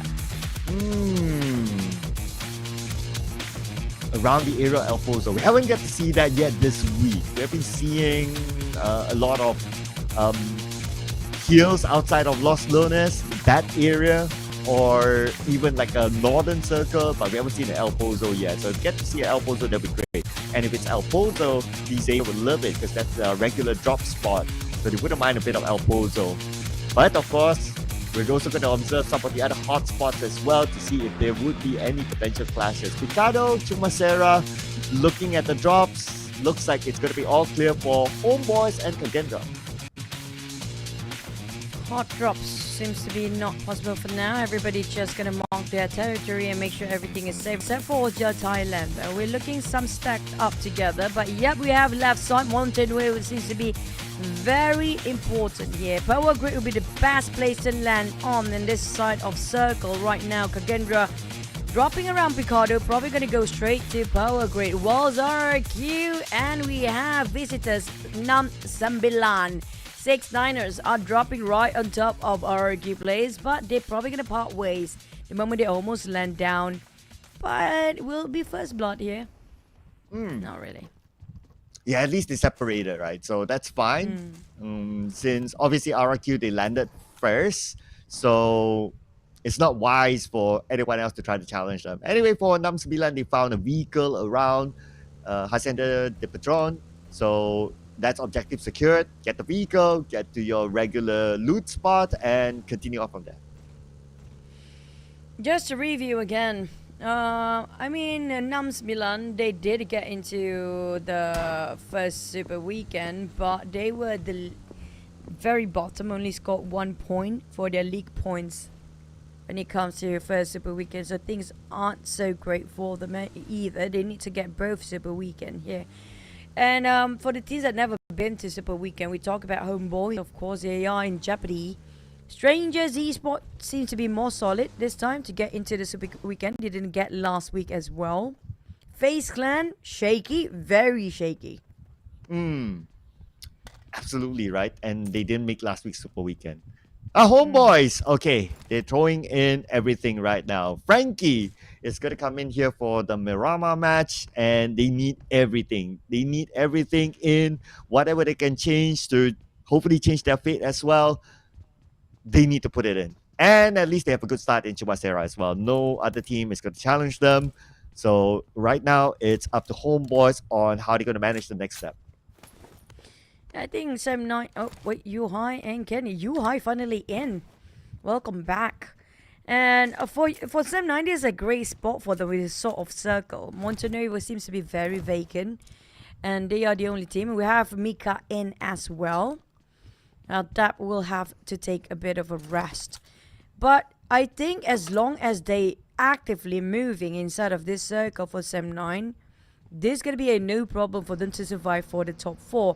A different story if we compare with teams like Alter Ego and Broom. Last time we saw them since yesterday. Since even earlier today, the rivalry between these two is just never ending.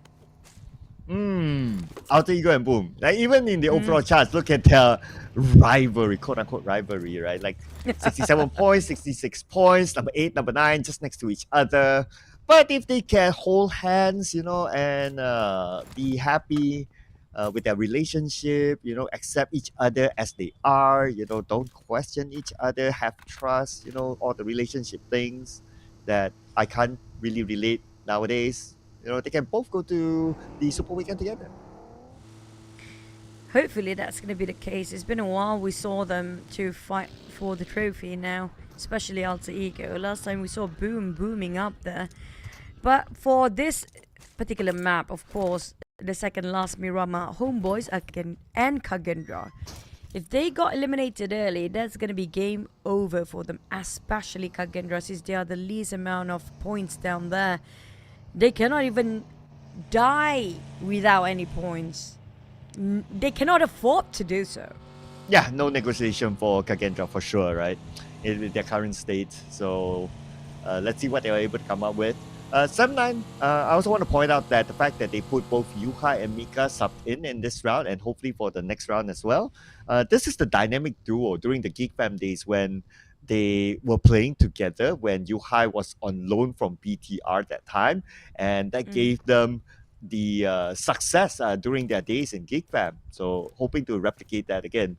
But we're also going to highlight onto Rosemary here on screen. Look at his stats here. Average eliminations. He is top 2 average eliminations with 1.9. What went wrong? I mean, these are the lineups. Except for Rocky, of course. He was from Morph early on, transferred to Alter Ego. But the other players of Alter Ego has been playing together a long time. I don't know. Maybe there's some miscommunication between Rosemary and the rest of them. Maybe Rosemary is the type that just took the liberty and just do everything without communication, take the charge. But at the same time, I mean, they have been together for so many seasons by now. I mean, playing catch up again for every single season seems to be a bit daunting, don't you think? Well, I guess they just need a major refresh, right? So when I'm saying major, perhaps a lineup change kind of major, but of course that can't be done right now. They have to just go through the motions and wait for the next transfer window before they're able to do that. Because there's always been this talk about the community and also a lot of different commenters saying that the lineup isn't really gelling as well. So if we were to look at that from that angle, then a major shift. Now, I'm going to give the benefit of the doubt here to the coach, right? So it's his first season with Alter Ego. So perhaps this is his evaluation season. And when it comes to the next transfer window, he would have a clearer idea on what to change. I mean, I wouldn't put too much on the coach. Yeah, the coach did play a major part. But if you compare with the previous few seasons, when it was their downfall, when Boom was on the rise, right? The same thing happened. There's always Rosemary on top, but the rest of them are nowhere to be seen. They will come back and bounce back alongside with Rosemary. And that happened a bit later during the league season. And bad news for them right now, the league cut short. They only have 2 weeks. No more 4 weeks, no more 3 weeks like previous seasons. So they don't have time to, play catch up that much anymore. Yeah, I mean there's more that happens behind the scenes, right? But I'll let the gossipers out there to maybe spill the beans a bit here and there. But yeah, I guess at the end of the day, it's if nothing much changes, I guess at the end of the day, it's really down to the players, because as much as the management or the coach can try to tinkle things on the outside, inside the game, it's these 4 players that will decide on how the game will be. Yeah, I'm looking forward for Sata Wish though. But we're not wishing for any urban warfare thanks to this map. Right now we're gonna have the very nice San Martin high mountains open space for the next few circles. So this is gonna be tough. Power grid, like I mentioned before, is gonna be a hot spot, maybe a choke point for some teams, especially those coming from the very south. Yes, this is going to be interesting, right? When they come down from the south, they will need to face those hills, and we all know in Marama, hills at this stage, there will be teams. Just like OSJA Thailand right now. They have this hill, they see Boom Esports, but because it's a very hilly area, Boom Esports can still navigate around. Yep, everybody try to fight for the high grounds of St. Martin Mountains here. Whoever get that first will take the biggest advantage. But Nate, unfortunately, cannot pull off his flashy plays anymore. I did look from CELCOMDIGI Alliance, put him down. And I don't think he can get anybody to revive him just yet. Ben from Vikings, taking on RRQ and Sam9. This is going to be a 3-way war. Oh yeah, and it seems like on the elimination feed, a war is also happening elsewhere. eArena, one of the players knocked down, and we saw as well that one of the players of RRQ eliminated. Nate T finished off by CELCOMDIGI Alliance. Conti takes a lot of damage from a very far distance. I think that's probably going to be SEMBILAN, possibly. That's right across the other side of the street. Last time we saw the multi-eager Rosemary on the hunt again. Now it's all about the others to step up. It feels like Rosemary the only one that's craving for those elimination, craving to pull it out of the trench where they not very safe before. CELCOMDIGI Alliance, Lamborghini in trouble. These Avis twice in a row now. They're losing a lot of men way too fast. CELCOMDIGI Alliance. Normally we see them later on the game, but this time they could start it off a little bit faster. And they're able to secure a couple of elimination points. Whereas for D Xavier, I kind of noticed that Lamborghini, he hasn't had a good personal day. A lot of times he was eliminated early. Yep, him and Porogin today. We've seen a lot of Levi and Nate T for today's spotlight. But unfortunately, Lamborghini, I think he must be devastated. We do know how hard to make that person, Lamborghini, to smile a bit. Imagine if he's hypercritical about himself too. So hopefully he can cool things off to go for the last Miramar map later. But for Porogin, he's trying to redeem his teammate, his fallen teammate before. Hopefully to get some damage control, even some elimination against CELCOMDIGI Alliance. But they have to fight it anyhow if they want to cut straight into Power Grid. And without the circle, it's going to be a little bit more difficult. Anyway, now we can see CELCOMDIGI Alliance moving on. And they are scouting for their next checkpoint. But there are so many teams around them as of now. Look at this, another team on the left side, and that's going to be FaZe Clan. Circle continues to move up north. So they have to play around this very hilly area. And a lot of teams inside Power Grid. I'm going to keep my eye on that area. It's going to be a huge choke point there. Strangers Esports just cutting across on top of Power Grid as well. There's going to be like, what, 3-4 teams stack up together on top of Power Grid. But it's still going to be a huge map, so there will be some distance between them. CELCOMDIGI Alliance, one of those teams around the southern side on top of Power Grid here, cutting across and Martin. CELCOMDIGI Alliance, they might have to be extra careful. They've been pinned down for multiple times, but thankfully, nobody being executed just yet. But these Avis, they are on the run right now. And CELCOMDIGI Alliance, they have to find their next spot. But definitely not inside of Power Grid. Look at this. We have KAGENDRA and FaZe Clan. And who knows? One of the teams are actually monitoring the situation. Nate sent across by free touch, while Mercurius will take up to Tito. Casper. Ichan is pretty low himself. I think he needs to reset. Yep, he's going to be okay. I'm going to play a bit of peekaboo against FaZe Clan. Now, FaZe Clan, they cannot afford to lose this one. Whatever it takes, they have to win this. But KAGENDRA cannot lose at all. For FaZe Clan, there's some space for them. Hey, there's still another game. They still can actually do it. But for KAGENDRA, there's no return point for them. If they want to go in, all in. But if they lose the entirety of the lineup, that's going to be it. It's going to be so much impossible to get back into the top 16. Yeah, but at the same time, they must bring in the points, so they must take this fight as well. So here we go, KAGENDRA against FaZe Clan. At the same time, on the mini screen, we have Sem9 in the fight against Team Clash. They just lost Farron. Now back to a side of KAGENDRA. I do wish they actually take elimination from long range fight, but their CQC, I mean, not that solid that I know of. Hopefully they can actually make us proven otherwise. That's some nice thoughts by Achul, taking it on 3 touch. Now they will have to find the rest of the others. FaZe Clan. Casper tried to find at least an opening down there, but it's just so difficult. It's like working in a maze. Oh, and Chopper knocked down somewhere else. Multiple fights happening elsewhere. But we're going to put focus on the KAGENDRA because they are a hot team in a hot soup right now. Now, FaZe Clan, the Canary up on the second floor with a shotgun. Might not be the best weapon from that angle, but it's okay. He does have an M4 as an alternative. Circle-wise, it went down. So this compound is still valuable. Oh, man. FaZe Clan still holding on. I'm surprised it took so long for KAGENDRA. The moment they got it knocked down, they were a bit taken back. Not going straight for the push here, knowing the fact that FaZe Clan do have lesser numbers. But if they overstay themselves, TODAK will actually take the lead. And even Sem9, the last time we saw them, they wanted to be the third party. But Sem9, I don't know what their plans are, but for TODAK, they want to take this advantage. This is what... Never mind, there's also CELCOMDIGI Alliance. Make it 3 teams eyeing out between FaZe Clan and KAGENDRA. Oh, KAGENDRA, you have to survive this. KAGENDRA now surrounded, and they're still not done with FaZe Clan, so that's just so annoying for KAGENDRA right now. They can't wrap things up yet, and other teams are coming by. Oh man, this is going to be hard for KAGENDRA. Anyways, they're still as a full squad, so anything is to happen for KAGENDRA. They're still navigating around the ground floor while TODAK is closing in.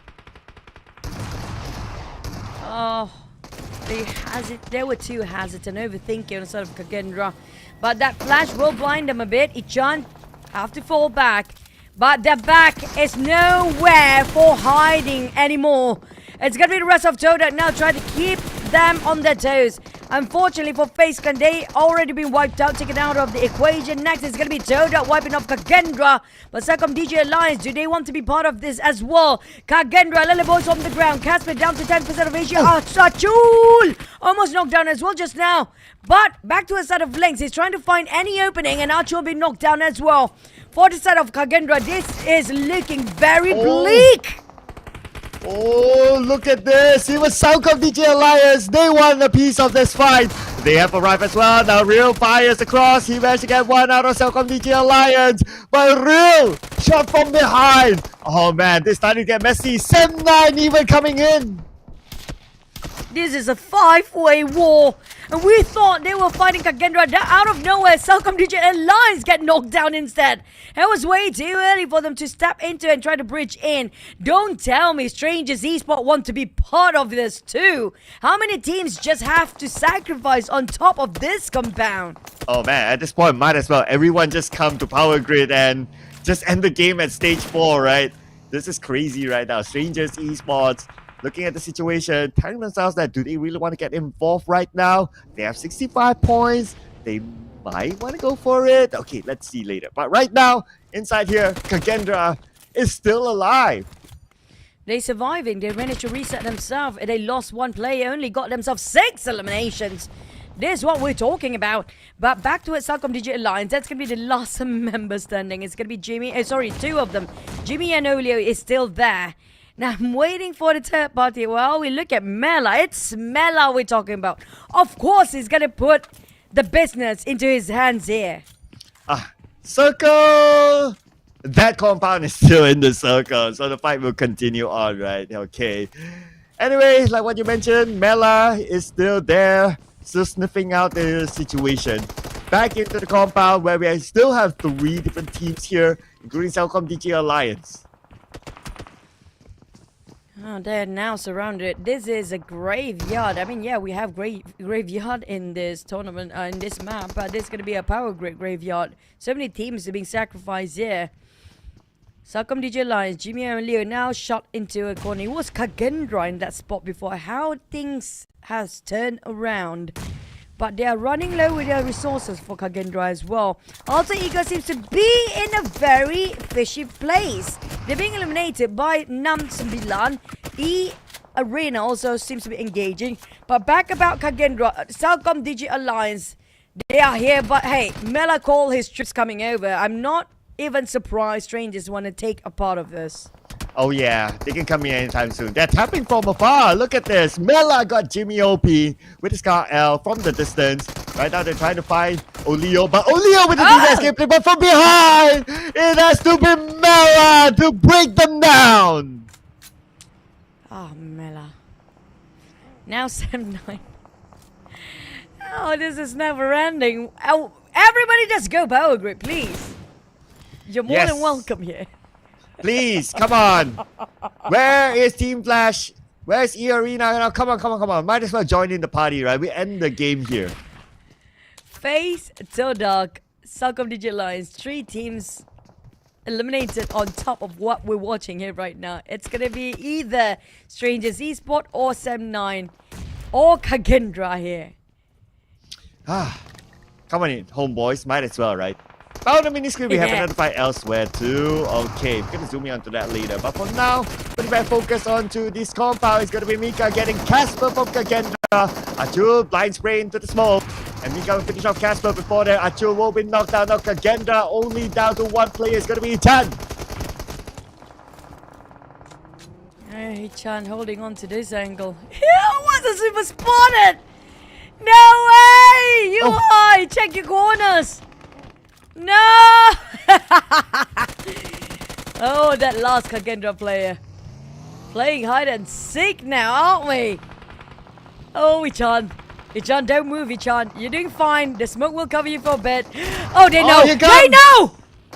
And it has to be the dynamic duo of Semna, Mika, and Yuhai, the last to survive from that fight. But we move over straight to Boom Esports now against Stranger Esports. RMC from the higher ground. We had KNS on the other side as well. Zero in it, wake up on bed. He launches a nade, but the nade a little bit too short, but enough to buy him time to revive his teammate, unless this nade will eliminate the bounce. Ooh. Survive.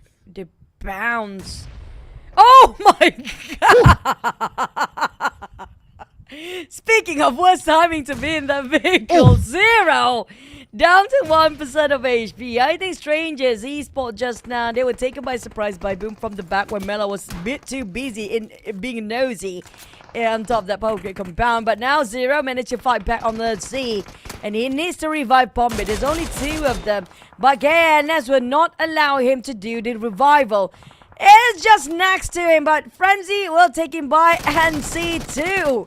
And never mind, it's actually Yuhai. Here comes KNS. He's put out Bombay. One-on-one. Strangers bowing down with Boom laugh. From the lower ground, Bombay made a big comeback there. Oh man, okay, we have to move over now to eArena versus ENAM SEMBILAN. And we have Hook with the jump shot. He tries to land it. Sakura is taking his time to heal up while NC2 tries to buy time for him with the SFK. And NC2 still from the lower ground, able to win it for his team. And he will continue to survive. We had that battle for such a long time on the southern side, which was around Power Grid. Finally, we get to see slightly around outskirts of San Martin on the northern side. eArena. NC2 will revive Sakura. Well, Homeboys is just waiting it out. They're just going to gatekeep this. Yeah, Homeboys, they'll be like, yep, we'll stay out of it.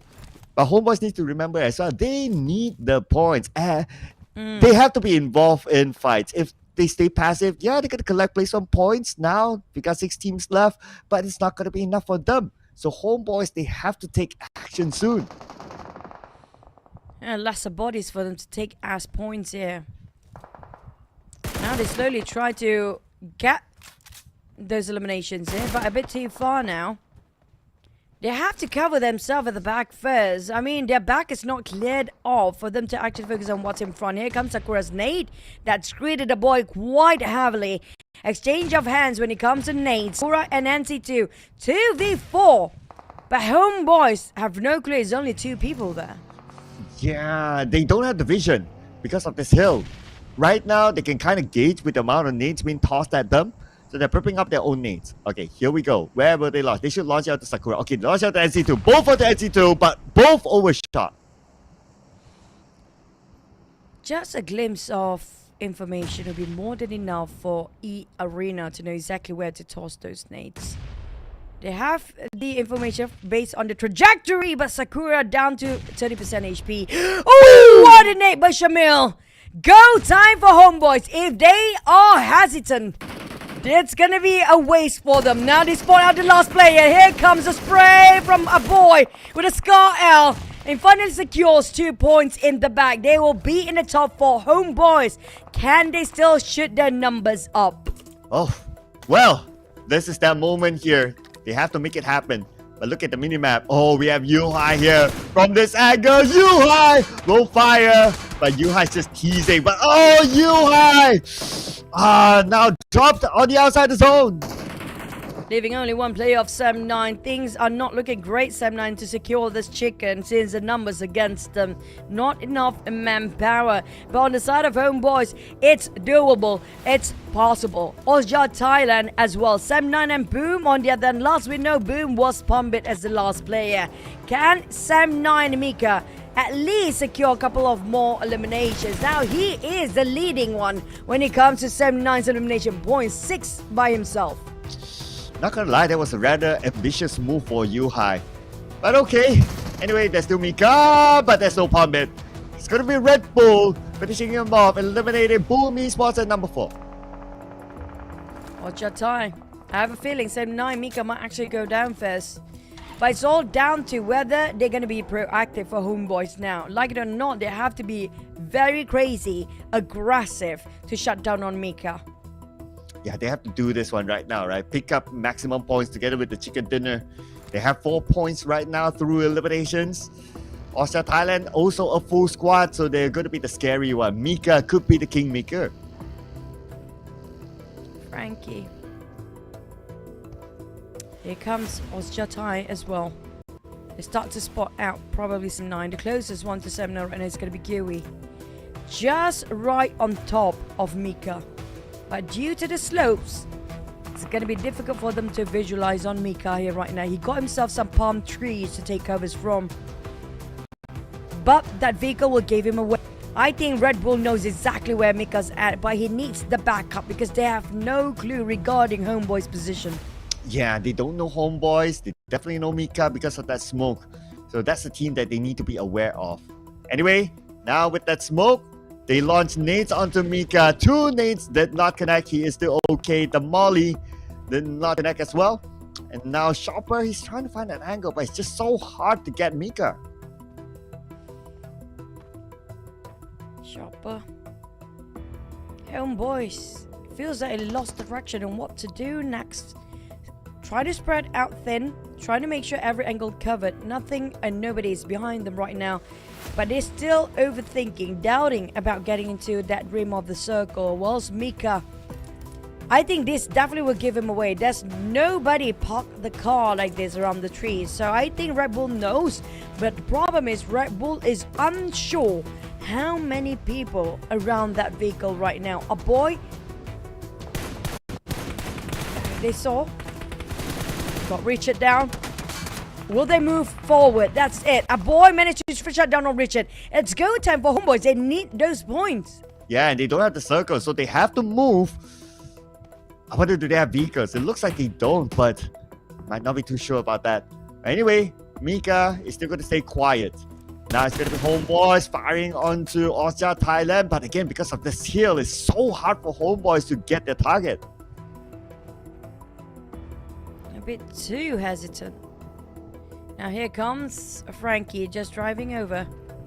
Knowing, hey, it's all empty. Now the rest of HOMEBOIS now can push forward, knowing that it's quite vacant up there. But they have to be careful about their flank side because Red Bull will have his eyes watch onto lock on Frankie right now. They know exactly where the rest of OSJA. They know 2 of them, but they have no clue about the other 2. And surprisingly, Mika still hold on. Oh yeah, I mean this he has, right? He's covered from 2 different teams. Unless they choose to lob nades at him. But it could be not worth it. Okay, anyway, this nade! To get our boy from HOMEBOIS, OSJA Thailand, let's go! HOMEBOIS. A bit too reluctant to make a move. Despite they know for a fact they had 1 knockdown before, they still try to hold on their backs at the back. This will be a given advantage for OSJA Thailand. Look at how aggressive they're approaching towards the rest of HOMEBOIS. Nobody tried to pick up on a boy just yet. Frank is just proning over that side while Kid will try to go for the revive. But the blue zone has arrived. They will have to neglect and abandon a boy. He's been sacrificed in vain. While OSJA Thai taking advantage, moving aggressively, try to square down the rest of HOMEBOIS, but they try to find Mika as well. Yeah, we can see Mika starting to move. Anyway, the blue is behind him. He needs to go as well. And now Mika, with that smoke deployed, again, it would tell teams that he's still there. Shamils will get Red Bull. Huey, Mika getting on Shamil. Mika, the one player of Sam9. Oh my god, HOMEBOIS, they had a 4. They had the chances. They were given the opportunity, but they were too reluctant. Now Mika, the solo ranger, will go and fight 2v1 against OSJA Thailand. And it is the high ground advantage that OSJA Thailand has to take out Mika. But Mika, gotta give it to him as well. He survived to his 2nd place finish when he was all alone in the middle of 2 different teams. He found the right stage, he found the right corner to stay quiet. And he also became the kingmaker towards the end between these two teams fight. So gotta give the Mika to be able to survive that long, but we can't take away the credit from OSJA Thailand to lock in the chicken dinner. I'm totally going to give it to OSJA Thailand when it comes to courage, when it comes to taking the risk, and when it comes to being bold. They know that they are at stake as well, getting into the top 16, but hey, they know that if they don't do anything proactive, they will regret it later. Compared to Homeboys, they were too much in their hand, having too much of self-doubt despite they had the upper hand before. Despite they have a full squad, I might be too hypercritical and a bit too hard on them, but it is what it is. For OSJA Thai, they have no clue or no information as well, but look at the difference when it comes to having the confidence. Sharper, Red Bull, Gui and Richard, despite Richard being lost early on, Gui and Red Bull as well as Sharper, they took their courage, just charged right in. I'll be fair to Homeboys, right? I would say that their position and also the terrain really didn't favor them. Like, they couldn't see what's across them. So it was kind of difficult towards the end. They tried to march forward, but because of the curves, it becomes a bit too hard for them to even know where the players of OSJA Thailand are at. But that's the advantage for OSJA Thailand. They got the chicken dinner from that. And we'll check out again the highlights from their moment.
Here comes our top 4 this time, a different banner and different flags. Not really different flag, but different logo, except for Team Flash. Such consistency here today.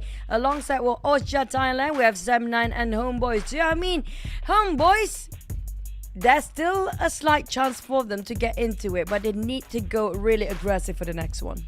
Yeah, they had to come up big with the last game. Chicken dinner and a lot of eliminations to come together with it as a package. For SEM9, because of their second place finish, they should be in the top 16 now, but somewhere at the borderline. So they still need to put in a decent performance on the final match. But it also depends on how the other teams below them perform. Of course, we'll look at the total number just to get a better picture later on. But that's roughly how we'll go. For OSJA Thailand with the chicken dinner, now I'm not too worried for them. Definitely not worried for our MVP Shopper from OSJA Thailand. Sharper, I mean, this name is definitely no stranger to us anymore. We know him for so many seasons as well, but it's been a while we actually have Sharper up here. It's nice to see him back. 490 damage, 4 eliminations. He didn't waste any of the bullets, don't he? Yeah, not at all.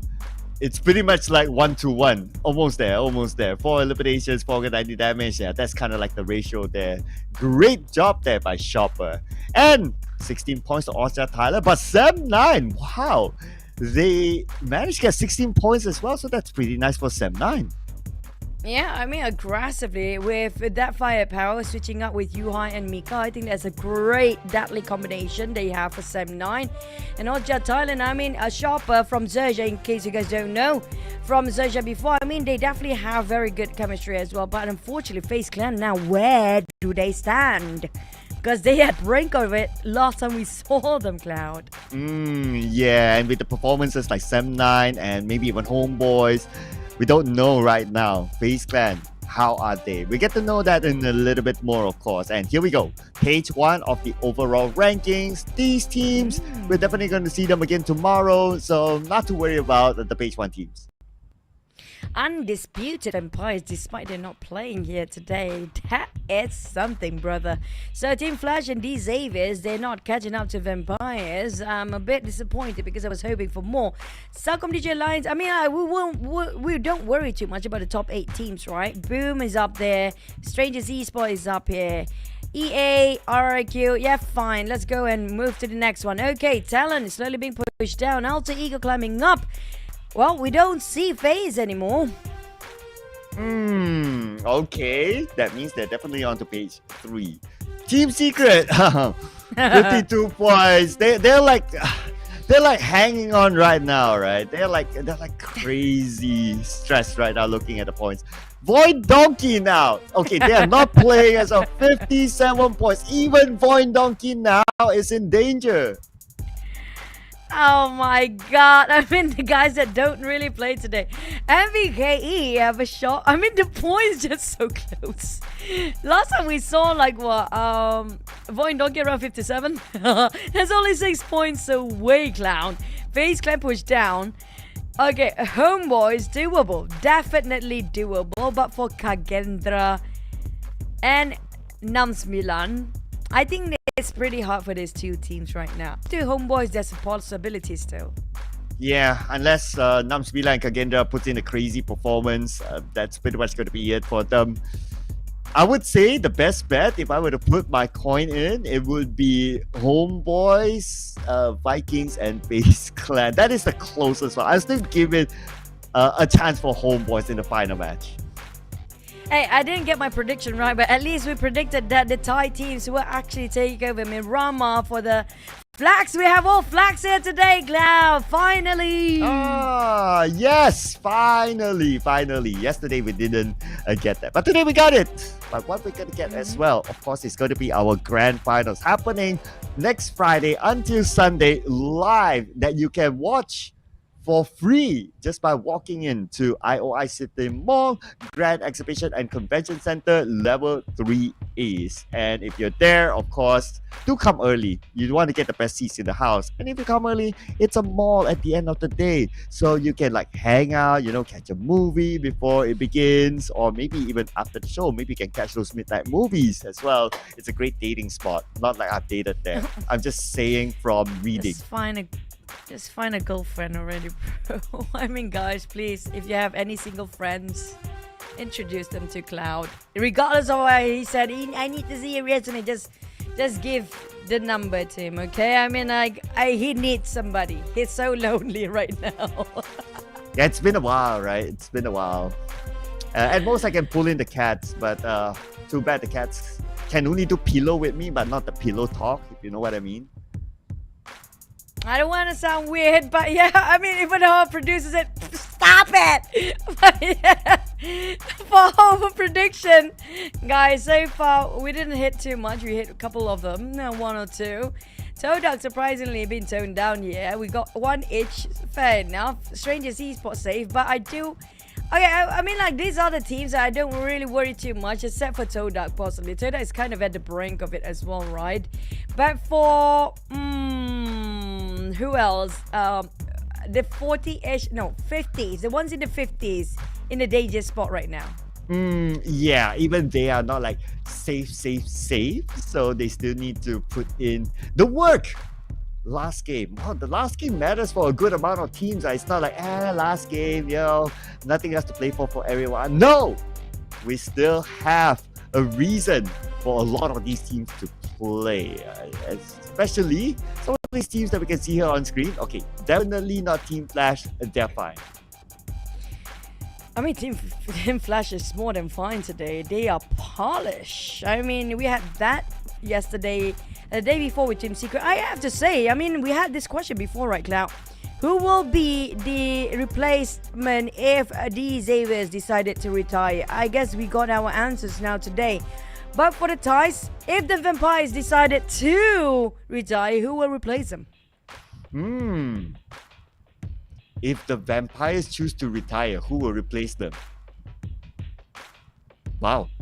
I mean, that's still quite a bit.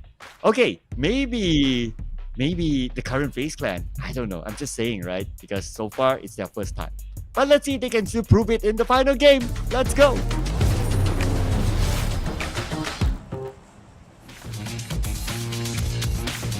Last map, last chance.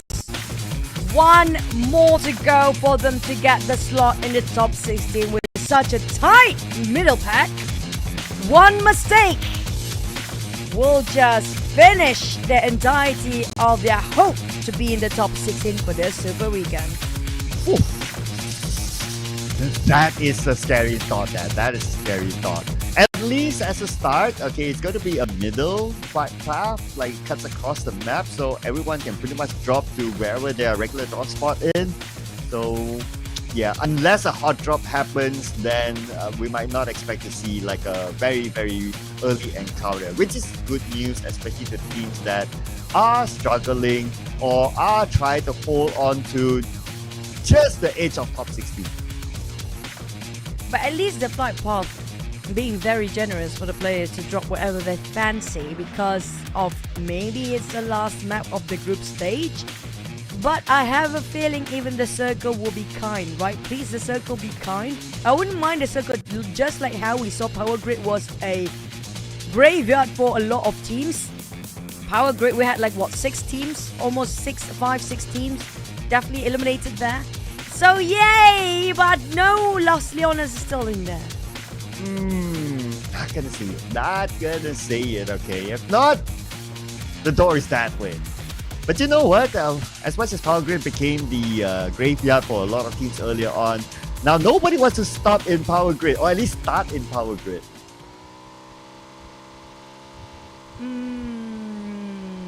The last time I saw, I think the Vikings nearby the Power Grid. I don't know if they want to just take it as a spot for now. It seems to be vacant, I agree. Nobody wants to take Power Grid as their early hot drops. But we do have Lynx out, Dimsy back in. Now this is going to be the last map here. TODAK. Oh, this is very, very dangerous what they are playing. You know what? Now that I think about it, like the most heartbreaking drop will be TODAK.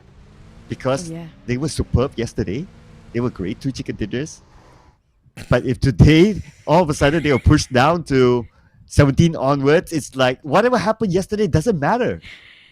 I think maybe we can blame it on us. Oh. We didn't call it out yesterday, so they were brilliant. And today, both of us doubled the jinx down with our prediction. None of them have the will to go on anymore. Oh. I take the bullet now, okay? I think we can we can agree to that, okay? Yesterday, you know what? Yeah, we did talk about it yesterday. Right? We were thinking about putting TODAK into the prediction, but at the end of the day, we didn't. And they did a double chicken dinner. Today it's like, okay, first name TODAK. I'm sure it's your first name as well, right? So first name TODAK, and then yeah. I'm gonna blame our producer for this. Oh yeah, At first I was thinking whether I want to blame our producer, Mr. Tiger. I'm gonna call you out. You like it or not? Because I was hesitant when it comes to, should I put TODAK? And he said, "Cloud, put TODAK." Yeah, might as well. Oh, okay. Then I have to agree. Yes. I'm sorry, I have to put you under the bus. Yeah, it's Tiger's fault now. Okay, Mr. Producer.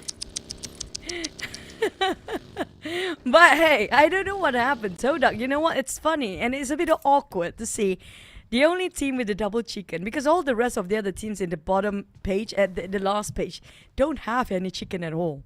And they're the only ones that actually have it. And it's 2. Not 1, it's 2 chickens. I know, right? That's like so sad, you know. That's so heartbreaking. It's absolute fake hope here. It's like, okay, I give you the gifts, okay? let's go for a date, and then you're not my type. What? I mean, trying to relate. They're trying Cloud. to relate. Just find somebody already. Don't be too picky, you know. I know, right? You know. Just go for somebody already. Not cats. Human. Go for humans. Yeah, they have to accept my babies though. I got 5 of them, so just putting it out there, okay? Everybody can set a baby. Yeah. If you make me choose between This my conversation babies, now going weird. Now I Okay, don't want to never talk mind. about this. I know it's gonna go super weird. Can we change it now? Okay, let's talk about OSJA. Now I think for those who actually have more than 60 points, I think it's pretty much safe right now. 7-9, they're close, but they're not in the 60s. I mean, 60 is always gonna be the benchmark here. Maybe it's gonna be slightly more for this week because the gap, the margin is just too tight. Yeah, even MVKE around 50, 18th place FaZe in the 50s still. So if they're being eliminated early, I mean, yeah. I'm just looking at like the elimination feed when we heard the gunshot, right? It's like, okay, is anyone gonna go down? Okay, no, not yet. Oh man, this is so hard, right? This is arguably even tighter than last week. Like last week, like you have like maybe like roughly 3-4 teams, but now you have like more than that. You have like up to like 6-7 teams that could potentially go up and down the chart. That is like crazy right now. One of them, OSJA Thailand. Nah, OSJA Thailand's fine. They can do anything now. I think it was KAGENDRA possibly shot. Yeah, it was KAGENDRA right next to them. I mean, KAGENDRA, do they feel like they have nothing to lose anymore? I feel like that's going to be the case with them blindly. They have been like this since the start anyway. When everybody got a 0, they're still going to go blindly, just whatever, just go for those fights, whether they're going to have it or not.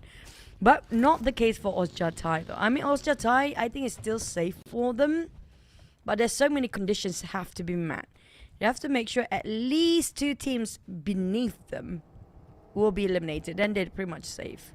I'm trying to do the math here, right? So for OSJA Thailand to go out, there needs to be 6 teams to push them down. So looking at the rest, I don't think we have 6 teams that can potentially put out OSJA Thailand. So they should be enough.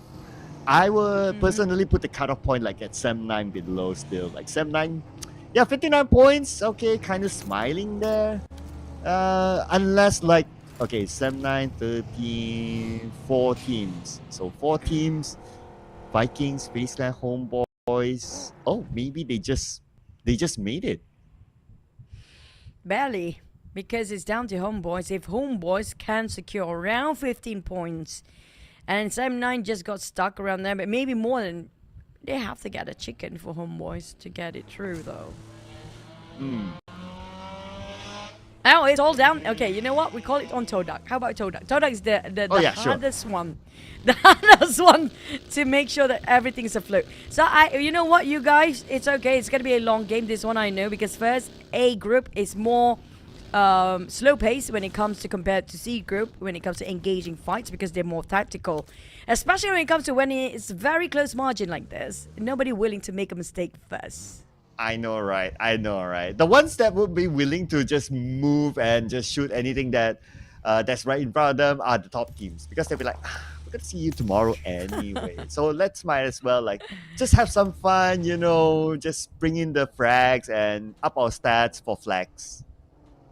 The thing is, the funny thing that I notice every single season, Cloud, the trend, it's always going to be the top team fighting against the team at the very bottom for the ending. Now, we wait and see if that's going to happen for this one as well. Okay, circle time. The one that don't really change anything, you know. But I want to point out that the fact that the circle went to Chumasera, it is TODAK's home ground. They cannot bottle this right now. If they bottle this with this circle, I don't know what to say. You see that they're going for the high grounds. If they want to take indoors towards the town of Chumasera, it's a bit more riskier than taking those high ground at this point. Because there will be a lot of teams thinking about taking those compounds as well. But for Boom, they are still outside of the circle. Not too far though, because they're just on the outskirts of Los Leones here right now. And the crowd seems to be heavily concentrated on top of Chumasera City, and we talked about how TODAK cannot afford to die anytime now. Not at all. Yeah, not at all. And Homeboys also not at all. Man, this is going to be interesting, right? But anyway, Homeboys, they turned back, but they still try to tap out onto TODAK just to see if they can get a knock. If they can, maybe they will rush in because they desperately need the points. So both of these teams, they have a big reason to do what they're doing right now. I personally feel like it's a bit too early for them for the engagement because you are the center of attention right now for TODAK, and it's going to be you opening fire with so many teams migrating towards your direction. All I set on you is like you are screaming out loud, "Look at me! I'm here, everybody, and I cannot afford to die." Well, they still have to shoo each other away, right? Keep that distance. FaZe Clan! Oh no. Okay, OSJA Talent's here. They have pretty much nothing to lose. They see FaZe Clan, they can go for it. Are they going for it? Or FaZe Clan? Ooh, FaZe.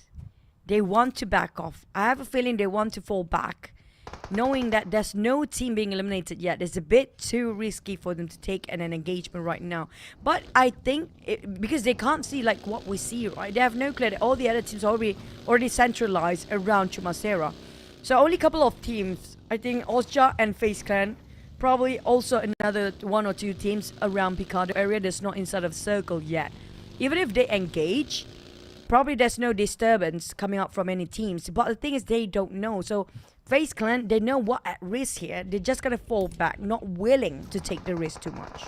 Yeah, definitely between them. Oh, behind that thought for a second. OSJA Thailand now and FaZe Clan still at it. OSJA Thailand firing from behind. They got one, they got 3 touch. Oh no, this is looking bad for FaZe Clan. And they just want to go for this engage, but they're forced to fight anyhow. Makari is taking some support cover fight at the back. Kanari managed to take down non-shopper. Now, if Kanari and FaZe, we need to heal up as well. I mean, not too much, not too painful, but it's still stage 3. You still gotta heal up. But at the same time, this gives so much opportunity for FaZe. And despite they were trying to going for this engagement, it was OSJA Thailand. They forced them into it. Richard! Waila Richard! Oh, Waila Richard, you like this? You like this to our friend? Oh man, now FaZe Clan only 1 player left, or 2 active players left, but they're spending time in the blue. At least they're injured players, that is. Ductito and Macaris have to carry the weight on their shoulders now for FaZe Clan. Oh, Richard. This one, Richard, to make it difficult for FaZe. But they still can't save Kanari. They need Kanari. I mean, 3 touch is great when it comes to navigating throughout the entire map. But at least they need the firepower of Kanari, that we do know that he get such tremendous impact for their performance overall. Oh, please don't finish off Kanari. Down to 2 players. They didn't make it on time. But at least FaZe Clan managed to score 3 points. But they cannot die anytime now. But for Homeboys, oh my god, this is... Where's Homeboys right now? Okay, they fire back though onto Team Flash. They got tops. Okay, that at least has the signal there for Homeboys. And now we have them on screen. Okay, it's a long range knock. But they still exchange fires though. With KAGENDRA. Where is KAGENDRA? It's off our screen. You got Homeboys. Oh, this is what I talk about. Trust me, it's probably going to be Xaviers versus KAGENDRA by the end of the day. But hey, it's still fun to watch and very entertaining too. Kid and Shamil still survived, so they can hold on. This is what I talked about, whether to go for the highland, high grounds, the mountain of Chumasera, or take the town. If you take the town, you engage way early on when somebody try to push in. With the massive migration of all the other teams just now, you just attract so many unwanted attention. That's what happened to Homeboys. They're down to 2. But CELCOMDIGI Alliance bumping into Team Flash. And Team Flash down to 1. But yeah, Team Flash is fine. I mean, they'll be up there. Same goes for CELCOMDIGI Alliance, whatever happens anyway. But with the fact that Jimmy OP is looking at KAGENDRA, He's probably deciding on whether he wants to go for it or not. But since they're all in the circle, maybe they'll leave that for stage 4 before deciding on what to do. Imagine if KAGENDRA did wipe up almost 20 eliminations here. And if it got a chicken, that's going to turn the table, don't it? Will it be enough? Yeah, it's definitely going to be enough. Oh yeah, definitely. And they have the circle, so that's pretty nice. So they can still hold on and decide on what's going to happen next. RRQ passing by ENAM SEMBILAN. Okay, ENAM SEMBILAN, they wouldn't mind these points. Who knows? It could be a big round for them if they can start it off with RRQ. I mean, if KAGENDRA can actually, we even can think about it, and ENAM SEMBILAN possibly have higher chance to do it. Anybody can still take the 16th spot here by the end of today. But for Krypton, they have to take one of a very strong firepower team. That's going to be RRQ. Lapa talk to Nate. Exchange of Nate. Krypton going in with the DBS. Have to fall back. Where to hide? Nowhere to hide at all. It's going to be the Baker from the flank side of angle. Tansky a bit later for the follow-up. But he needs to save Krypton. Should be able to do with this angle. But RRQ is still pressing on though. And we can see Nepeko up on that high ground. Trying to find a different angle to shut down ENAM SEMBILAN. While Sandara, he is buying time for his teammate. The revive should kick in anytime soon. Crypto should be back up. Hazel coming in now from the side. Oh, just a little bit to the left. You're gonna hit it, Hazel. For ENAM SEMBILAN, it's a bit too low for Hazel to think about where to toss it. It's gonna be Krypton straight on the face there. And dropping Hazel on his knees. Krypton and the rest of ENAM SEMBILAN, they have to be extra careful because they have another visitor coming up soon. It's gonna be Sem9. Oh, here comes Sem9. Looking for their own points as well, just to stay afloat. Mika knocked down by Tensky. And RRQ, they're recovering as well from ENAM SEMBILAN. All of these teams playing by the edge of the circle. While Tensky is making his move into the inside of the circle, they will relocate now, but towards Sem9.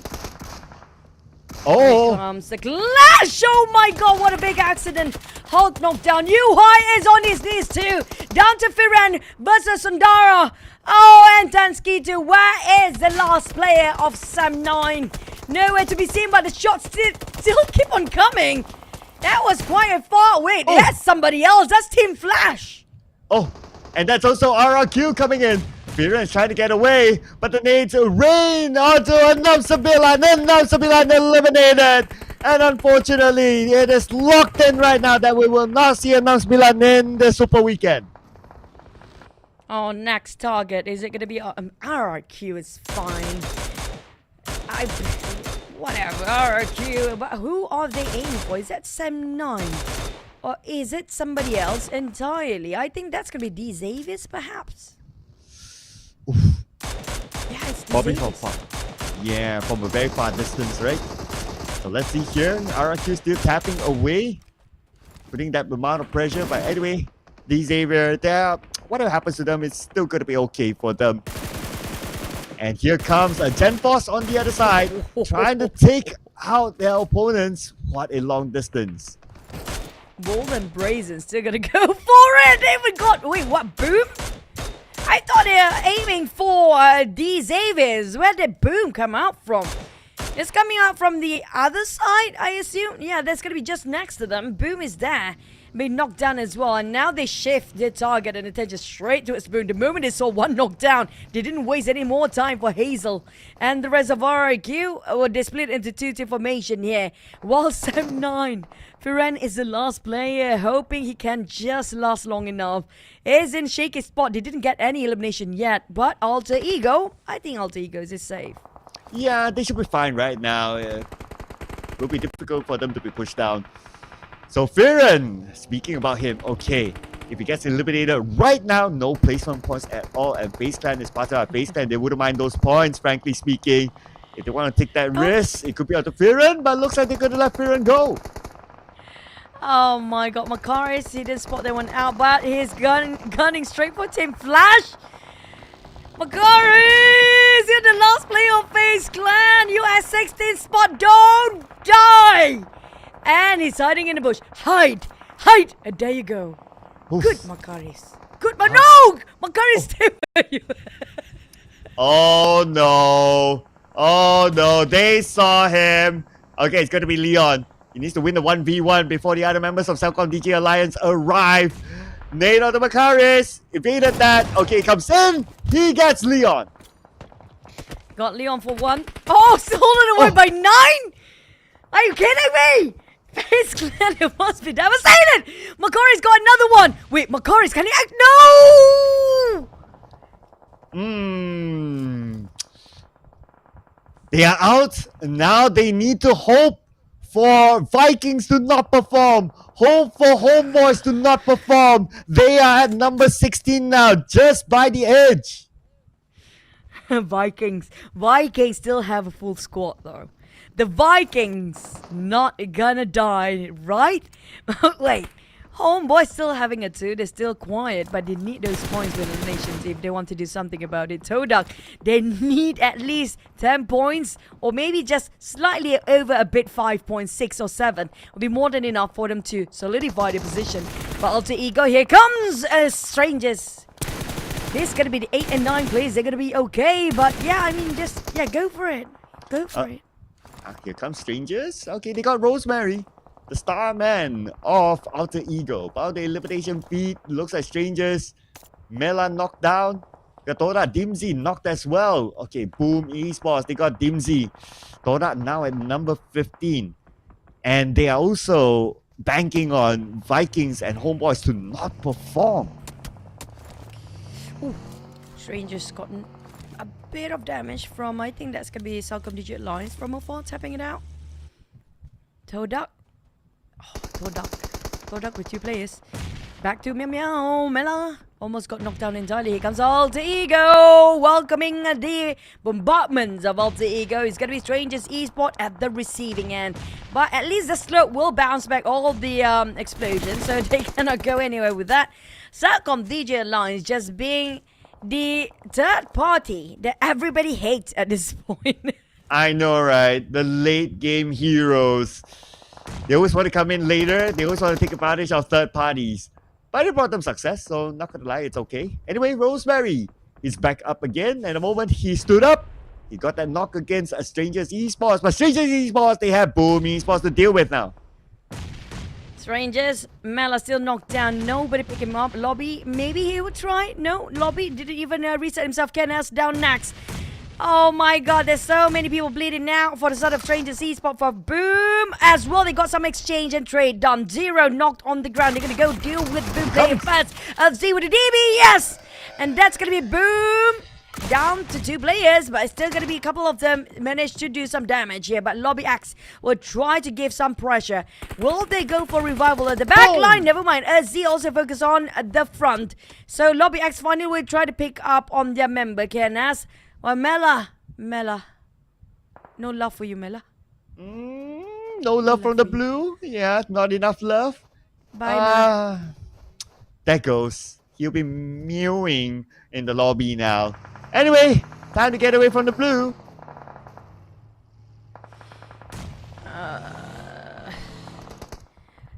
I don't see anybody from Vikings doing anything yet. Rosemary, wait, what? TODAK? They left with 2 players. They need to solidify their position. Cleon finish off hunts for you. Rosemary take it out. Why? It's Alter Ego. It's going to be fine. But for TODAK, this is a huge opportunity. Despite they only have 2 players there. Now it's 58 points. Vikings is still in the game though. But they need Vikings and Homeboys to push them down. Then they will be out. Anyway, speaking about Vikings, we have them on screen. Conti knocked down. Right in front of them, RRQ again. Comes a long-range nade. Vikings, they need to survive this and get the numbers up. RQ, they're fine. But at the same time for Vikings, almost got knocked down. It's going to be Gosu, but they managed to pick up on Conti. He needs to reset right now, but RQ spreading out quite far, making it so difficult, pinning down the Vikings for even get an entry in. Here comes the Benko from the other side. But the nade, where did it come from? Oh, it's Gosu from Vikings that naded him down. Lapa? Oh, Lapa. Seems like a perfect angle. I hate to see this, but it's going to be a big explosion. Some of them will take the damage in, soak into that explosion. But it's going to be Kwang who Who's gonna die in the front line? Unfortunately, for Kwang, Vikings are losing their members pretty fast right now, but Ben gonna take the chances anyway. Going through the smoke, he managed to take down on one with that DBS. Ghost is on the ground next. Next is gonna be RAQ. Genforce trying to finish off the rest of the Vikings. Genforce got it with a shotgun. Now down to only one player. Vikings can afford to lose here. Oh, definitely not. No negotiation now. Conti, he has to pull off a heroic move. He's rushing in with the DBS, going to go in for 1v1 against Genforce. A little bit more. Can he do it? Yes, it's no! Backstab from the back by Hazel. Vikings is out of the Super Weekend. Homeboys. Homeboys. If they got extra points for the rank, they'll push down FaZe in the very last minute. Yeah, the benchmark right now is FaZe Clan, 53 points. We don't get to see much of Homeboys yet, but what we do know is that Homeboys only has 2 players. Okay. And they are in the center as well. And they are in the center. They need more points in. Okay, but they're playing the patience game. They're playing just to get past FaZe Clan now. TODAK, it's I guess it's pretty safe for them right now, but for strangers, I mean, as long as at 60th spot, it's gonna be fine. Because TODAK also have their fate in the hands of Homeboys at this point right now. If Homeboys manage to push everybody else down, but for real, we saw how incredible he can play yesterday. Can he pull off another one today? Oof. I'm looking at Homeboys' number. They need at least 6 to be on par, 7 to be above FaZe Clan. Anyway, Strangers Esports, they rush in onto TODAK, but Strangers Esports failed to take over this compound. TODAK, they solidify their top 16. Yeah, over 60 points. They're 100% going to get into the Super Weekend. Now it's all down to Homeboys here to make a change for the rest of the team. Will FaZe Clan will get pushed down or not? KAGENDRA got finished off by the play zone. Well, they still have 2 players left, but the bodies remaining for KAGENDRA, I don't think it will be enough for them to push it out. Like I mentioned before, we'll be ending with KAGENDRA versus the Xaviers. We're gonna have to wait and see. But for Homeboys, right now, they are in critical condition. They still can make it through.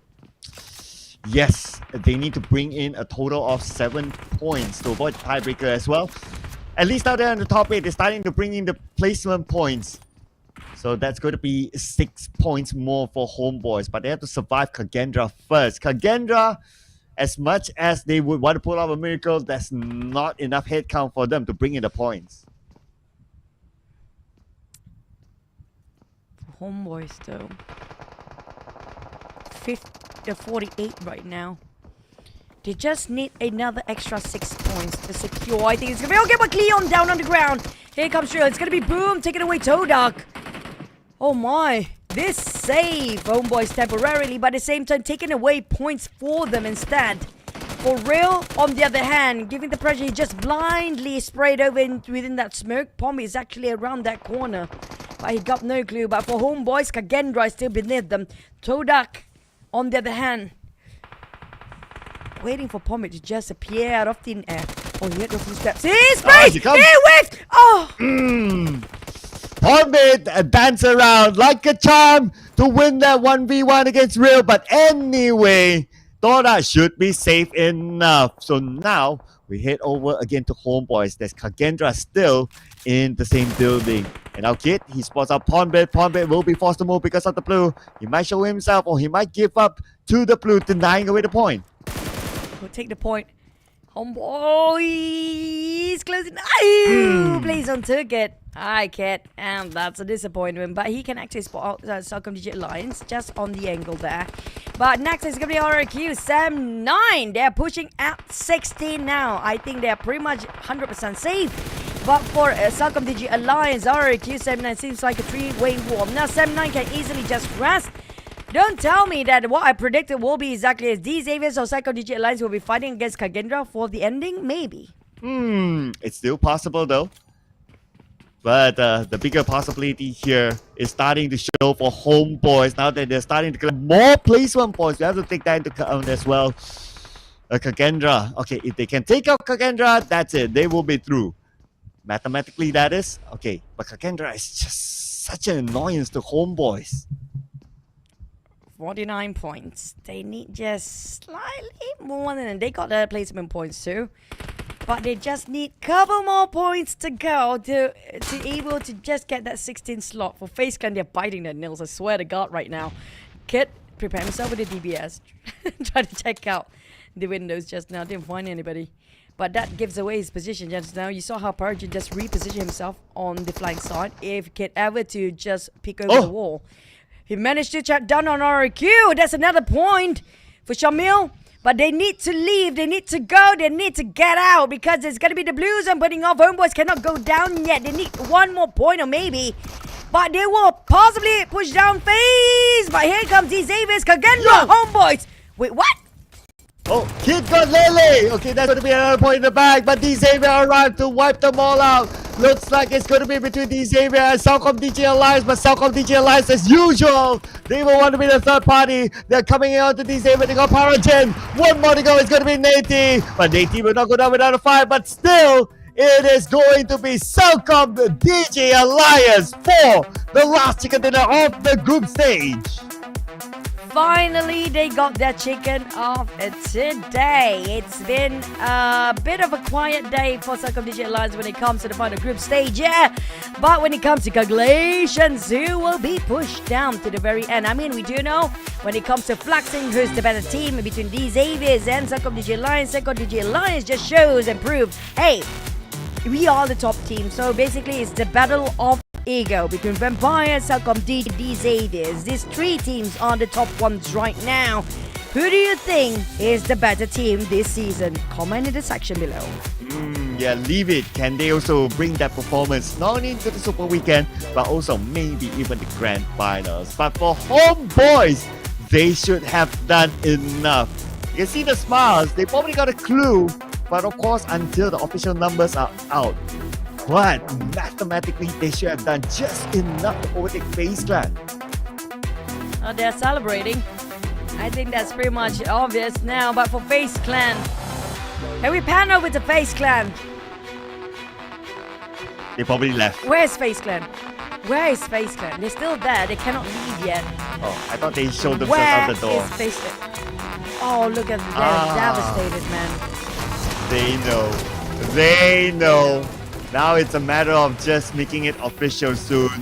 Anyway, we'll check out the final blow. Of course, it was a messy fight because like between CELCOMDIGI Alliance and Xavier, it doesn't really matter between the two of them. Anyway, CELCOMDIGI Alliance, as usual, they love to come in towards the end and they scored 7 elimination points. No surprise, it's gonna be none other than Kluk, you guys call it, but it's actually Adik Luke.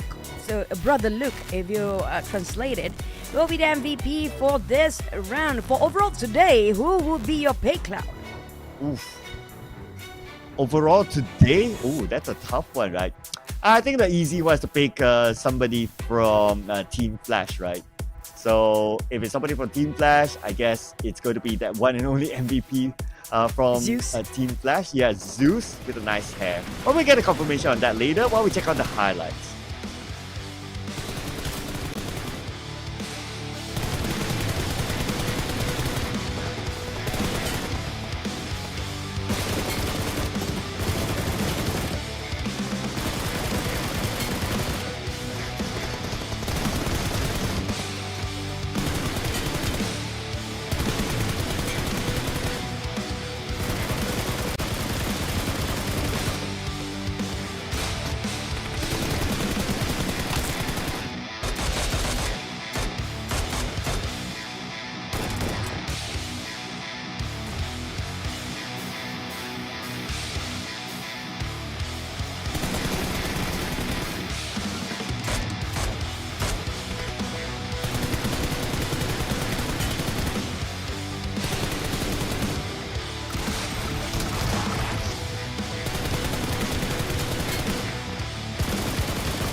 What a day to end our group stage with CELCOMDIGI Alliance taking away the chicken dinner. The Xavier's close enough. I mean, it's going to be the big teams up here again with Q joining in with the most distance out there.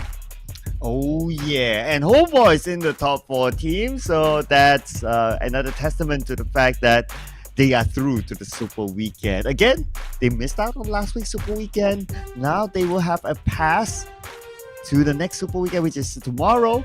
They have to make the most out of it. But we have to truly tabulate the scores. Of course, we leave that to our officials to make it official coming up soon.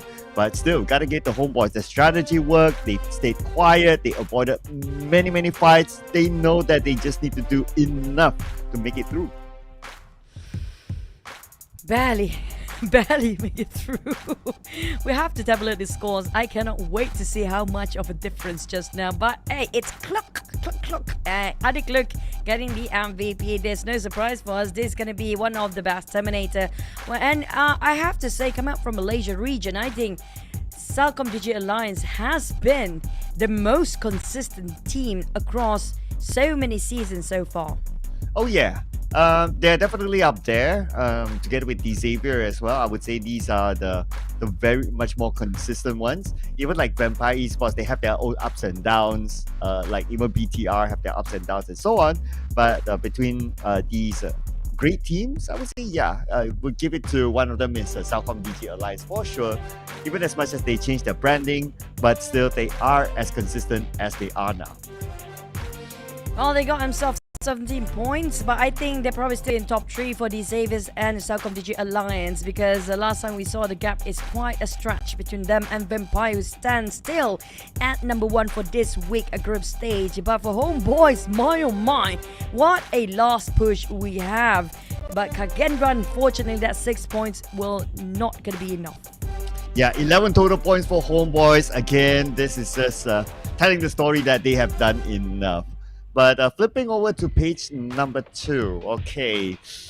So Vikings, no points at all. They had a chance, but without any points in this round. So it's quite clear that they are out of it. For the Vikings.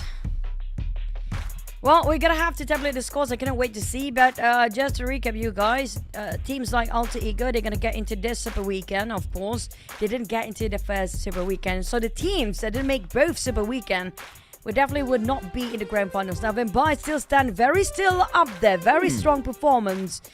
Now, we do have some shift when it comes to 4th place, 2nd place, till 6th place. But Boom and Strangers Esports still stand still at where they are. There's 3 teams without any chicken down there at the top 8 here. Yeah, and well, Vampire, they held on to that number 1 because the Xavier today didn't really perform. They were the closest contender before the day started, but because they had a topsy-turvy day of a performance, they weren't feeling themselves, so that's locked in. But here it is! It's official! Your top 16 will include HOMEBOIS. 57-56. I mean, VOIN Donkey, they didn't play today. I swear to God, they have a sigh of relief right now. But this means we don't see Team Secret up here. Yeah, they are down there. So Team Secret bites the dust as well. Just by 3 points, but today they are not playing, so they can't change their fate at all. And that's the sucky part about not playing in the last day, right? You cannot do anything about it. And worst case scenario, that's going to be MVKE. Didn't make it through this Super Weekend as well, which means they didn't get any Super Weekend at all. So unfortunately, their journey has cut short here. For MAC, last Super Weekend, they got 1 point for their total league points. So I don't know if there's anybody else can compete when it comes to getting to Grand Finals or not. But so far for the Super Weekend, congratulations to our top 16 teams. Vampire Esports, the Xavier, Team Flash, CELCOMDIGI Alliance, RRQ, eArena, Boom Esports, Strangers Esports, Alter Ego, OSJA Thailand, TALON, TODAK, SEM9, BIGETRON, VOIN Donkey, and also HOMEBOIS making it for the first time. Okay, besides HOMEBOIS, any other first timers? Okay, Alter Ego is another first timer, and that's about it. Oh, Strangers Esports. So we got 3 first timers this weekend. So the 3 teams that didn't make into this Super Weekend exchange their spot. Oh. That's going to be tough for them. But congratulations, our daily MVP was actually Adik Look from CELCOMDIGI Alliance, who just got himself the last MVP as well. So I'm looking for what they have to bring us for tomorrow, because tomorrow is going to be super important day. 1 chicken dinner, 1 round MVP, 1 daily MVP. It's all it needs for Ade Luke to become the daily MVP. My oh my. 2 average eliminations, 448 average damage, 0.2 average assist.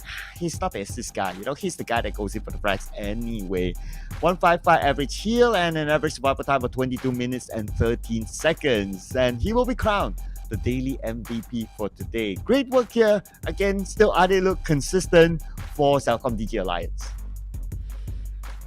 What a day here today. But tomorrow it's going to be our Super Weekend, so you guys should stay tuned. And we have the, what you call it again? Cloud? The Sunday one. The Smash Rule. Yeah, the Smash Rule. That's going to be very new.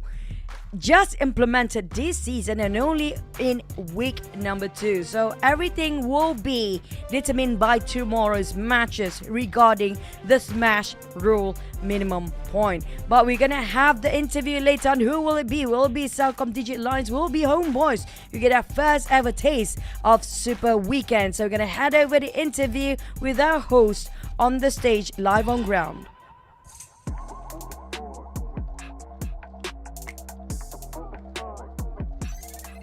Today is the day of comebacks. We saw Alter Ego just really wake up today, and also a new Malaysian team making it into the Super Weekend. The Smash Rule coming out this weekend. I'm super excited for that. I'm Tashman, your host, alongside 2 Malaysian teams and players who are here for the Super Weekend. I have Olio from CD Alliance alongside Kid from Homeboys.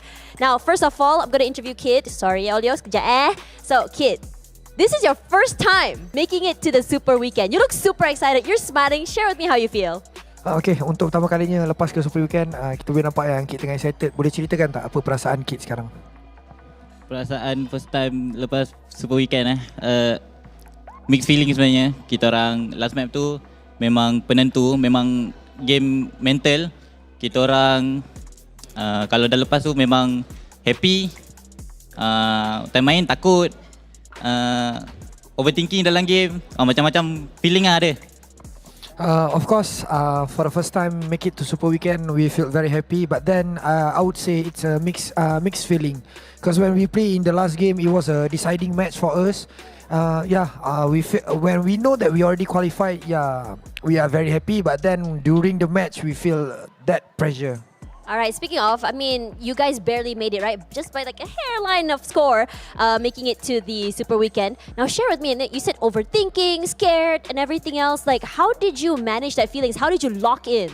Okay, macam Kit cakap tadi, ada rasa nervous, ada rasa pressure dan sebagainya kan. Tetapi macam mana korang pasukan Homeboys ni boleh overcome benda tu dalam game? Boleh ceritakan tak?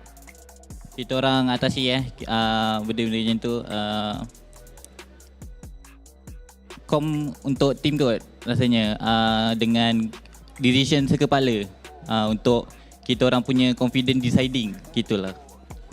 Okay, I think if we ask about that specific topic, of course we keep calm each other, we motivate each other. But then what I would say, basically the way that we decide on what things we want to do inside the game is the matters. So basically we have the good chemistry, I would say. Good chemistry, on the same page. I love to hear that. Now, last week, you guys didn't make it to Super Weekend. Obviously, this week you did. So what was the difference in mindset, or was it just the same throughout the entirety of last week and this week?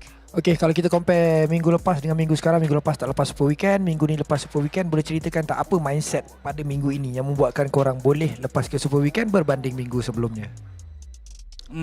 Rasanya kita orang tim baru, and then 2 hari bermain, 3 hari kita orang tak cukup knowledge tentang meta sekarang, and untuk comfortkan team sekepala macam tu.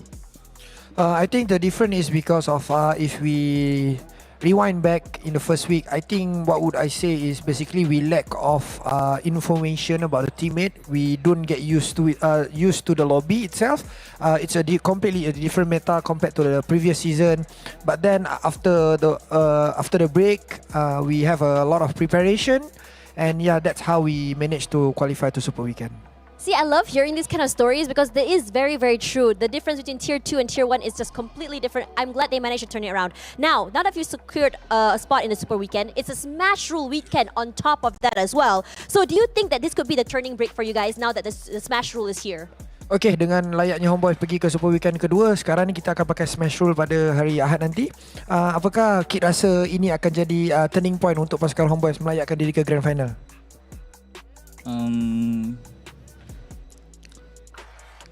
Tak sure lagi, cuma just kita orang fokus on team kita orang, and tak tahu pula Smash Rule meta apa pula nak pakai kan. But then yeah, I think I still don't have any answer for that, but then I will always focus on myself because for the Smash Rule part, I think there's gonna be a change of meta, so I also don't know about that, so we need to wait and see. Alright, still a few more hours for you to prepare. Thank you so much for that. Now Olio, sorry for keeping you waiting. Now sekarang ni, Olio, you guys are always consistently getting 2 chicken dinners in preparation. I mean, not to say that, but do you feel like you could consistently get 2 chicken dinners to prepare for the Smash Rule this Sunday? Okay, untuk Olio, macam mana pasukan CELCOMDIGI Alliance boleh manage untuk konsisten dapatkan 2 kali winner-winner chicken dinner sehari? Bagi saya, maybe chemistry kita orang makin kukuh. Bonding kita orang lagi padu daripada sebelumnya sebab kita orang selalu together. Itu yang membuatkan kita orang lebih konsisten dan yakin dengan gameplay kita orang sekarang. I think how we manage to secure a lot of chicken dinners for each day is basically because I believe that it's come from our bonding. It's come from mainly from our chemistry, because whatever we do in our normal day, we gonna do it together, having a dinner, having a sahur, having an iftar together. So I think that's one of the reason why our gameplay is much more consistent compared to maybe previous season. Right, now speaking of 2 chicken dinners per day, I think this is something you can see a lot in the group stage of group stages. But what about the Super Weekend? What about the Smash Rule? Do you think your team can actually get 2 chicken dinners a day on day 1 and then also on day 2? What do you think? Okay, kalau kita tengok setiap group stage, CELCOMDIGI Alliance akan sentiasa mendapat 2 winner-winner chicken dinner. Dengan kehadiran Smash Rule, apakah Oli dan rakan-rakan boleh confident untuk dapatkan 2 kali winner-winner chicken dinner sehari pada hari Sabtu dan juga pada hari Ahad? Bagi pendapat saya yakin boleh. Sebab bila kita orang dah dapat chicken awal, so boleh balik awal. Oh! I think we are very confident that we can get 2 winner-winner chicken dinner for each day, because on the Sunday, if we can get the first 2 game winner-winner chicken dinner, we can go back early. You know what? I love that. That's a great mindset to have. Now, we saw in the chat, someone was saying that you guys are ngendok. So, adakah itu? Is that your new strategy? Okay, kalau kita tengok dekat ruang komen di live stream, kebanyakannya orang mengatakan pasukan Sidal ni adalah tim-tim ngendok, tim-tim camping. Tanggapan Oli sendiri tentang perkara tu? Bagi saya, setiap tim ada strategi sendiri. Maksudnya tak setiap map akan ngendok, pasti ada yang boleh main barbar. Dia ikut situation lah. Kalau macam dah tak boleh nak barbar, apa salahnya kita ngendok untuk dapatkan placement point? I think each team have their own play style, and then for the camping part, the ngendok part, I think it's very situational. Sometimes when you have time to be aggressive, you can be aggressive, but then if the situation force you to become a bit passive for camp and then get a placement point, why not? I don't think there's a problem with that. I agree. I mean, when you talk about playbooks, I'm sure that every single team has their own, and this is just one of the many pages in the playbooks that CD Alliance has. Now, final question. We have 4 Malaysian teams playing in the Super Weekend this week. How do you feel about that? Kita ada, untuk kali ini, Super Weekend kali ini, kita ada banyak tim daripada Malaysia yang akan bermain di Super Weekend. Pendapat Oli sendiri macam mana? Pendapat saya bagus sebab Malaysia tuan rumah, so lebih banyak tim Malaysia yang layak ke Super Weekend, lebih gembira untuk penonton Malaysia nak tengok. Of course, I feel very happy. It's because of right now Malaysia is our home country. I mean the host country, and yes, if we have a lot of Malaysian team that playing in Super Weekend, it's gonna attract much more Malaysian viewers to watch. So yeah. I completely agree. Thank you so much, Kit, as well as Olio, for the interview. And I'm super excited to see more Malaysian teams really rise up this Super Weekend. Don't forget, guys, tomorrow will be the week 2 of the PMSL SEA, where Smash Rule will be the first time implemented. Do not miss out, guys. So to end the day, we're going to toss it over back to our casters.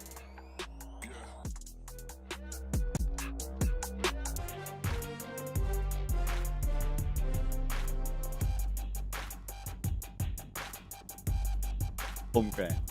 But anyway, happy for each other since they are playing in the home ground, so that's why that they, have that feels, right? The brother feels. But at the same time, I have to feel sad and a bit sorry.